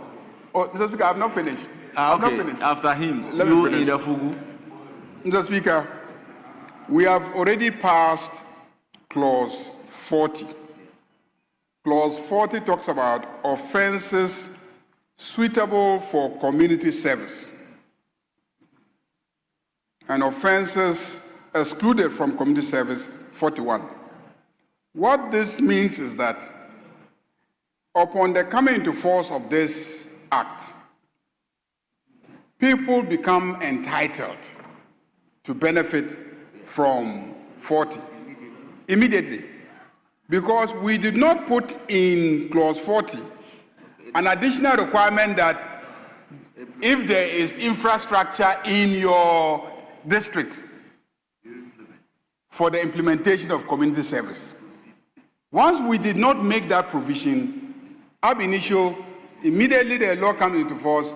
If I'm a lawyer representing, a client in a court in Bolgatanga, I'm going to ask the court to consider my client, and apply for community service as an alternative sentencing provision. The court dare not tell me that, but we don't have the infrastructure in which case it would be a violation of the rights of my client. So I don't think that we should indulge the state so that they will have the laxity to say, oh, it is not ready in this district, it's not ready in that district. We may go to the transitional provisions and then give them a timeline. 1 year, 5 months, not regulations, to just make sure that the setup is there. And the setup involves the establishment of these committees at the regional level, at the district level, and the court identifying the community service officer. Those are the main items required. Constituting the regional committees, constituting the district committees, and appointing a community service officer for every district. Once you do that, you can proceed to implement the community service provisions. So I don't want us to give them that space to come and tell us that, oh, we haven't started it yet, so in this district it's not yet ready. and that we don't have money. I mean, that should not be entertained. Mr. Speaker, I believe that once the law comes into force, everybody who is responsible for taking a step to make sure that the infrastructure is there takes it. Let's give them a blanket time. 6 months. Within 6 months, the committee should be in place. The community service officer should be appointed, and clients, lawyers can start applying for their clients to enjoy under this particular law. Yes, Kobe, let me take, yes. Okay, Mr. Speaker. Honorable Baba Jamal, I'll come to you. Let me take Honorable Baba Jamal, I'll come to you. Yes, Mr. Speaker, I think that part of my comments had been captured by the majority leader. I would just want to caution that as a country, we should learn how to crawl before we start running. Because too many laws have been passed in this country. We have given various timelines and it never works. But this particular law is a very important law that, considering the nature and circumstances of our country, we need to hasten slowly on it. That's why I agree with the majority leader that we should be careful assigning timelines and forcing the state to do A, B, C. The law itself is structured in a way that certain things must happen before we can go ahead with it. We should allow the system to work itself out instead of putting strict timelines.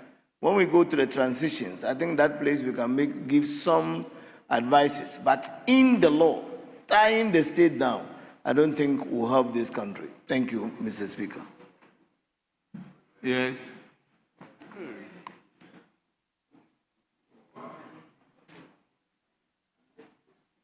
Yeah, Mr. Speaker, if you take clause 42, it says the minister shall, on the advice of the Secretariat, notify the Chief Justice in writing of 1, districts or communities in the country where arrangements have been made. So clearly shows that some arrangement will have to be made before it can be implemented. And therefore, it is important that we give ourselves some time. If you don't give a timeline, Mr. Speaker, I tell you, this arrangement will be in perpetuity. So, and they will never be done. If you give the timeline, but they didn't comply with it within the time, what will you do? Are you going to create a sanction? You might have to insert a sanction for that purpose. Very well. Yes, you can now have the floor. Yeah, thank you, Mr. Speaker. Mr. Speaker, I was only looking at the heading of Section 42. Mr. Speaker, if you look at the original Section 42, you see that we're just talking about notifying, that is the minister notifying Chief Justice of the arrangements for community service.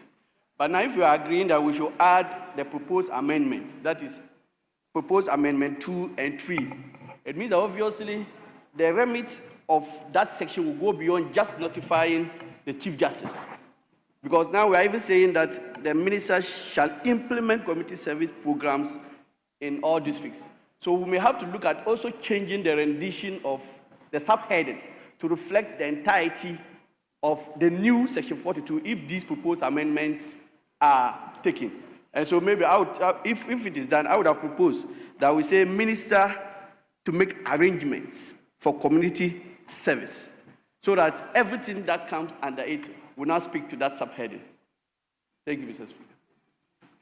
Yes. Thank you, Right Honourable Speaker. Right Honourable Speaker, I rise to generally support the point the Honourable Majority Leader is made, but also to indicate that everywhere in the world, community service as a form of sentencing or punishment is done within a certain established framework and structures, which is why I see that 42.1 talks about the minister informing the Chief Justice of certain arrangements and structures being put in place.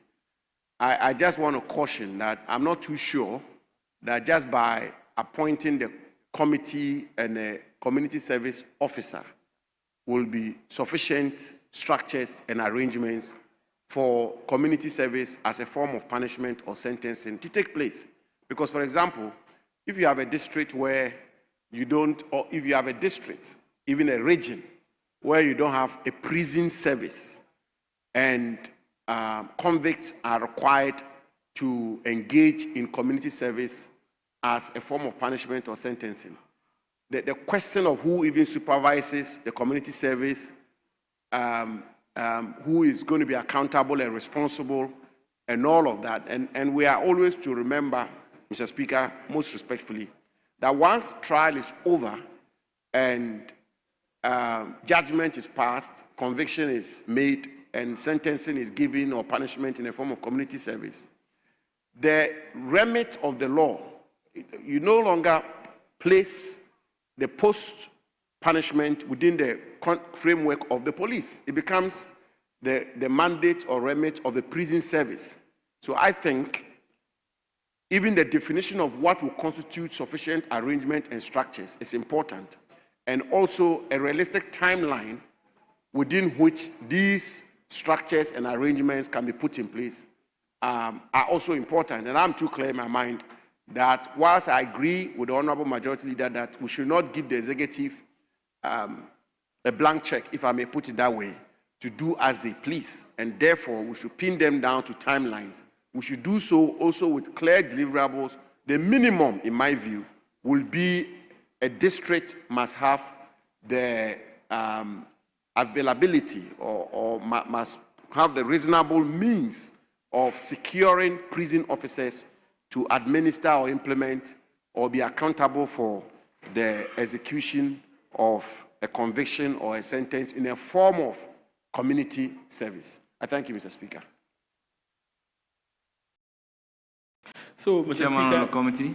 Mr. Speaker, in direct response to Honorable Abu Jinapo's submission, I'd like to place on record that if you go through the bill, the structures we need to have in place in order to ensure that implementation kickstarts are actually the committees. First, you have to have the secretariat. And Mr. Speaker, let me remind all of us that the composition of the secretariat is carefully chosen to address some of the concerns raised by my good friend, the Honorable Abu Jinapo.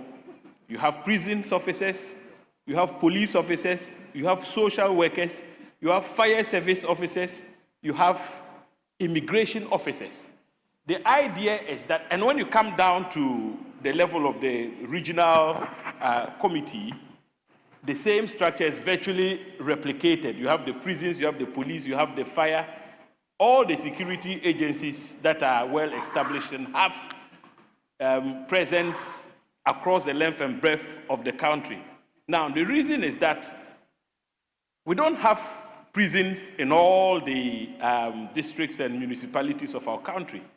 So in places where, for instance, when you go to my constituency, the Bulsa North municipality, we don't have a prisons facility. The nearest prisons facility is Navrongo. But we have immigration presence in Sandema.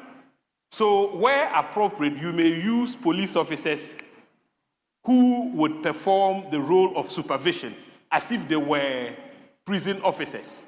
That is why those committees have been carefully composed. So the fears raised by my brother are genuine, but they have been envisaged and addressed by way of the composition of the committees that we have. So the majority leader is right. See, honorable members, this convicted person going to serve in the community is not going to be like the people are sentenced to prison, but occasionally they will take them out to go and work. There is a community service committee, and there is a community service officer appointed by the court. So those are the structures. When it is ready, they can convict people to go and serve in that community. So I don't think we have any fears. And I don't think we should even be giving them 5 years within which we should do that or set a timeline for them.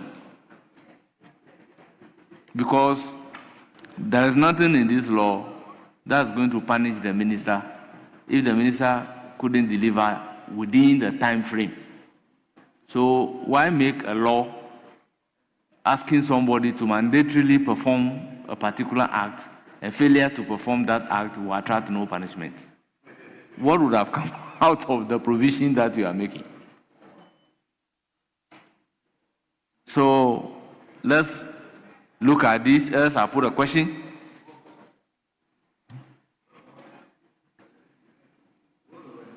Chairman of the committee, I want to put a question.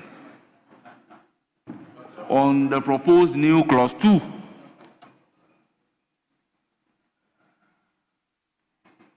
those in favor say aye. Those against say no. The ayes have it. The new clause 2 is ordered to stand part of the bill. Now, clause 3. The new 3.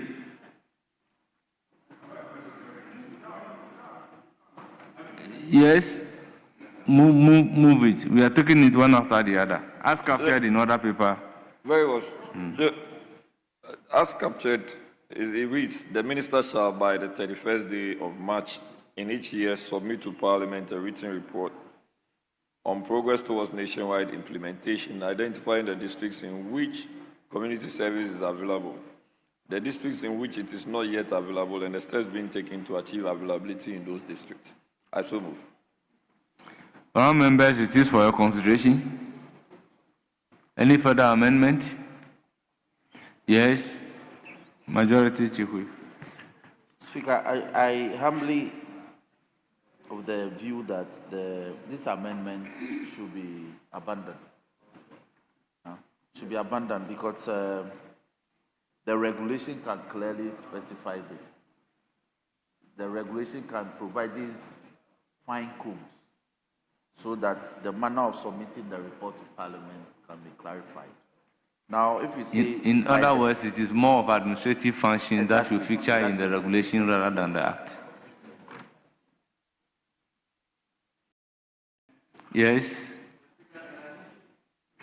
Sorry, in addition to what Chief Whip has said, if you look at that provision, assuming we get to a stage where the entire country is covered, we'll still be dealing with this provision, where annually will be required to bring reports to indicate areas that are not covered and areas that are covered.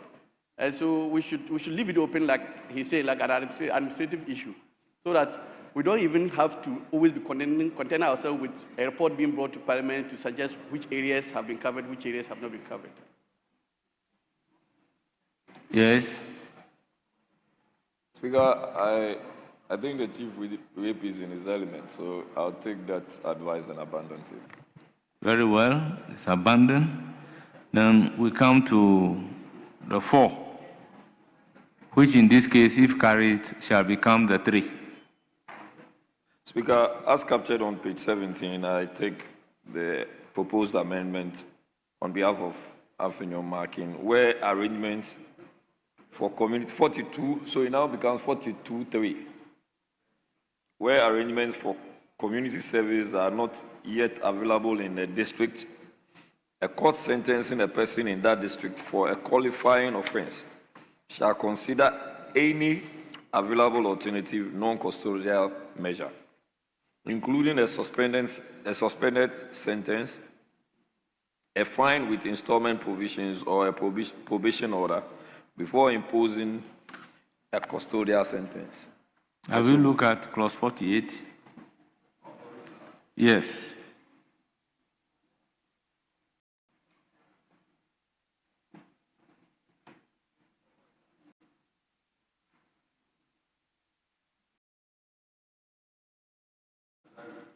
Yes. Speaker, I think it's in line, so we have to leave that because it's been captured by 48. Yes. Yes, so we abandon it.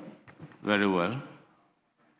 Then the last one, if carried, shall become 3. So, Speaker, with your permission again, an amendment proposed by Osaine Alexander Kwamina Afinyo Makin, and as captured on page 17 of the other paper today, and it's captured here as 5, but if it's admitted, it will become 42.3. If on the expiry of 5 years from the commencement of this act, community service programs. So let me finish, then we can deal with it. At least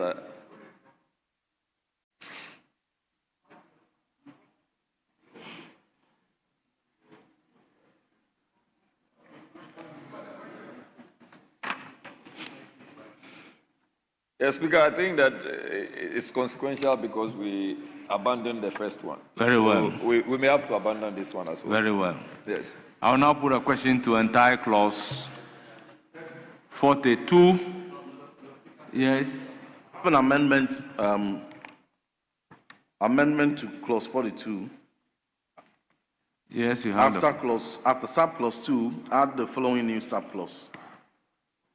The minister shall, on the advice of the Secretariat, not later than 2 years after the commencement of this act, and every 3 years thereafter, review the categories of offences to which a community service order applies and submit a report with recommendations to Parliament for consideration and consequential amendment of this act. How different is it from the amendment moved and abandoned? The problem was where it was being proposed. It wasn't suitable because at the time, the focus, the responsibility was being given to the Secretariat. And then you guided that, you ruled that that section does not deal with the mandate of the Secretariat. And therefore, it will not be proper for it to be considered. But so it will feature when you look at the marginal note of 42. So now the 42, Minister to notify Chief Justice of arrangement for community service. So, and the head note was, a new rendition was proposed by my good friend. It was not carried. If it wasn't carried, then I'll make this proposal as a new clause, not as a sub-clause to 42.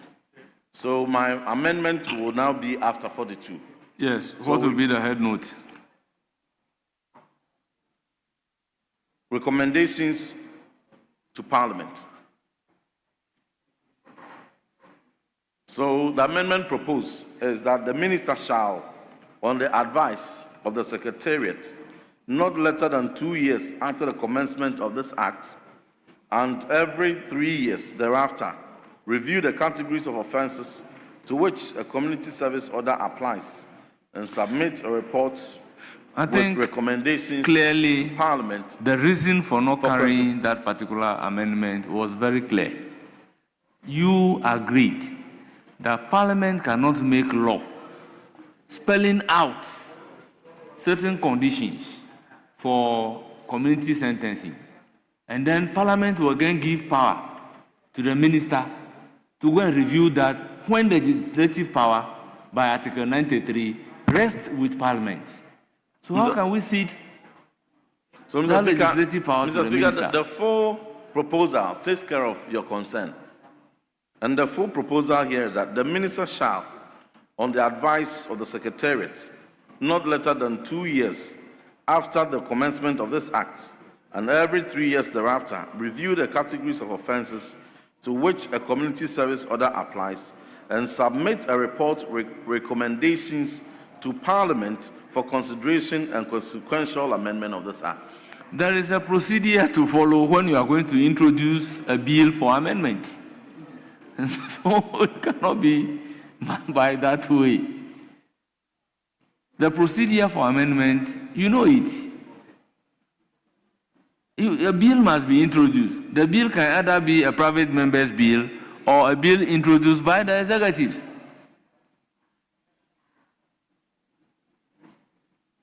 Yes.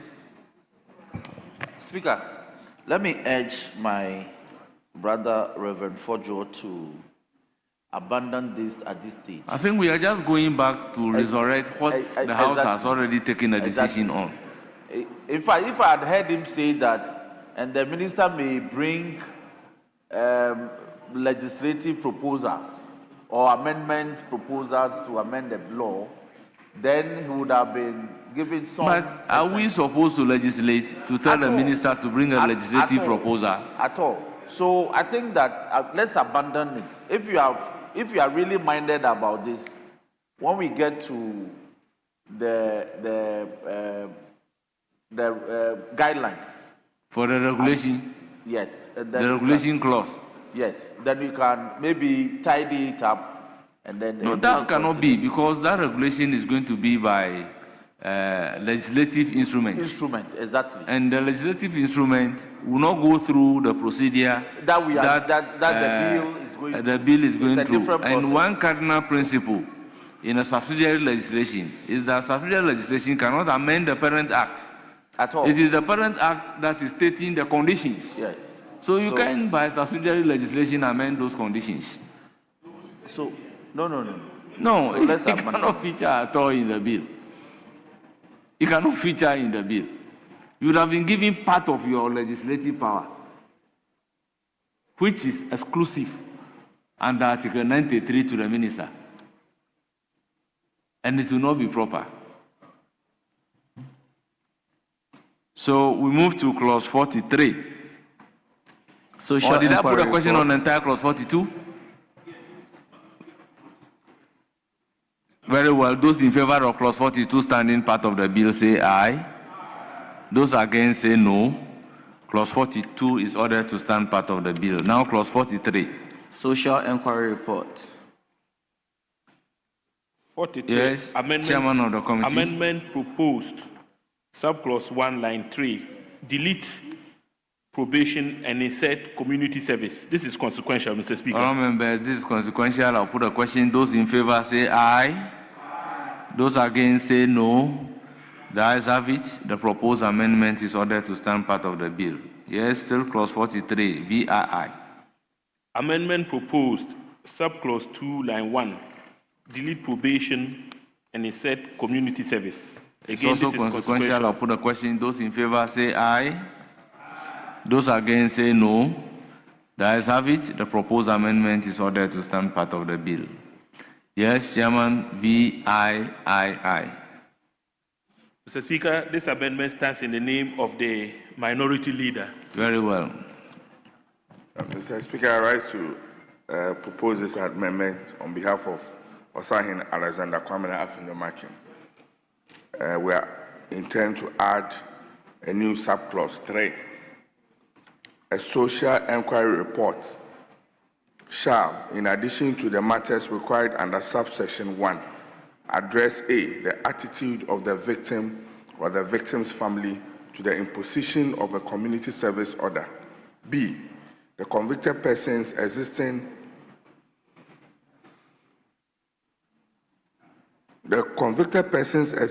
communities, ties to the community and capacity for social reintegration. And C, any risk factors or vulnerability considerations relevant to the safety of the convicted persons or the community during the performance of community service. Yes, the mover. What is the meaning of your amendment?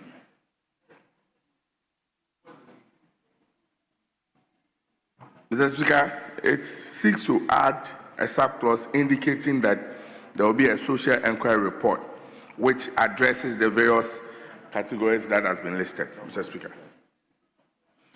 The whole clause is saying that where a court determines that a community service order should be made under section 45, the court shall, before making the order, direct a community service officer to A, conduct a special inquiry into circumstances of the case. 2, character an antecedent of the convicted person, and 3, health status of the person, and B, report to the court the findings of the social inquiry in the prescribed form. And you are asking that we should add the following clauses to it to make 3, or no, we have to read 2 before. Community service officer shall conduct a social inquiry under subsection 1 in the prescribed form. Then after doing so in the prescribed form, then you are saying 3, a social inquiry report shall, in addition to the matters required under subsection 1, address A, the attitude of the victim or the victim's family to the imposition of the community service order, the attitude of the victim and the victim's family. That's what we are asking to be added. And then B, the convicted person's existing ties to the community and capacity for social reintegration. And C, any risk factor or vulnerability consideration relevant to the safety of the convicted person or the community. Yes, Majority Chief Whip. Speaker, let me urge the available leader who is exercising the authority of the minority leader to move this amendment, to abandon them, because 1, the provision is badly drafted. Badly drafted. That's 1. 2, you are asking that we should gauge attitude. Okay. Okay, I withdraw. No, I withdrawn. So it has to be properly structured, number 1. Then number 2, as part of the requirements, you are requesting that the social inquiry reports gauge attitude, which is nebulous.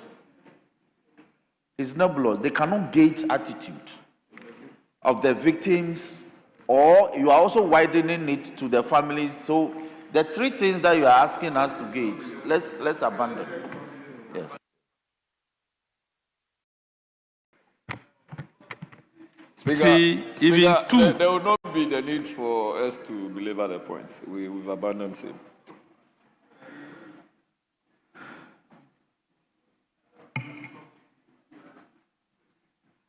Very well. Then I'll put a question on clause 43. As many as are in favor of clause 43 standing part of the bill say aye. Those against say no. The ayes have it. Clause 43 is ordered to stand part of the bill. Clause 44. Conditions for making a community service order. Chairman, amendment I ask. Amendment proposed, subclause 1, paragraph D. After person, delete is a habitual convicted person and insert has a previous conviction. Honourable members, the proposed amendment is for the consideration of the House. Any further amendment? Chairman, Mr. Speaker, apologies. If the chairman can justify the, I know that it's a neater provision, but can you explain even the insertion of has a previous conviction?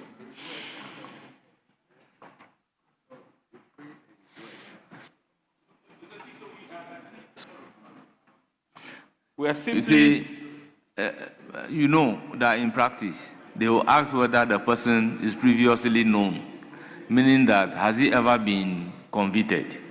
Now, if you said habitual, I mean, how do you determine that? How many times will constitute being previously known? Is it 3 times? Is it 4 times? Is it 5 times? So the terminology in the court is whether the person is known.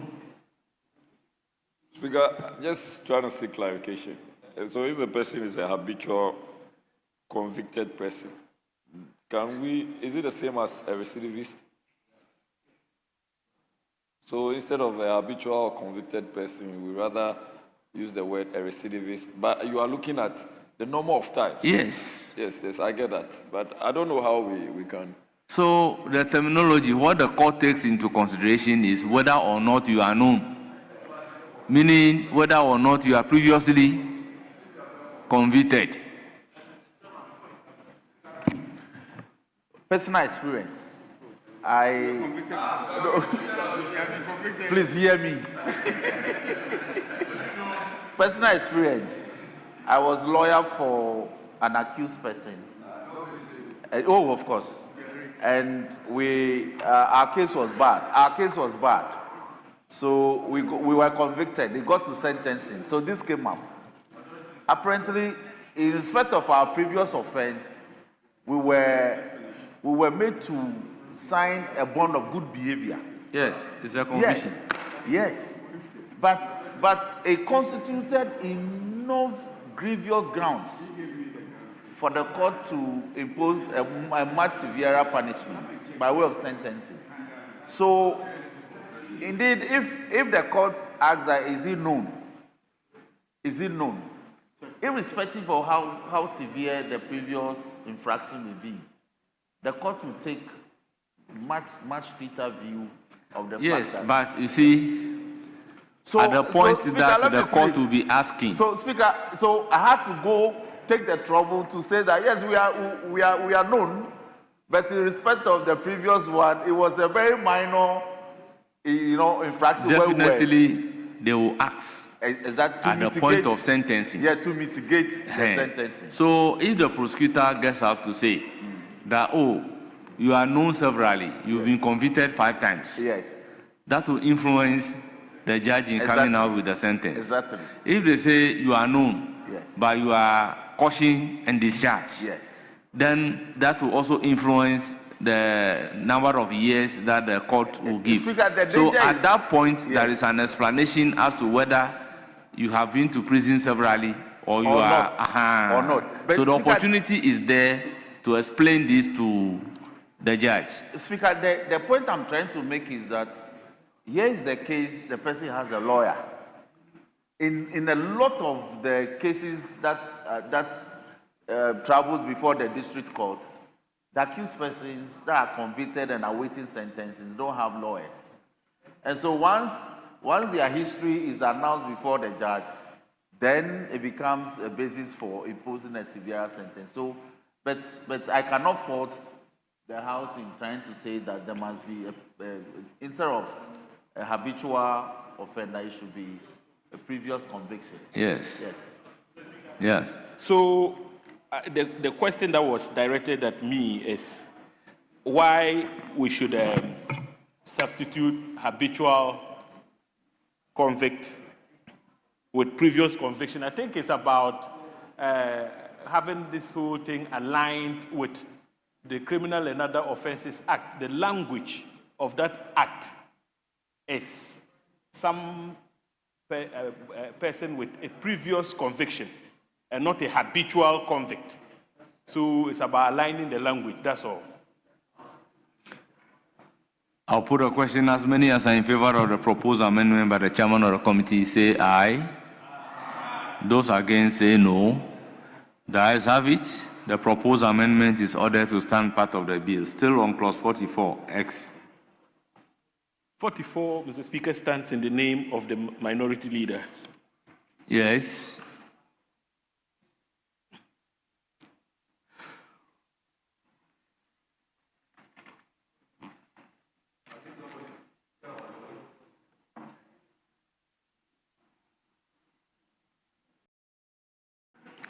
Mr. Speaker, I rise to move this amendment in the name of Osahin Alexander Kwamena Afinyomache to also introduce subclause 1 to add the following paragraphs. H. where the convicted person was admitted to bail before conviction, the conduct of that person during the period of bail. You should move the G, as in X. The G. Page 18. Sorry, yeah. Mr. Speaker, yes. G, whether the convicted person has demonstrated remorse or willingness to make reparation to the victim or the community. Honourable members, the proposed amendment is for your consideration. Yes, Chairman of the committee. Proposed has already been provided for. In F. In F. 44F. Whether the convicted person has made any form of reparation to the victim.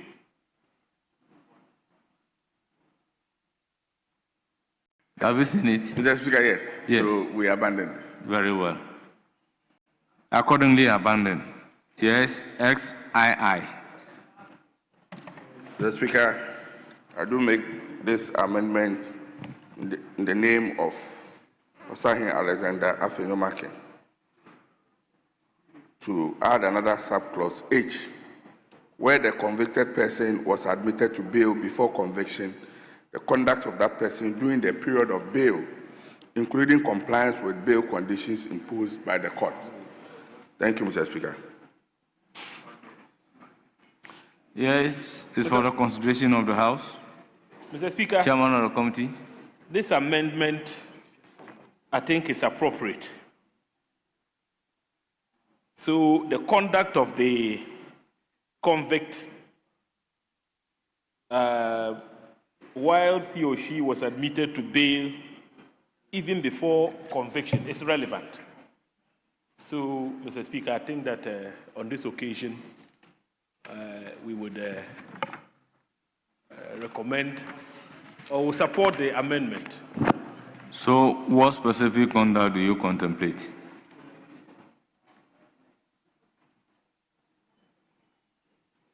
So, Mr. Speaker, if you look at 44,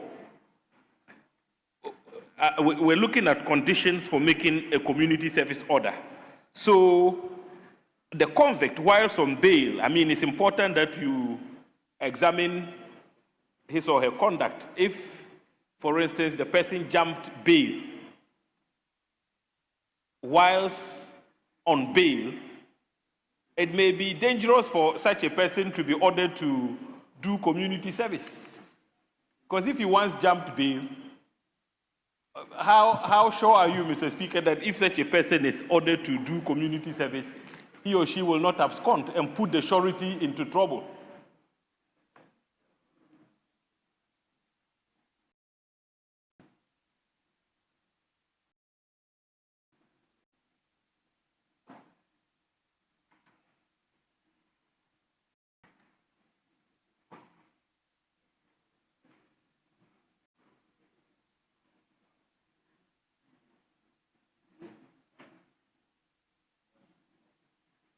So I'll put a question. As many as are in favor say aye. Those against say no. The proposed amendment is ordered to stand part of the bill. Still on 44, that is XII. Amendment proposed, Mr. Speaker, after subclause 2, insert the following new clauses. Subclause 3, 4. I move accordingly. Honourable members, the proposed amendment is for your consideration. Any further amendment? In the absence of any further amendment, I'll put a question. As many as are in favor of the proposed amendment say aye. Those against say no. The ayes have it. The proposed amendment is ordered to stand part of the bill. Still on 44. XII. Amendment proposed, subclause 4, paragraph A, subparagraph II, delete probation and insert community service. This is consequential, Mr. Speaker. It is consequential. I'll put a question. As many as are in favor say aye. Those against say no. The ayes have it. The proposed amendment is ordered to stand part of the bill. XIV, standing in the name of Minority Leader.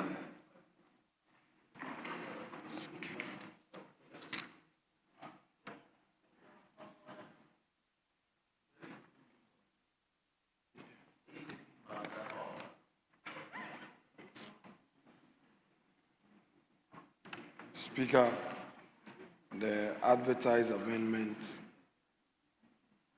XIV at page 19 clause 44. Speaker, after subclause 5, insert the following new subclause. Mr. Speaker, considering the length of the amendment, I rely on same without more. Mr. Speaker, I so move. It is for the consideration of the House. Honourable members, any further amendment?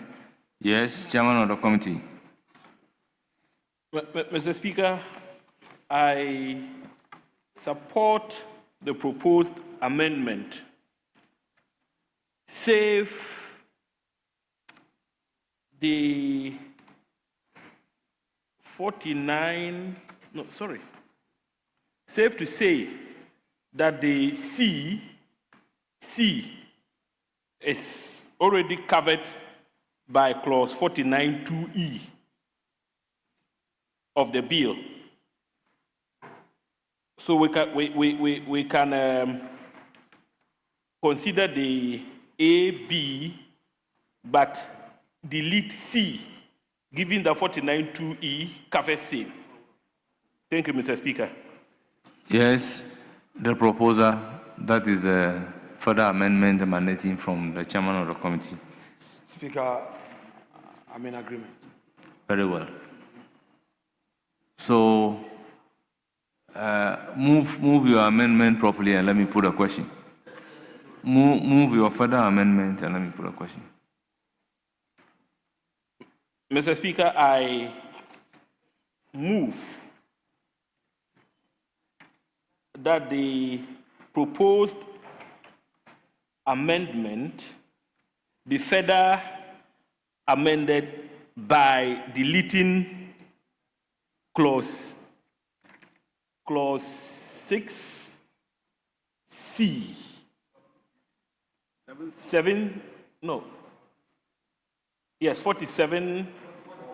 44(7)C, given that the said clause of provision is already catered for or covered by. All members, I'll put a question. 49(2)(e). All those in favor, yes, Majority Leader.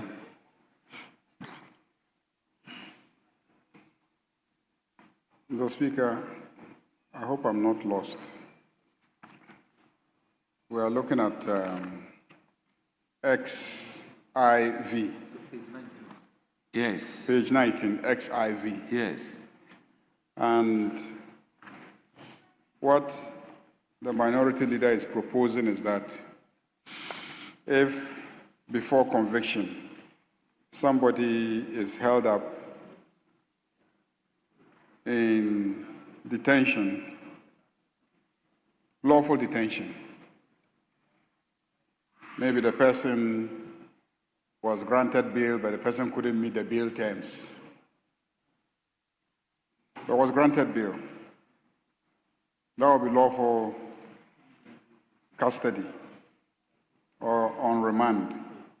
What you're saying is that the judge, in calculating community service, should sit down and be engaged in the mathematics of determining how many days were you held, how many days were you held, and then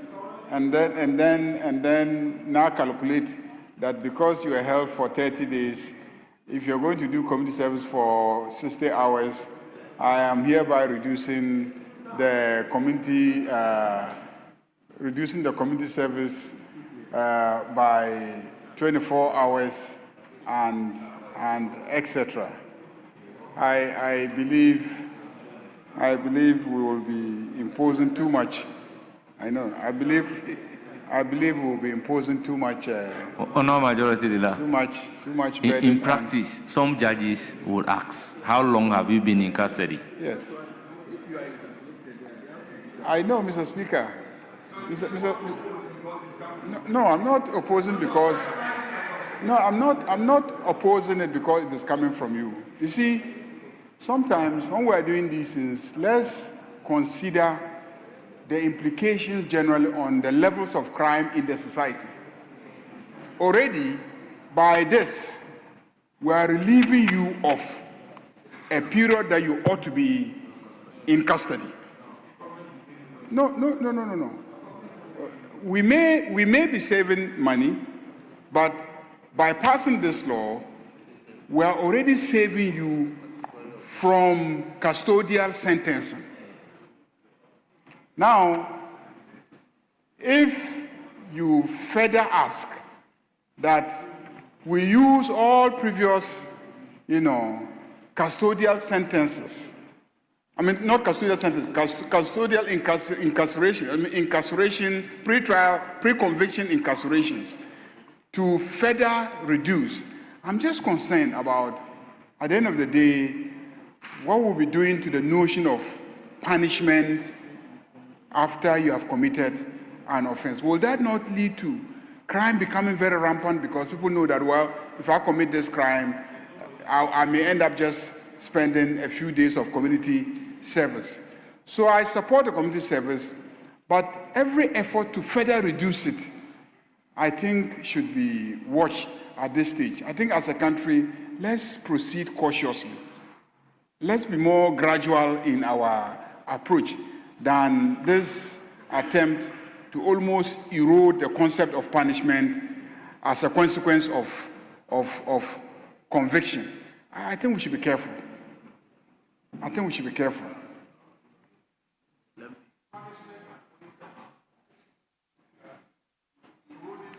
Yes. Speaker, maybe for the first time, let me disagree with my leader. Now, leader, the danger... Are you sure that is the first time? I think so. Leader, I think the danger is that we are already faced with circumstances where officers of the law abuse citizens on grounds of suspicion. So you are arrested based on some complaints, you are placed in custody, they look at the 48-hour mark, they rush to court, they get the court to impose a remand, and then they bring you back. Now, what we want to avoid is that where the charge is in respect of any of the offenses that this law will specify, then please imposition of custody or pre-investigation or in the course of investigation custody should be as much as possible avoided. Otherwise, then, when the matter is determined expressly or summarily, and a community service is by way of sentences is imposed, then it would have been unfair to you if you were held in custody for some number of days. So I see where the minority leader is coming from and want to cure. So we can, maybe in the course of the belly of the law, we can say that where the charge is in respect of any of the offenses prescribed by this act, then the police themselves, it's implied that the police themselves may not impose a custodial in the course of investigation custody. We can provide a guide like that. I don't know what the chairman thinks, but I see the danger in that, yes. They can abuse it. Yes, the proposer. Do you have anything to say? Yes, Chairman. Oh, Mr. Speaker, I want to reiterate my earlier position on the matter by stating that I have personally stood in as counsel for accused persons who were subsequently convicted. And the courts on those occasions actually took into consideration the period the convict, stayed in remand And in this particular case, I don't want to be very specific because of confidentiality reasons. The person in question had actually been on remand for close to 3 months. Close to 3 months. So the judge in passing sentence took that into account and sentenced him to 2 months. He had said originally that he was going to sentence the convict to 6 months. But in the meantime, when his attention was drawn to the fact that the convict had already spent 3 months on remand, he gave him only 2. Well, it was 4, but he started computing time from the time the person went on remand. So I think, given this particular position and experiences that I have gone through as counsel, the amendment is appropriate. Mr. Speaker, my major concern is 7B. 7B of his proposal. The reduction in community service hours shall be calculated on the basis that 1 day of remand custody is equivalent to 8 hours of community service, subject to the minimum period prescribed under Section 53A.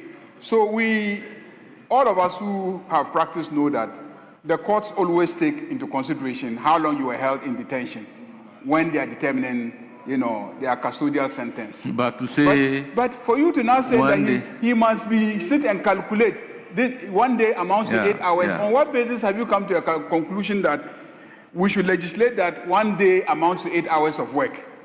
Is that calculation that so you leave it within the discretion of the judge? Yes. Like we've always known in custodial sentencing. In custodial sentencing, it has always been within the discretion of the judge. But you are now tying the judge to sit and be doing mathematical calculations that since he was held for 1 day, then 1 day amounts to 8 hours of community service. Like, that's my issue. Leave it within the discretion of a judge. So leave out the B. Leave out the B. Mr. Speaker, just to draw my leader's attention to clause 53, yes, which reads as follows. The community service order shall be for a period of A, not less than 4 hours, and not more than 8 hours in a day, and B, not more than 6 months. So, Mr. Speaker, this provision gives us an idea of how to compute. No, but you see, of in a court, the service, you ask the person how long he has been in custody, and that goes a long way to influence the judge in exercising his discretion. But to tell the judge that if the person is in custody for 30 days, he should calculate 8 hours a day plus that, that is what the majority leader is raising. Yes. Yes. Mr. Speaker, first and foremost, I believe that the essence of this probation, this business of non-custodial sentence, is to lessen the burden, one, on government and the occupancies in our prisons. And then also the community service is to make sure that we can get some benefit from these prisoners. Mr. Speaker, as we speak today, even in Norway, there's nobody in prison, basically. So I believe that the argument majority leader is making is not something that we should take on board, because if we give so much discretion to the judges, I believe that then we are not creating certainty in the law or in the minds of Ghanaians. Because if 8 hours is the maximum you can get for a community service, that should be used as a basis for 1 day for custodial sentence. Because you cannot say 4 hours. If he says 4 hours, then we'll be cheating the system. But if it's 8 hours, then we are sure that for every 1 day that the person actually spends in prison is 8 hours of community service. Then I think that is fair. then it brings some certainty also to the judgments that our judges will be issued to. You see, practically, some persons are remanded in police custody. Some goes to prison custody. So the judge takes all these factors into consideration. You can be in police custody for 6 months, and it will be treated as if the judge will say, instead of convicting you for 3 years community service, I'll give you 2 years. You can be in prison custody, knowing the difference between prison custody and police custody, for 3 months. The judge can equate that 3 months to 1 year, knowing that the conditions are not one and the same. You understand? But when we are asking the judge that treat 1 day as 8 hours, is it 1 day in police custody or 1 day in prison custody?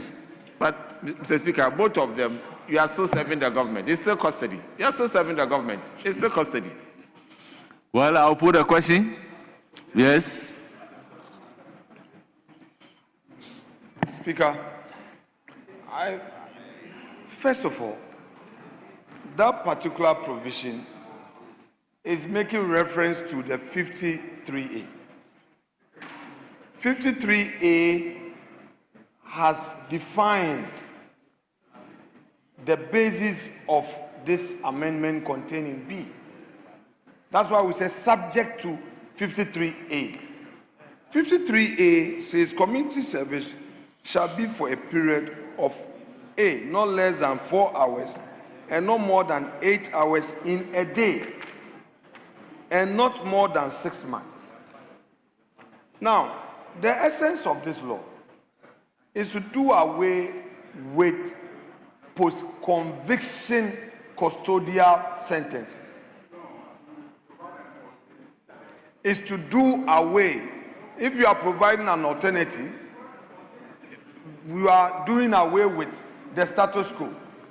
Now, situations where pre-conviction custody is on record and you are now going to impose a non-custodial sentencing on the convicts, the computation must factor what has already been provided for in law. And the 53A has given us in real time what a community service day of quote-unquote imprisonment means, that it shouldn't be more than 8 hours. Now, Mr. Speaker, if you come back to what my respected colleague was trying to say about judges having to calculate, Mr. Speaker, in our court, don't our judges calculate penalty units? When we talk about penalty units, it's equivalent in monetary terms. It's determined. So it is not about the judges being burdened or that their hands being tied. His argument is that we should allow them discretion. And he seeks to dismiss the elaborate provision provided thereto in this amendment. But that is not coming from the proposer. The proposer of the amendment is making reference to what is already provided for in the law. Mr. Speaker, I believe that we have had sufficient debate on this. I agree to the further amendment, which, Mr. Speaker, that the C be deleted, which he has moved. So yes, let's look at it critically.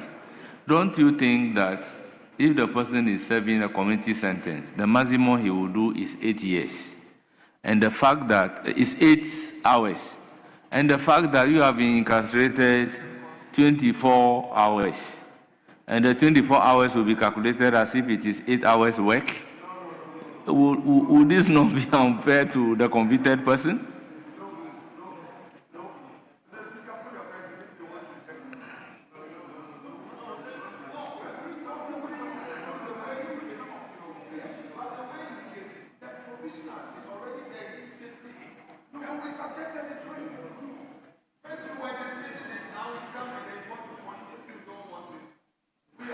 Yes, Honorable Baba Jamal.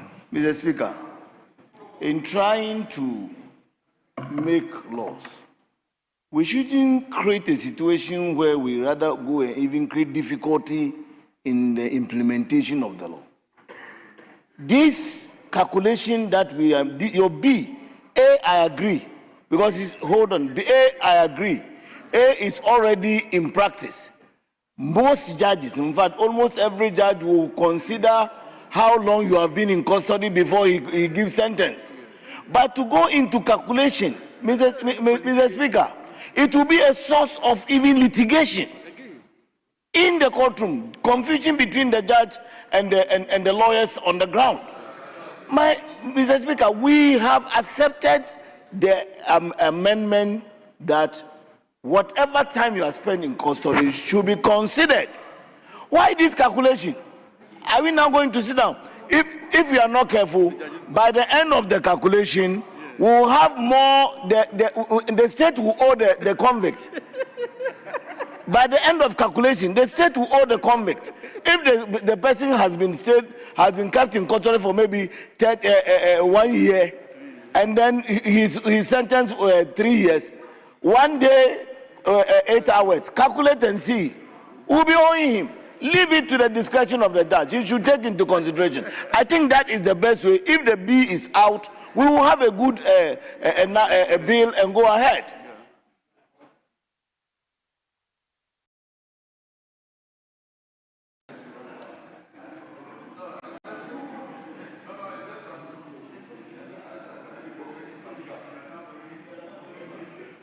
You let me, Mr. Speaker. Yes. If you look at the law we passed, the law we are passing, and clauses that we have already accepted, power to make community service order.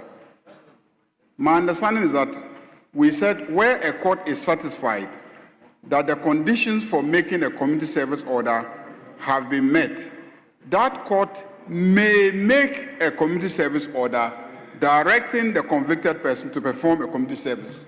So even community service itself is still a discretionary matter because the court may make it if you have met the conditions.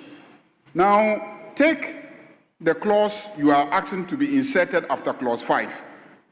The clause you are asking to be inserted after clause 5 says that in determining the duration of a community service order, the court shall take into account any period during which the convicted person was held in lawful custody on remand in connection with the offenses for which the community service order is made.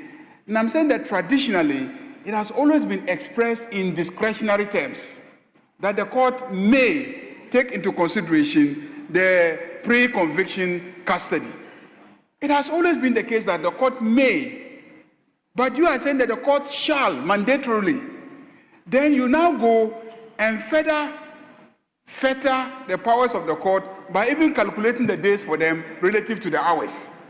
So first you take away their discretion, which has always been the traditional position, that you may consider the previous stay of the person in custody. But here you are saying shall. That means that the court has no discretion in the matter. Then you now come and say that, and even after you have taken away the discretion, you are calculating the specific day. So if they spend 30 days, you must deduct 8 hours out of it per day for them. So that ties the judge too much. So I plead with you. Yes, so in the case of 6, I agree with you that the court may take into account any period during which the convicted person was held in lawful custody. Good.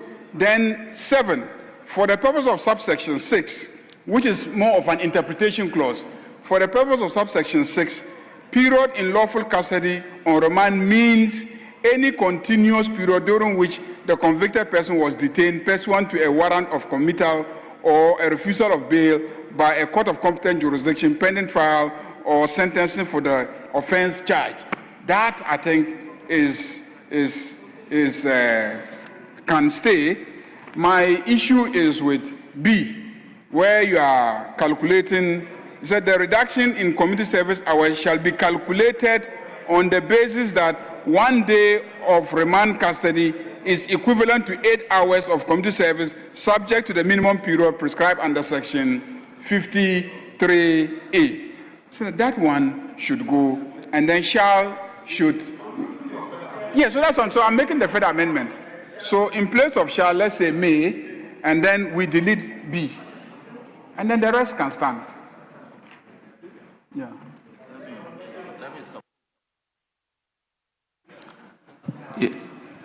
Yes, Majority Chief Whip. Speaker, indeed, let me support the present proposed amendment by the leader. Speaker, because again, from a personal experience, we did a trial,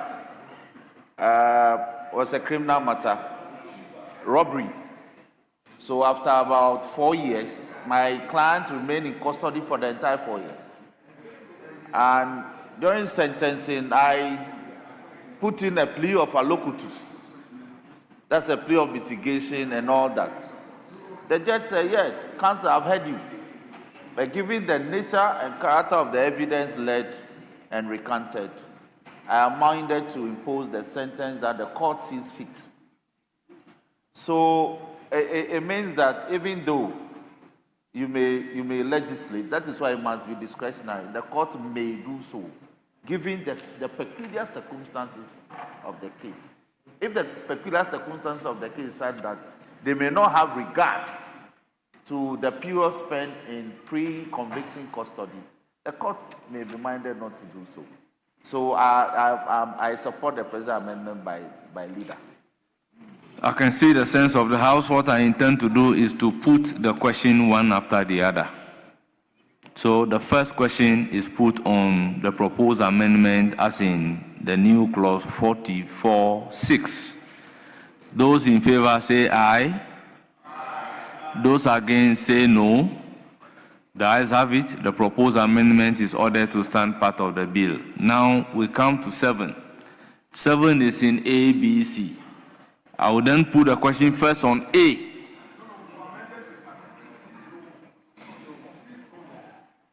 Very well. So I'll put a question on A. Those in favor of 7A, standing part of the bill as amended, say aye. Those against say no. The ayes have it. The 7A is ordered to stand part of the bill. Now 7B. I'll put a question. Those in favor of 7B standing part of the bill say aye. Those against say no. I'll put a question again. Those in favor say aye. Those against say no. The ayes have it. The proposed amendment is ordered to stand part of the bill. Now C is abandoned. Then I'll put a question on the entire clause 44 as variously amended. Those in favor say aye. Those against say no. All members, the ayes have it. Clause 44 is ordered to stand part of the bill. New clause as in XV.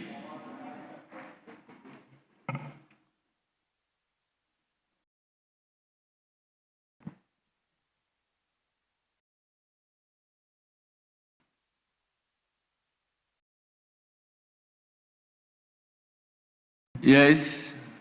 Speaker, thank you very much. Speaker, I move this, which is captured on page 20 of today's order paper, on behalf of Hussein Alexander Kwamina. He's here.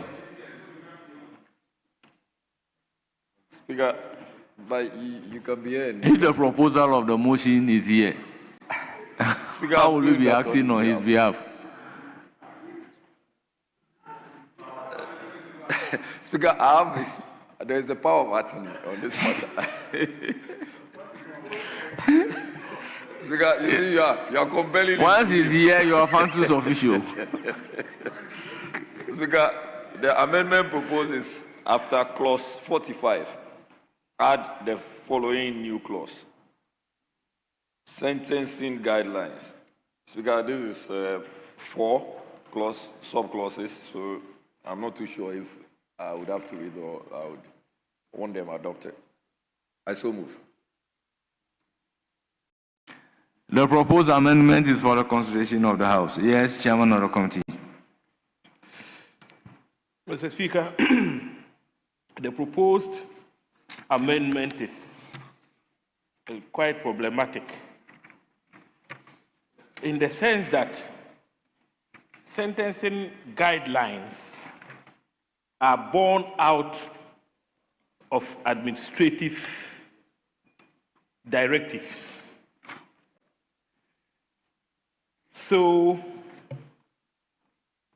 given that they are born out of administrative directives, and mostly they are made by the Chief Justice, yet we are seeking to legislate on such guidelines. I think that, Mr. Speaker, we may be making incursions into the Chief Justice's domain. Currently, we have sentencing guidelines, and those guidelines are not the product of any legislation. They are administrative in character. So I would urge that we leave this domain to the judiciary. I mean, the Chief Justice, after the passage of this bill, can formulate guidelines to at least regulate the conduct of judges when they have tried cases and convicted accused persons, what rules should guide them in passing sentence. And so, Mr. Speaker, that is the position I would take in relation to this proposed amendment. Secondly, Mr. Speaker, the amendment makes reference to guidelines as though we have them captured in a schedule to this particular bill. We don't have same.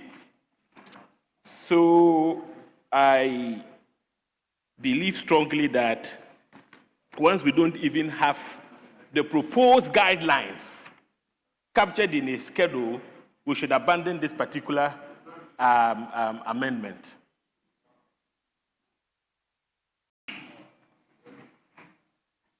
Honourable members, is for the consideration of the House.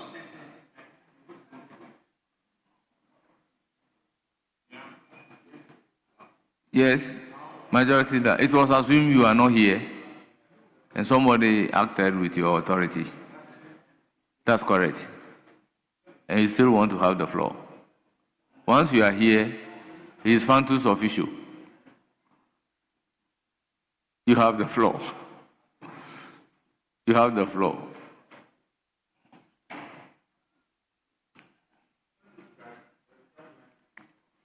Yeah, so, Speaker, I want to, with your leave, further amend the clause 2 by deleting. By the clause 1, Mr. Speaker, clause 1. Clause 1. So, Mr. Speaker, on the issue raised in opposition in respect of practice directions, Mr. Speaker, it is always better to legislate rather than leave certain matters open for administrative directions. Speaker, if I may recall what the Supreme Court said in the Benjamin A. Mensah case, the Supreme Court was very unequivocal, speaking through my Lord Atuguba. The Electoral Commission was found wanting on the matter of a constitutional instrument to regulate the 2015 Assembly election. And when the court inquired, The Electoral Commission said it relied on some administrative directions. And the court said no. Once the Constitution provides for a CI to regulate every public election, you cannot circumvent the law by telling the court that on that very occasion there was no such CI and that the commission was relying on some administrative guidelines to conduct a public election. Accordingly, the whole notice given to the public was struck down and the election postponed to allow for the EC to now lay before Parliament a new constitutional instrument. It is therefore proper,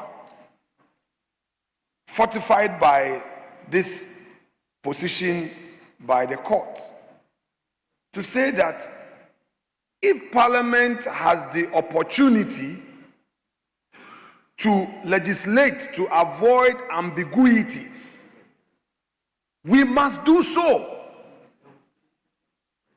It is the reason why, Mr. Speaker, even when we legislate, we allow for an EI or an LI for further regulation to operationalize the law where we think that there may be some other areas. So the issue of administrative guidelines, which guidelines are clearly outside of the law, being used, Mr. Speaker, to perform an administrative function, the Supreme Court has already frowned on that. Otherwise, Benjamin Eyimensa's prayer wouldn't have been held. He was a mere fisherman.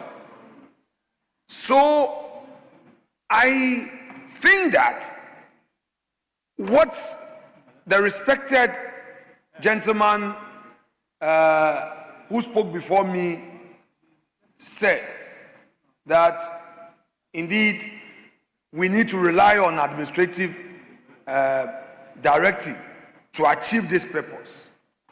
I'm just drawing this gentleman's attention. I mean, Honorable James Agaga is my my senior at the bar. I so much respect him. In practice, back in the days, criminal trial practice was part of his practice. We learn a lot at his feet. Mr. Speaker, he would have to yield to this position of the Supreme Court, that where the law provides for a certain procedure to be followed, you can only be on that path and that path only. You cannot now say you are using an administrative guidelines. It is the reason why the notice, Benjamin Eyimensa would respect. Benjamin Eyimensa. The notice, very well, that's another authority. I am talking about Benjamin Eyimensa. Very well. Mr. Speaker, I'm humbled in all humility. Yes, I was young, but Mr. Speaker, by the grace of God, I tried my best at the bar, and my prayer was upheld for and on behalf of my client. Mr. Speaker, that is the guiding law. So, Mr. Speaker, I would want the chairman of the committee, the Defense and Interior Committee, to have a critical look at the grounds of his opposition again. I am ready to take away the clause 1, which has to do with the schedule, because I noticed that the schedule I wanted attached is still not ready. It's not been advertised. So I'm ready to yield to you on that. I'm ready to yield to you, Honorable Agaga, on the one, to delete it.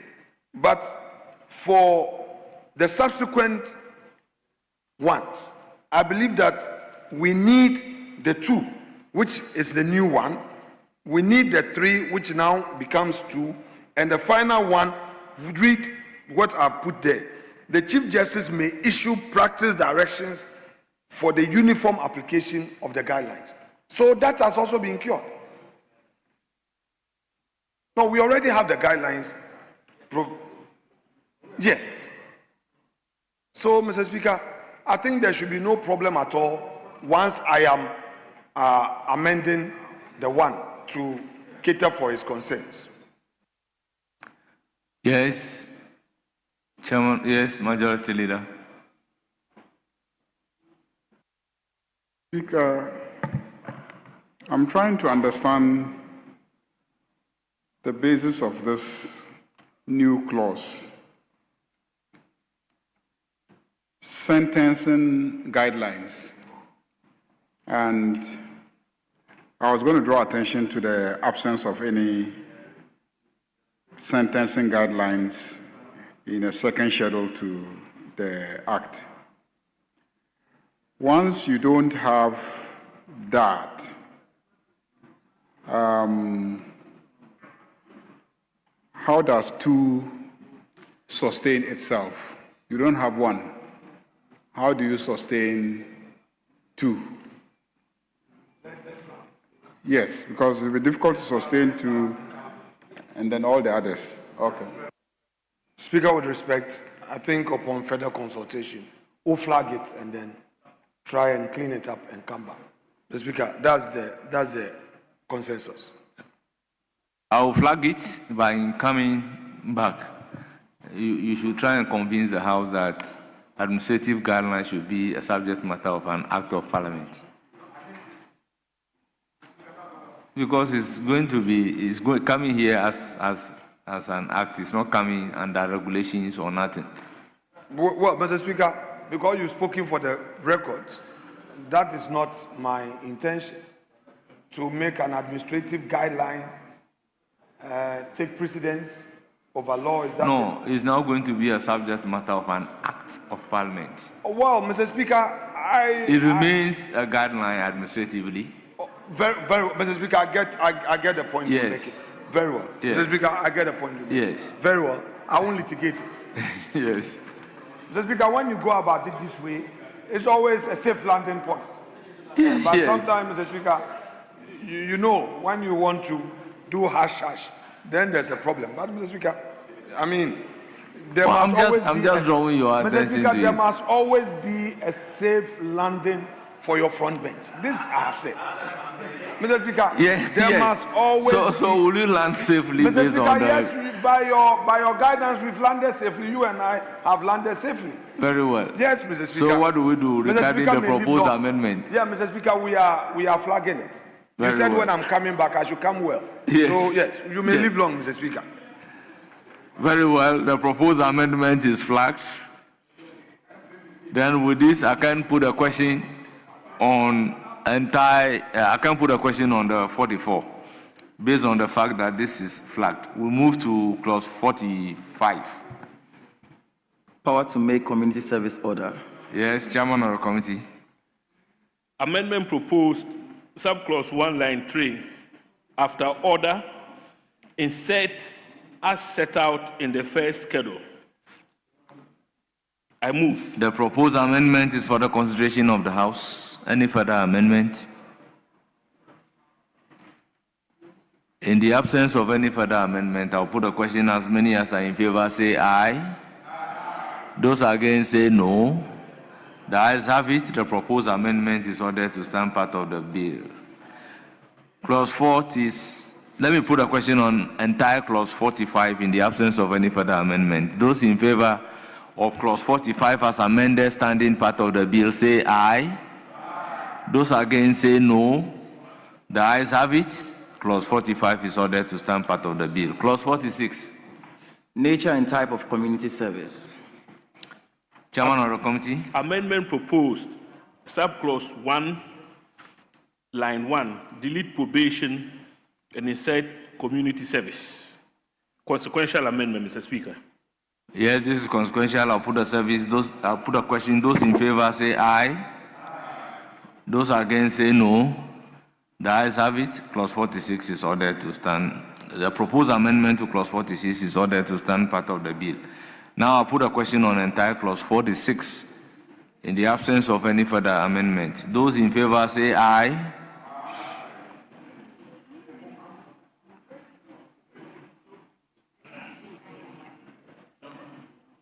Yeah, very well, very well, very well. Let's go to amendment numbered XVIII, standing in the name of Osahin Alexander Kwamina Apanyumakin. Speaker, I have the permission of Osahin to move this amendment on his behalf. Speaker, if I have your permission as well, your leave. But it is only fair that in the absence of the person, you can be authorized to perform an act on behalf of him. Speaker, you know all of this is part of the learning process. So, please. Yes. Thank you very much. The rules are relaxed, so. Yes, Speaker, like you educated me earlier, looking at page 20, Speaker, we are taking this from page 20, and from today's other paper, Speaker, the amendment proposes as follows. After subclause 2, insert the following new subclauses. As captured in page 20 and 21. As captured in page 20 and 21. Of today's other paper. Yes, Speaker. Yes, the proposed amendment is for the consideration of the House. Yes, Chairman of the Committee. Mr. Speaker, it's difficult to understand or comprehend which form of community service is demeaning or degrading. Community service is community service. Once you suffer a conviction and the sentence does not exceed 3 years, Mr. Speaker, a judge can, in the alternative, sentence you to community service as opposed to serving a custodial sentence. That being the case, Mr. Speaker, how demeaning can it be for a judge to say, rather than go to prison, go and do community service? The essence of punishment is to reform, is to deter. If it is the case that is demeaning, I mean, if that is the meaning I gather, for one to be paraded through the streets to sweep the gutters or desilt them is demeaning or degrading, I mean, yes, it is to deter. It's to deter. That is the deterrent part of what? Exactly. So, Mr. Speaker, with the greatest of respect, I will urge my colleague who moved the amendment for and on behalf of the minority leader, Osahin, to consider abandoning this particular amendment. Yes, Majority Leader.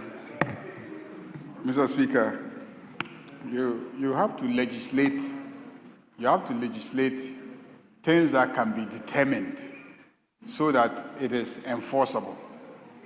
If you say that a court shall not assign a convicted person to perform a nature or type of community service that is demeaning, degrading, or likely to expose the convicted person to public humiliation beyond what is necessary, how do you determine what level of public humiliation is necessary? How do you determine that? Beyond what is necessary for the purpose of accountability and rehabilitation. This is going to be difficult to enforce. It's going to be difficult to determine. Very subjective. What may be demeaning to Mr. A may not be demeaning to Mr. B. Your perception of what constitutes humiliation may be different. So I plead with you. I'm sure the judges subconsciously take on board all these considerations when they are determining what you should do. But to indicate it as a specific provision in the Act, what will happen? Somebody will start challenging the court. And then it becomes impossible for the courts to implement what we have designed for them. Speaker, I've had a very beautiful conversation with the Venerable Clerk, and I'd given him some examples of situations where the community service can be very demeaning, degrading, and what have you. But I do not want to go into details because some of them are not too good for this house to capture. But it's true. Save that the majority leader's final comment nails the conversation better. That to the extent, if you are not careful, there will be a Pandora box. Everybody, you now make applications trying to understand what is demeaning, and obviously, Speaker, flowing from that, I think that we would rather want to abandon this one and proceed on the next one. Thank you. Very well. The proposed amendment accordingly abandoned. Then I will put a question on entire clause 46 as variously amended. Those in favor say aye. Those against say no. The ayes have it. Clause 46 is ordered to stand part of the bill. Now, there is a new proposed clause after clause 46 standing in the name of the minority leader. You have the floor. Speaker, that is also captured on page 20 of today's order paper, and it reads, which is 46.4. In determining the nature and type of community service, a court shall, where practicable, have regard to any skill, qualification, or experience of the convicted person that may benefit the community. And I so move. And this one, I think.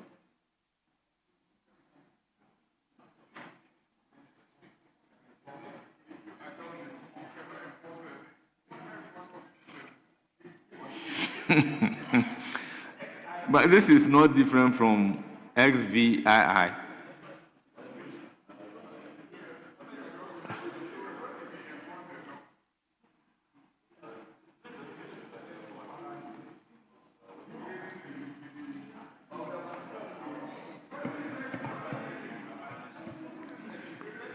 See, Honorable Jerry Ahmed, the whole thing is punishment.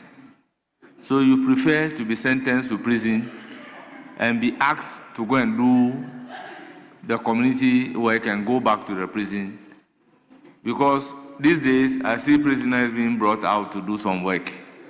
But in this case, you are not in the prison. You are outside doing this work. And we want to tie it down with some qualifications. Then it means that you can enforce the law.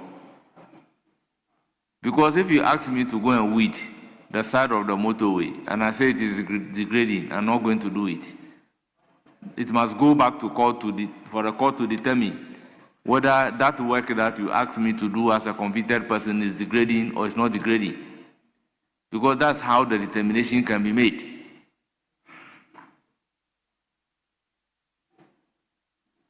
Yes? Being a non-lawyer, and sometimes I feel that it was good I didn't go to law school. Reading some of these amendments, it sounds to me like we are making this community service thing for some upper class special people. Having lived in a community where there's community service, what do you mean by they shouldn't give them a sentence that is demeaning? The crime that they committed, wasn't it demeaning? But if you look at this, you are asking the court, a court shall not assign. Why would you put restrictions on the court? Okay, let me read it all for you, sir. Osahine. A court shall not assign, and a probation officer or a supervising officer shall not direct a convicted person to perform community service that is degrading. Isn't that what we are talking about? Look, then have a human rights act somewhere. Community service. Who is being sentenced to a community service?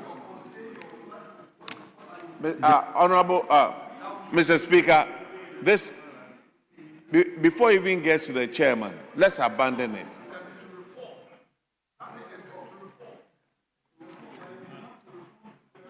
Honourable members, let's take into consideration that though we have our respective rights, the Constitution is clear that based on certain circumstances, that your right can be taken away from you. So you cannot be a convicted person. They ask you to go and weed on the motorway. Then you say that weeding on the motorway is demeaning because there are a lot of cars passing. Speaker,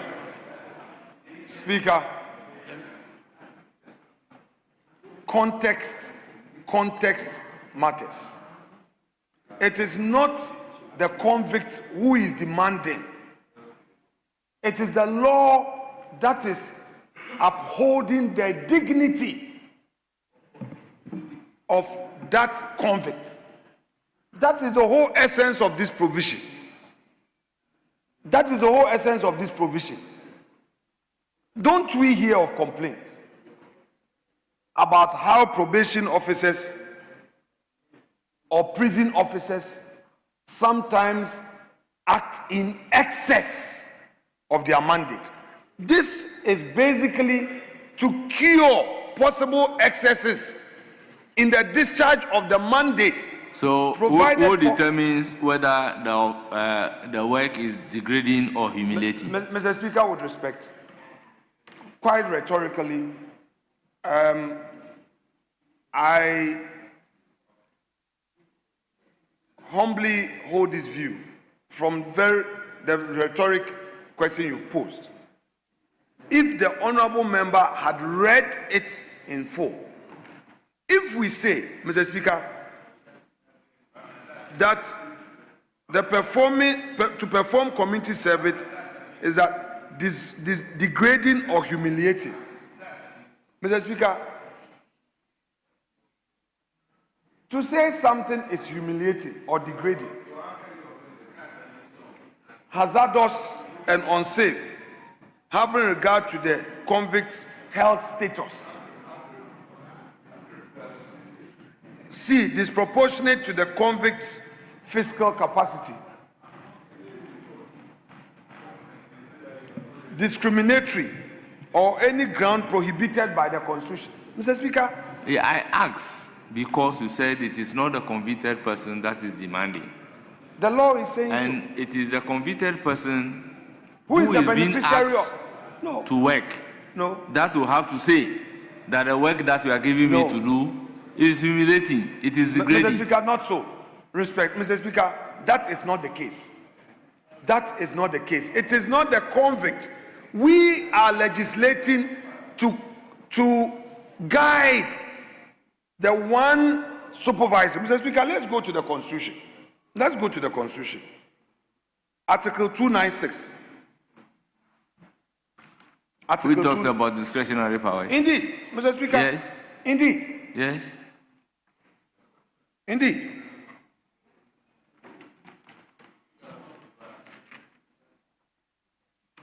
Mr. Speaker, 296, for the avoidance of doubt, where in this Constitution or any other law discretionary power is vested in any person or authority, A, that discretionary power shall be deemed to imply a duty to be fair and candid.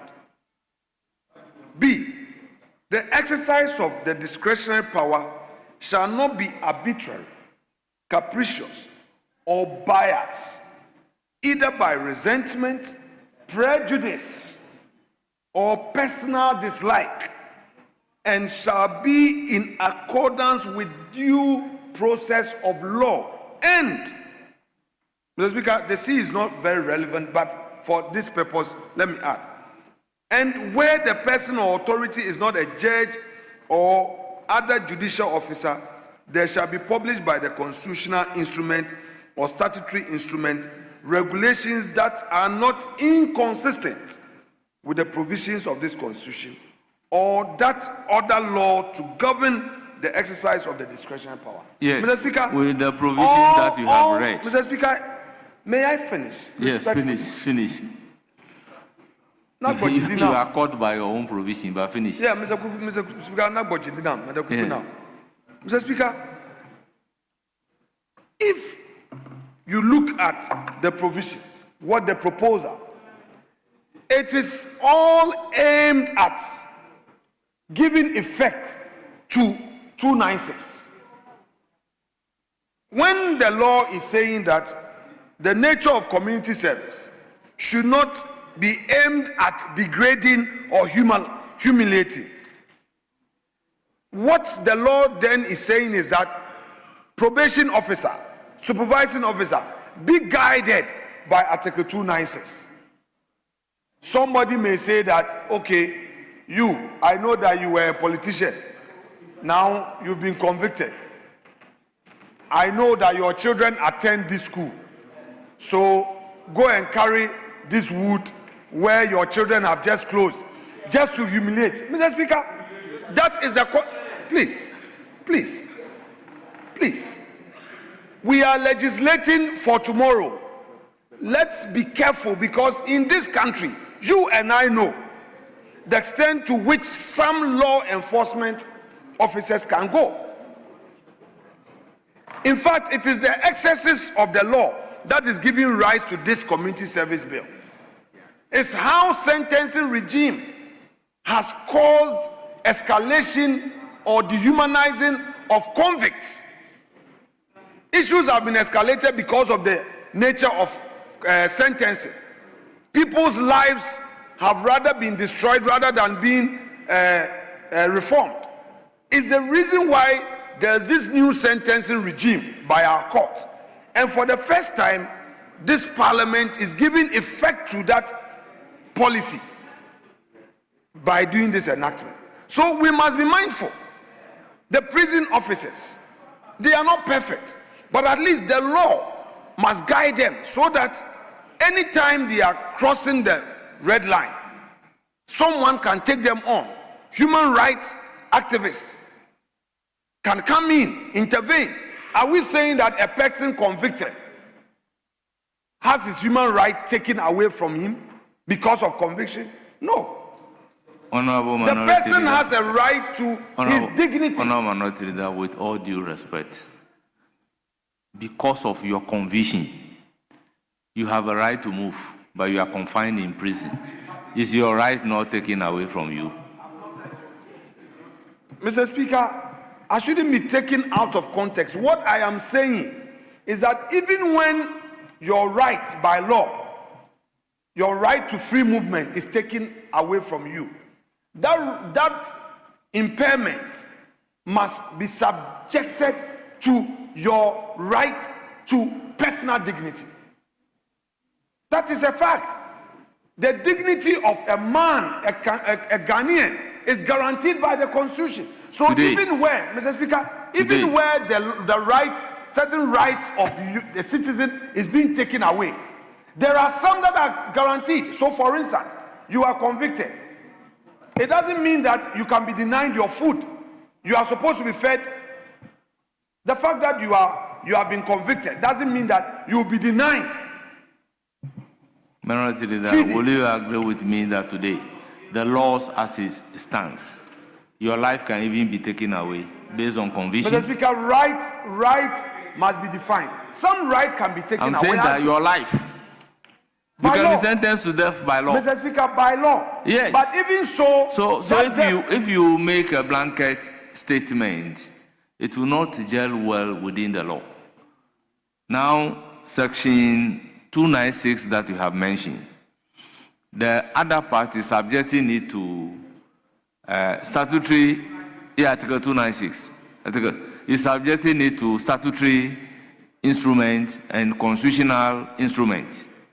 However, this is not a statutory instrument. This is an act of Parliament.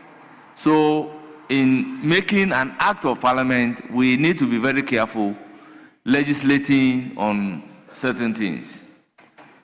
Speaker, the head note. Yes. I titled it Human Dignity. Yes. Mr. Speaker, human dignity. Yes. And protection of convicted persons. Yes. Mr. Speaker, I am very clear on the proposal before the House. I said human dignity. I am mindful of the situation of that person, that for the time being, certain rights have been taken away from him by law. But in so doing, his dignity as provided for by the Constitution. Mr. Speaker, the chapter 5 of the Constitution, I believe, deals with human rights. If the community service is for you to go and sweep market, and you don't want to sweep market, you don't commit the offense. Mr. Speaker, leader, let me hear Roxanne Dapamoko. Mr. Speaker. Roxanne Dapamoko, let me hear him, then I'll come to you, leader. He's been on his feet for some time. Speaker, I've been trying to catch your attention. Speaker, the minority leader in reacting to the Honorable Samantha Mills actually said that he hasn't read the law. I thought that. Yes, he said he hasn't read the bill in full. And but it looks, it didn't come across well. So please, if that can be, yes. Mr. Speaker, respectfully, I mean, it's only fair. The point I was making was that the member had not appreciated in full the provisions contained in the proposed amendment. However, if it came across as being disrespectful to him, I withdraw that, Mr. Speaker. It's only fair. It's only fair. Yes, Majority Leader. Yeah, Mr. Speaker, I can perfectly understand the basis of this proposed amendment. Article 15 of our Constitution says that the dignity of all persons shall be inviolable.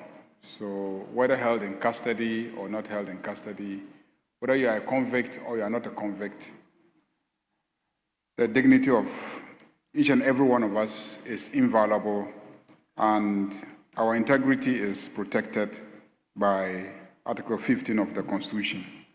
Then it goes further to say, no person shall, whether or not he is arrested, restricted, or detained, be subjected to torture or other cruel, inhuman, or degrading treatment or punishment. So I think that this is what you are trying to legislate. But my caution is that it is already enshrined in our Constitution that you cannot, dehumanize, degrade, and torture or be cruel to any human being. It is captured in our Constitution. We have signed on to the international human rights treaties, and it is captured in the various international human rights treaties. So I think that the courts have always, taken that into consideration, and the judges in determining community service will always take that into consideration. I think that if anything at all, you may just want to reframe Article 15 and capture it. Just reframe Article 15, and capture it, because that's basically what you are trying to do. It's already a constitutional provision, so that makes it easy for all of us. Speaker, in my early days as a minority leader, I had some veritable words to describe the majority leader. Because I'm unsure of what he may likely do tomorrow when he reads the business statement, I'm not going to commend him for this industry. But clearly, you know that when there's no mischief in him, he does good business. And when he decides to help, he helps. So, Mr. Speaker, is the majority leader paying attention to this provocation? Yes, but I want him to hear this provocation.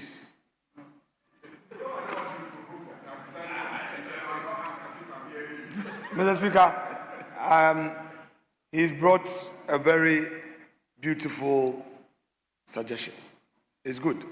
So my own view is that the draft person would have to coin it, take the Article 15, and as the lawyers will say, for the appropriate legal fees, mutatis mutandis. Yes. Mr. Speaker, yes. I want people to consult for the meaning of mutatis mutandis. On this occasion, the firm will take a legal fee just for using the Latin in language.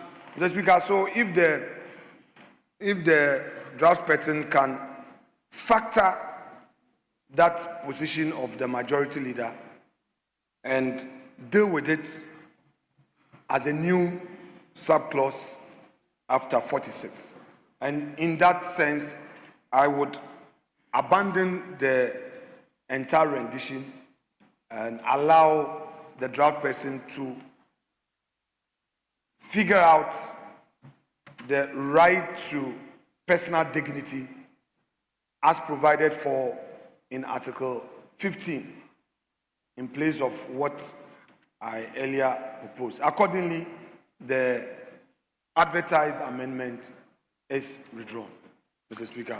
Very well, the advertised amendment is withdrawn. I urge the drafters to cross-reference Article 15 of the Constitution accordingly and appropriately. I will then put a question on entire clause 46. Those in favor say aye. Those against say no. The ayes have it. Clause 46 as variously amended is ordered to stand part of the bill. Clause 47. Concurrent community service orders. Chairman of the committee. Mr. Speaker. Clause 47. Yes, there is yet another amendment. Still there is on no clause, advertised amendment on clause 46. Where is the advertised amendment? So, community service for child offenders. It stands in the name of the minority leader. No, we haven't dealt with that one. Very well. Speaker, page 21 of today's order paper. Speaker, I am moving this amendment on behalf of Hussein Alexander Kwamina Afenyo-Markin. Speaker, the amendment proposed is as follows. After clause 46, add the following new clauses. Human dignity and protection of convicted persons. Speaker, I rely on the following. Chairman of the committee. Mr. Speaker, I will respectfully urge my colleague to abandon the amendment. Yes, the reason is simple. Mr. Speaker, if you look at the Juvenile Justice Act, 2003, Act 653,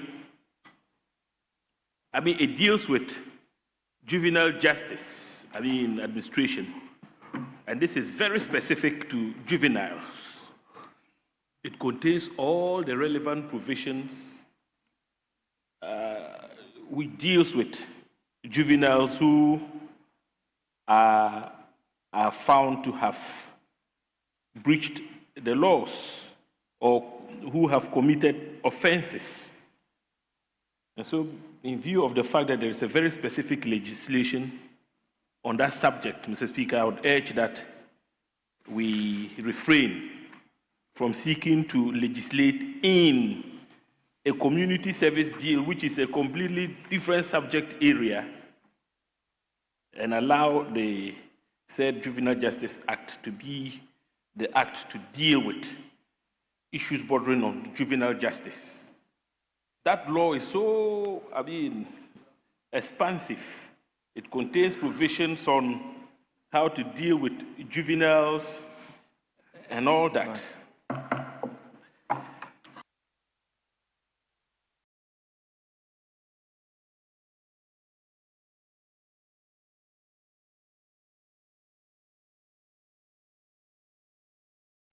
Yes. Honorable Jerry Ahmed.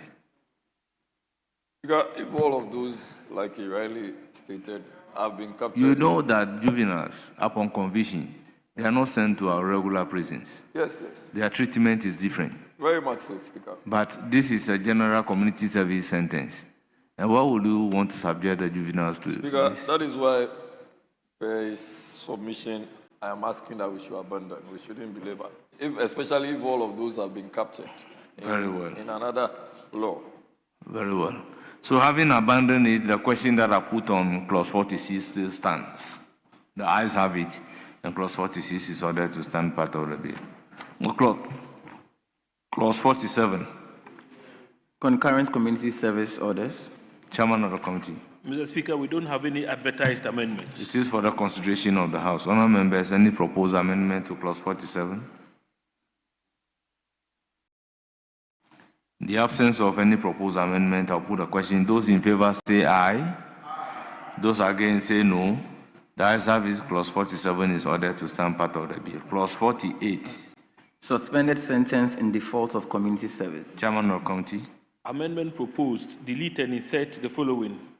Suspended sentence in default of community service, where a convicted person in respect of whom a court has made a community service order is unable for good cause to comply with the order, the court shall suspend the community service for a period that the court determines.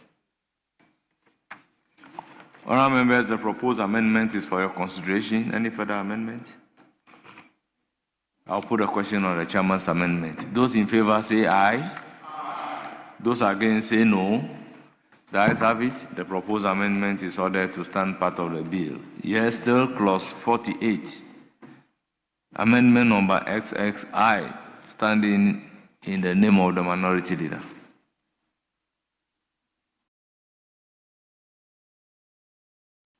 Speaker,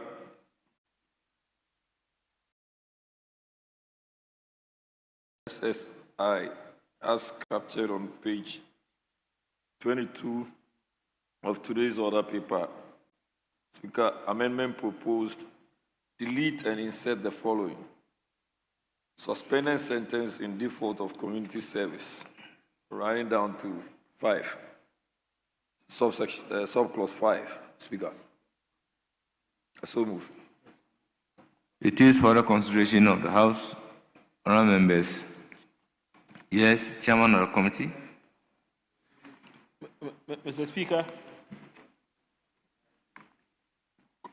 clause 53 of the bill covers the amendment in question. And so I should think that the amendment ought to be abandoned.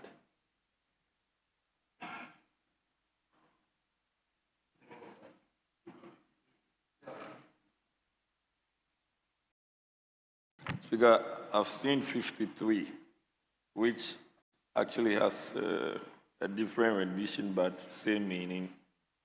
Consequences for breach of community service order. Just trying to juxtapose that with this.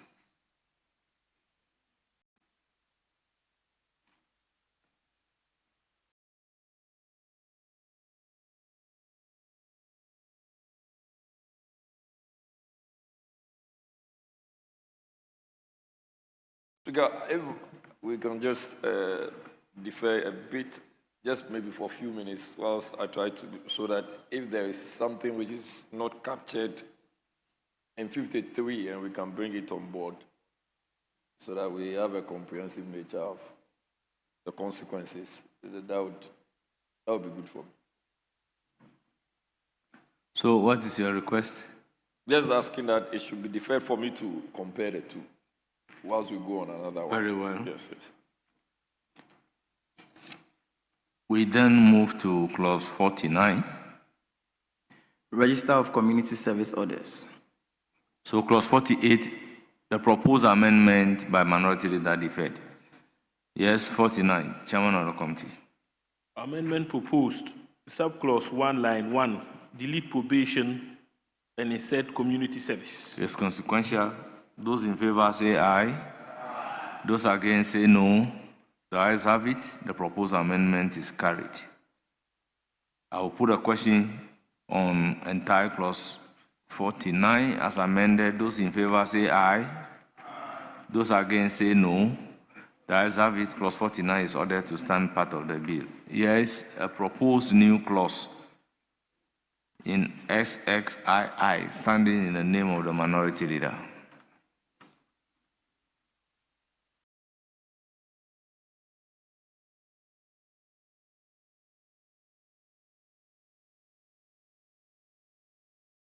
Speaker, is it SSIII? Aye. The ayes are 3? Yes. Very well. Speaker, as captured on page 23 of today's order paper, I move the amendment proposed by the minority leader to include after clause 49 add the following new clause. Protection and personal information. Speaker, as captured on the other paper, all of that I rely on. Well, it is for the consideration of the House. My Lord, sorry, Mr. Speaker. Yes. Mr. Speaker, I have the premonition that one day you become a Supreme Court judge. Maybe that is why. That is what Habib has been saying. I described you as my Lord. That's what Habib has been saying. Yes. So I have the intuition. Mr. Speaker, the amendment, I think, is in line with the Data Protection Act. And therefore, barring any objections, I think the proposed amendment is appropriate.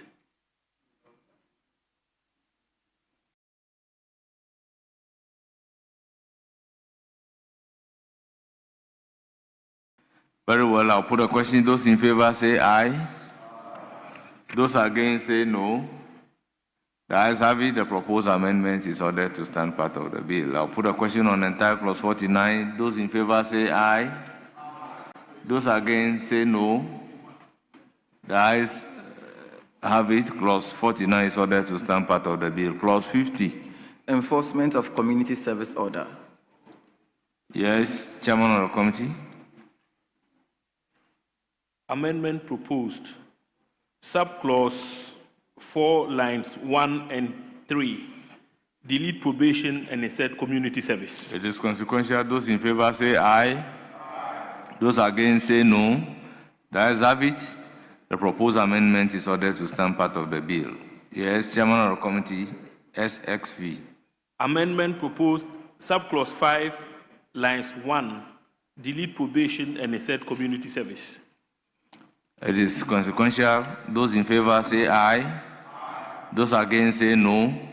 The ayes have it. The consequential amendment is ordered to stand part of the bill. Yes, Chairman of the committee, SXVI. Amendment proposed, subclause 6, lines 3, delete probation and insert community service. It is also consequential. I'll put a question. Those in favor say aye.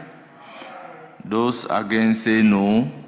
The ayes have it. The proposed amendment is ordered to stand part of the bill. Now I'll put a question on entire clause 50 in the absence of any further amendments. Those in favor say aye. Those against say no. The ayes have it. Clause 50 is ordered to stand part of the bill. Clause 51. Obligations of convicted persons subject to community service order. Amendment proposed. Oh, sorry. Yes, Chairman of the committee. Yes, Leader. Mr. Speaker, there are a number of consequential amendments running up to clause 57, and there are quite some substantial amendments, I would say, to structure work.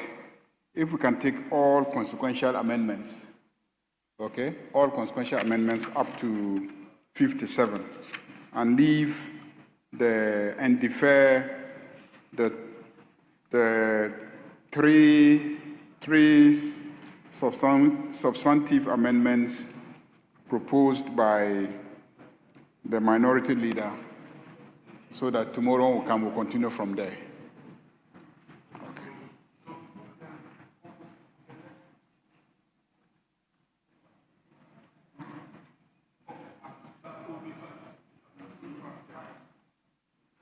Yes. So we then come to the proposed amendment numbered XXIX. That's clause 52. Yeah, Mr. Speaker. So we defer 51. Yes. Mr. Speaker, the because we proposal already is defer 48. That's so. That is so. Mr. Speaker, the proposal is that those consequential amendments up to 57, he puts them together. Then we can debate it because they are consequential. So we are deferring the. So, have you read the case of Azwame versus Attorney General? Mr. Speaker, please repeat yourself. Azwame versus Attorney General. Well, Mr. Speaker, you may guide us. Where Section 48 of the Narcotic Control Commission has been struck out because it has not been debated on the floor of Parliament. But Mr. Speaker, I'm not saying we shouldn't debate it. I'm saying that the amendment must be. These are consequential amendments, yes, but by the guidance of the Supreme Court in that decision, we'll have to take it one after the other. Because we have to put a question on a specific clause, one by one. Interpretation being given to the ruling, though. So, Mr. Speaker, rather it is from 51. There's a consequential amendment in 51, and then his amendment in 51, that's what we would defer. Then there's a consequential amendment 52. Then in 53, 54, 55, 56, 57, 57. As for the consequential amendments, Leader, it doesn't take time. Yes. It's a substantive amendment. Yes. So why are we even in a hurry? Yes. To take consequential amendments, leaving the substantive ones, which is likely to take time. No, if it is two of the substantive ones that we have taken, we know that the consequential ones, we just put a question upon the proposed amendment being moved. Yeah, so let's take the consequential amendments. And where in the proposed amendment, it is only a consequential amendment, then I can put a question on that one. We can take the clause as well, the entire clause as well. Yes, so if you look at clause 51, yes, there is only one amendment standing in the name of the minority leader. Yes. If you come to clause 52, it's so only one consequential. It's only one consequential amendment in clause 52. You come to clause 53, it's only one amendment standing in his name. And if you come to 55, it's only consequential amendment. You come to 56, one amendment. Yes. So if you take the two, we'll be able to move very fast. Yes, Minority Leader.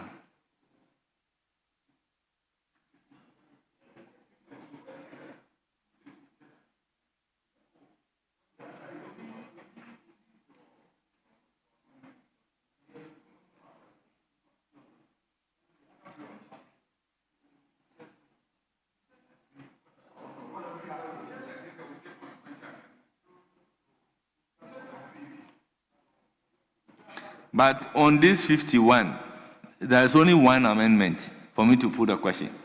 There's no other advertised amendment. On 52, it is only consequential amendment.